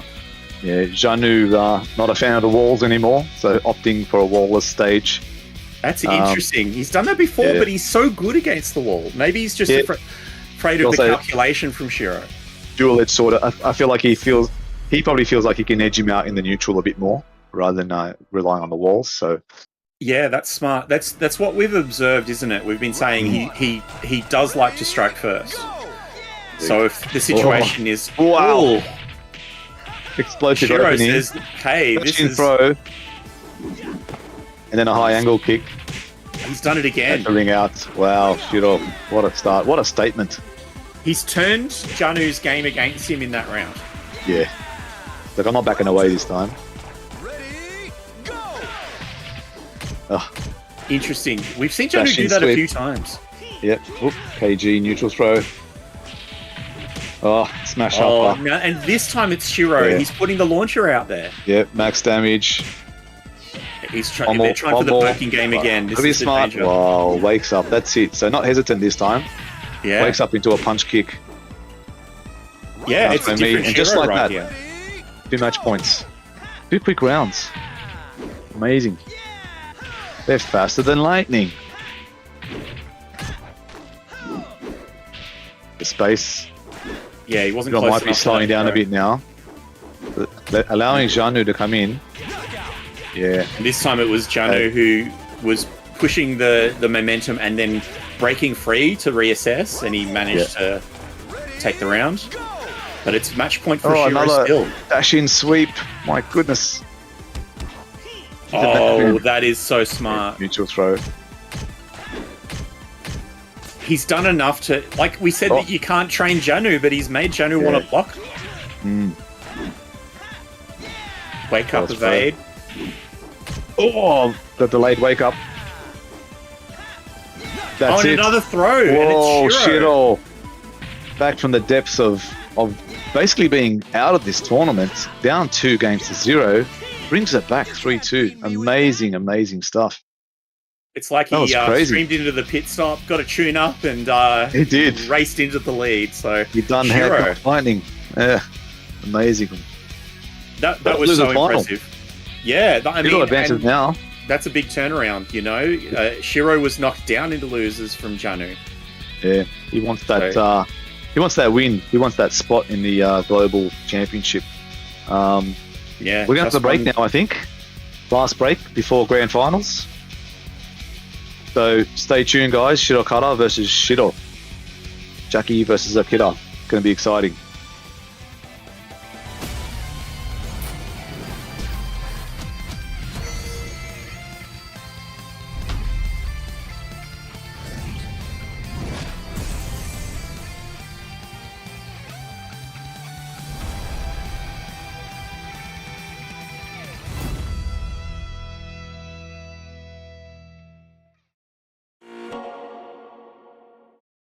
Peggy 12.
Peggy 18.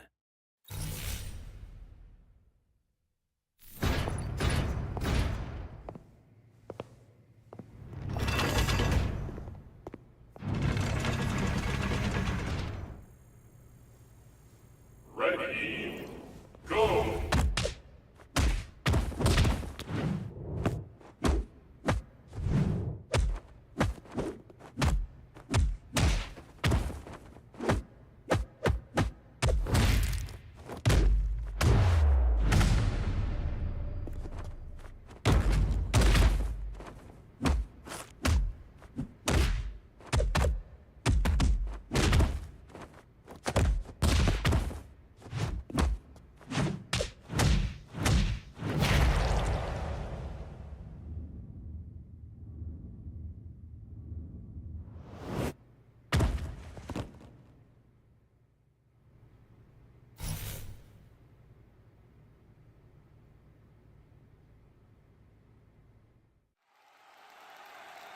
For the thousands in attendance and the millions watching around the world.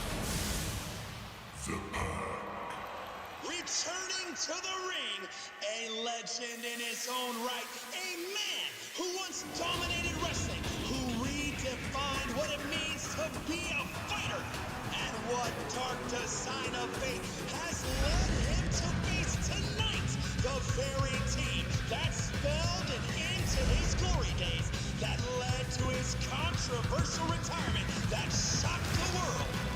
Free from his pack tonight, he's hunting solo. The force of pain you can contain. Wolf Hockfield!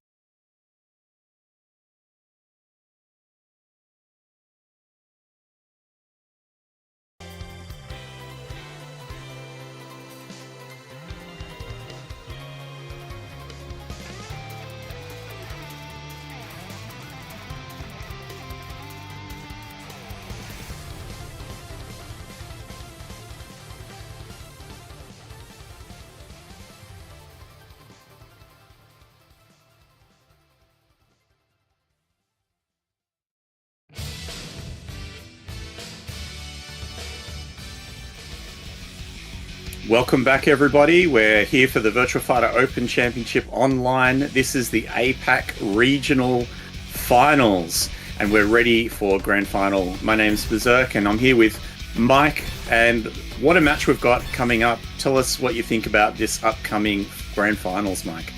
Oh my God, I'm so pumped. We've seen some absolutely amazing matches leading up to this point, and just more recently, Shirou's amazing comeback in the losers final against Janu, both really strong Jackie players. I've mentioned before I've got a bit of a soft spot for Shirou. Good to see him come this far, but you know he's facing a formidable opponent with Shiokara, Akira. We've seen him like devastate some players on his path and on his run to this grand final point. He's still in winners, so he's got to lose twice for Shirou to take it. So it's going to be an interesting one to see, a classic Akira versus Jackie matchup. Both players experts, with their respective characters as well. Going to see if there's any mind games with the stages they select. Both characters heavily favoured with walled stages as well. Both characters good combo carry for ring out. So yeah, it's going to be a hard one to pick. I think the interesting thing for me with these players is their mindset. They are both players we've seen take a lot of time at neutral to weather what the other player is going to throw at them and adapt. So what do you do when you've got two players like that? Yeah, button check now. Yeah, that's a really great question, and I think that's the beauty of this first to three format. We're seeing a lot of adaptation happening in real time. Often tournaments are probably set to first to two, and you know I think sometimes that doesn't allow enough breathing room for players to properly download and adapt. And you know we're seeing these great tales of momentum swings and comebacks and reads and counter reads taking place, you know, over the course of sometimes the full extent of 5 matches. Yeah, so many of these matches we've had somebody sitting on 2 wins and then the whole thing turns around.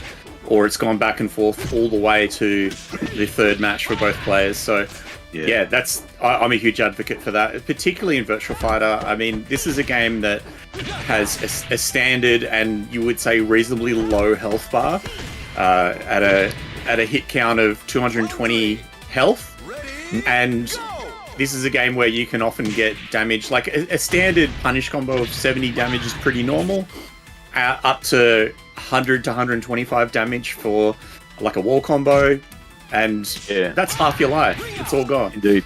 And I mean, we've seen some lightning fast rounds, 10 seconds, sub 10-second rounds. And VF can be like that. It can be explosive with the right read. It can end the round very, very quickly. We've also seen a lot of rounds go the full extent too, with the timer coming down almost to the full 45 seconds. Yeah, but we might see a bit of that with these players. I would say, again, the mindset, the nature of the play, they like to observe the other player, they like to use movement. And they're very sharp on the evades, which is part of what the neutral game extends out to when you've got players who are just checking each other, evading, and checking for that option to either throw or try and open them up for a strike. Yeah, it's been both of these players have done that to their opponents and actually basically run a comeback kind of methodology here. Yeah. Again, showing their great ability to adapt to their opponent and the situation they've been in. But here we go, grand finals. Yeah, and it's, as we said, it's Shirou that's actually in the winner's position here, so huge advantage. Yeah. Nice throw escape. In the octagon here, so expect to see a lot of big wall damage from either player, given the right situation. You can see the interesting first attempts at what they're trying to establish here. A bit of a poke throw attempt there from Shirou, finally breaking through. The punish there. What's the wake-up game going to be looking like? Oh, we saw Shirou versus Shirou here. Shirou as Akira crouch dashing a couple of times into super dashing elbow, and Shirou recognizing that and just beating it with a mid. Yeah. Nice evade. Showing, his execution skills and ability is like really on point as well. For a lot of players that don't know, Akira is a very execution-heavy character. His main sort of attacking tool, the super dashing elbow, is 3 taps forward with the punch. But doing that very quickly or on reaction takes a lot of skill. Yeah, you've got to buffer things in while you're doing something else in the game. Yeah. Which goes with the mindset of showing your opponent one thing, then doing another. Indeed. Nice poking. Oh, KG. Oh, they are really trying to win the neutral game, and nobody is succeeding with their throws at the moment. Yeah, it's still very evenly matched this round. Close to the wall, neutral throw. Finally a throw. Goes off guard break of doom. I felt like something big was coming. But when you're matched to the wall, you're going to be guarding a lot against Akira, and that opens up to that guard break of doom. I mean, both players are moving and fuzzy guarding so much. Look at that, another fuzzy under the throw. Yeah. Evade. Knee strike. Or hanging knee, I should say. So back and forth right at this minute. Oh, back throw escape. And another. Side double evade. Oh, back turned. Oh. Got him with the back throw. It's great to see that. It's like his VF2 throw right there. A lot of staring each other down. Just in that moment. Oh, and as we said, we're finally at time. It's looking close. Yeah. One more hit from somebody and it's Wow, Shirou. 2 seconds to go. Very, very evenly matched. We talked about that being a little bit rare, but between players that move so much, that test each other at neutral so much. Yeah, and neither willing to really overextend just yet. Like a lot in the pocket. Oh, that wall attack. Not that going for anything further. Oh. Shirokara's back throw, which he loves, has not been successful twice now. Shirou watching for it. Oh, double evade. Oh, my side throw. That was so smart. Missing. Yeah. So rather than a full punish attempt, it was a semicircular, or was it? Well, there was no punish attempt there because he was he side waited turned. it out. Yeah, he was side turned on that full circular mid, so it was -9. But the good thing for Akira there, he used that half circular that caught him evading away from danger. Yes. Right? He was trying to evade away from the wall, and that resulted in that counter hit. And I think that surprised Shirou to the point where he didn't get his side throw escape. Usually these guys never miss the side throw escape because it's a single input. Round one. Yeah. Ready, go! Close match. First blood to Shirokara. And it's I've that got some offbeat walls. timing, just waiting that little bit. And there, in response, we see Shirou going 0 timing. Oof. And then Shirokara doing the Yeah. same. Yeah, So like, I can this use has the been a wall too. bloody round. it has. Oh, Nice. Really solid on wake up. Knockout. One more. yeah, not going to throw him. So that was a completely different characteristic to the first Round match. two. This was a strike exchange versus a neutral and throw attempt exchange. Yeah. So the match has just sped up. But it was really interesting to see once the wall came into play how both players changed. Yeah. Good throw escape. Nice sweep. Don't see Shirou using the sweep much. Janu was using it a lot. Oh, Knockout. delayed Yeah, into middle smash. Everything's very calculated, so I Yeah. guess it was a very deliberate Round three. attempt to stuff and evade, which succeeded. Yeah. Oh, oh, Nice block on that long-range poke. my god. Oh, Ooh. punish. Yeah, That sucks for Nice. Shirokara. using the wall there. And in turn. Beautiful The wall movement to make sure the wall was directly behind Shirou there. Knockout. Oh, the hit throw. Oh, that's great stuff. I mean, it starts with a mid there. He's looking for. Was that a failed evade maybe? It was. We Yeah. saw the red counter hit. Yep. They delayed just enough. Nice super dashing elbow combo. And a little bit down Ooh. attack as well. Amazing Guard break. defense. Attempt stuffed. 2P to Oh, just got him. break Oh, momentum. no. Commentator's curse. Good stuff. When Hit to the the counter neutral hit. throw this Oof. time. Yeah. Oh, the yoho! The patience, just call out. waiting. That was a call out there. Yeah. That was beating I've had a enough. beat knuckle. He was late to a Yeah. beat knuckle. Yeah. I've had enough of your delayed hits. You can eat my uppercut. Nice delayed string there from Shirou, keeping Neutral advantage. Oh, look at that. Strike.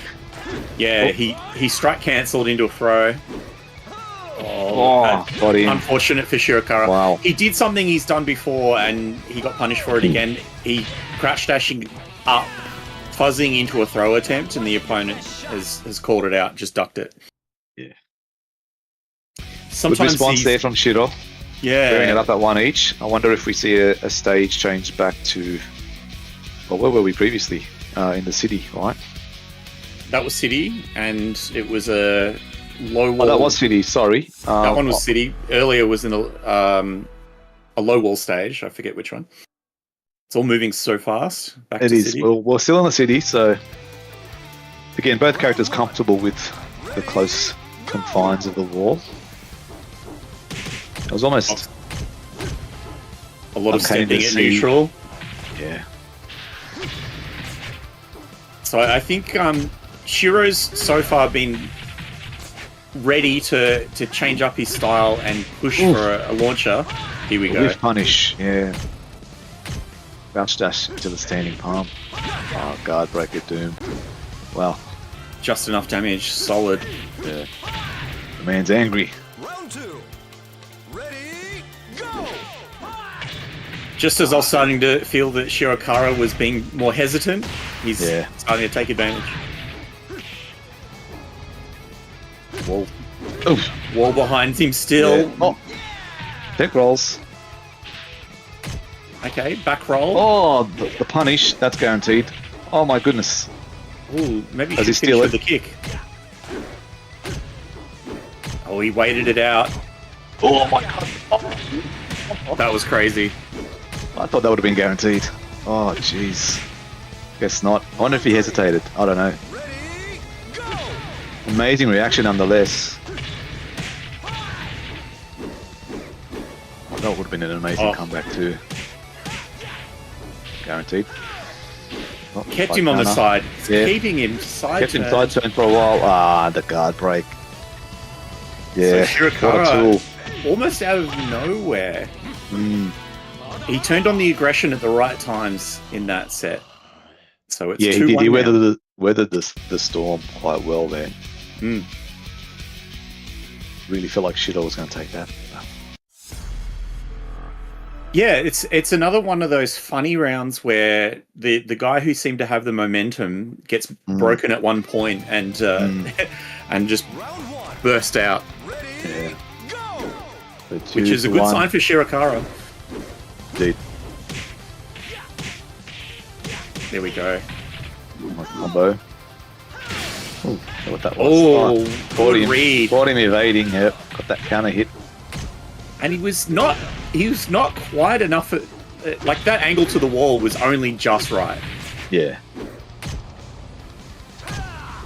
More neutral shenanigans. Oh man. And he's still on advantage, Shirokara.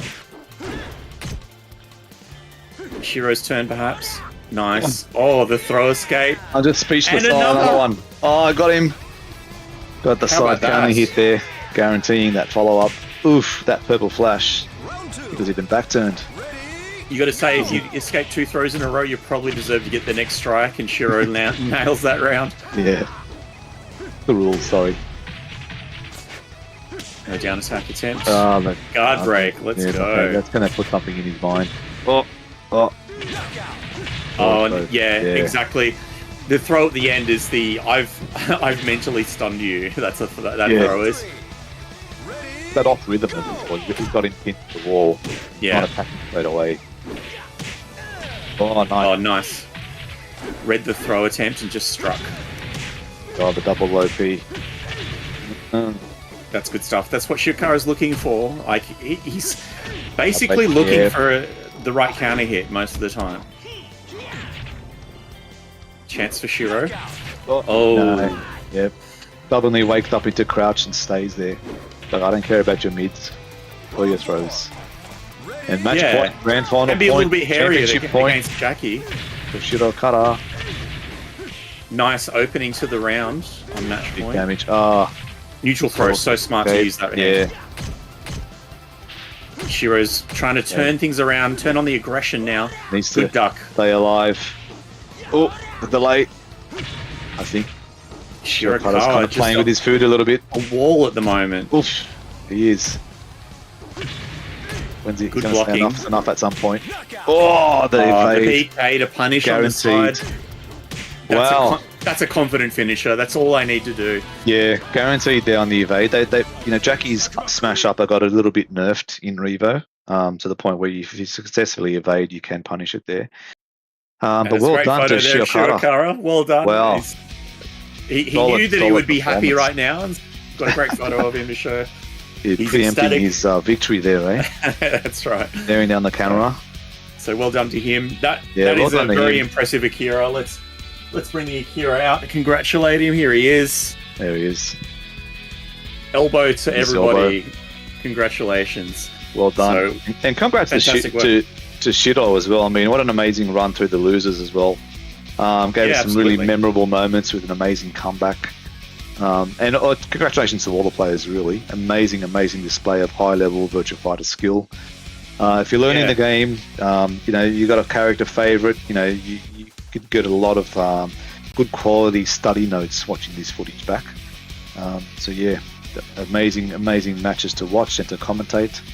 That was I have to a thrill. give our third place finisher Janu a shout out as well, because he won the qualifier 2 weeks ago, and he had an amazing run through losers bracket, and so it must be tough to fall short. But man, he showed a lot of great match awareness. Like he really took it to every opponent. So what can you say? All these players are incredible. So it's been fantastic Indeed. to commentate all of these matches. Yeah, absolutely. So coming up, we've got some awards for players who have been participating. All of these players, congratulations. You are the winners. All the names are on screen there for you now. T-shirts. The team will be in touch and we'll get you details so they can send those out to you. Yeah, congratulations, guys. And coming up, we have the EU qualifiers. In a week's time, qualifier 1, September 28. You need to make sure you're registered if you're in Europe. September 26 is your deadline. Following that, one more chance, qualifier 2 on October 5. Registration closes on October 3. So make sure you register today. Indeed. So there we have it. A fantastic experience for all these players and across the APAC region. It's been a great privilege. Thank you, Sega, TNS, and all the team for having us on. Yeah. Make sure you check into the Virtua Fighter Discord online and look at your local region groups. Everyone's posting their tournaments and talking about the game. And of course, there's another resource, Mike. Tell us about it. Well, of course, VirtuaFighter.com, guys. You know, that site's been around forever. It's your central hub and resource for all things Virtua Fighter. But the great thing about the online community these days is that there's no shortage of platform or discourse or conversation that you can have regarding Virtua Fighter these days. If you're trying to learn, you're trying to find or connect with players, support your local scene if you have one. If not, think about creating one. Attend the many online tournaments that are coming up. Check the calendars, check the official channels for details on that. But yeah, it's a great time to be a Virtua Fighter fan, and there's a lot of great things to look forward to in the coming weeks. Yeah, it feels like it's nearly time for Sega Christmas. We've got TGS coming up, Tokyo Game Show, in a few days' time. So we're all waiting as VFNs with bated breath for what they're going to reveal. But for now, we've had an amazing tournament. We've got more to come in the Virtual Online Championship. But from the APAC region, it's thank you and goodbye from us, Berserk and Mike. Take care, everybody. Thanks, everybody. Play more VF.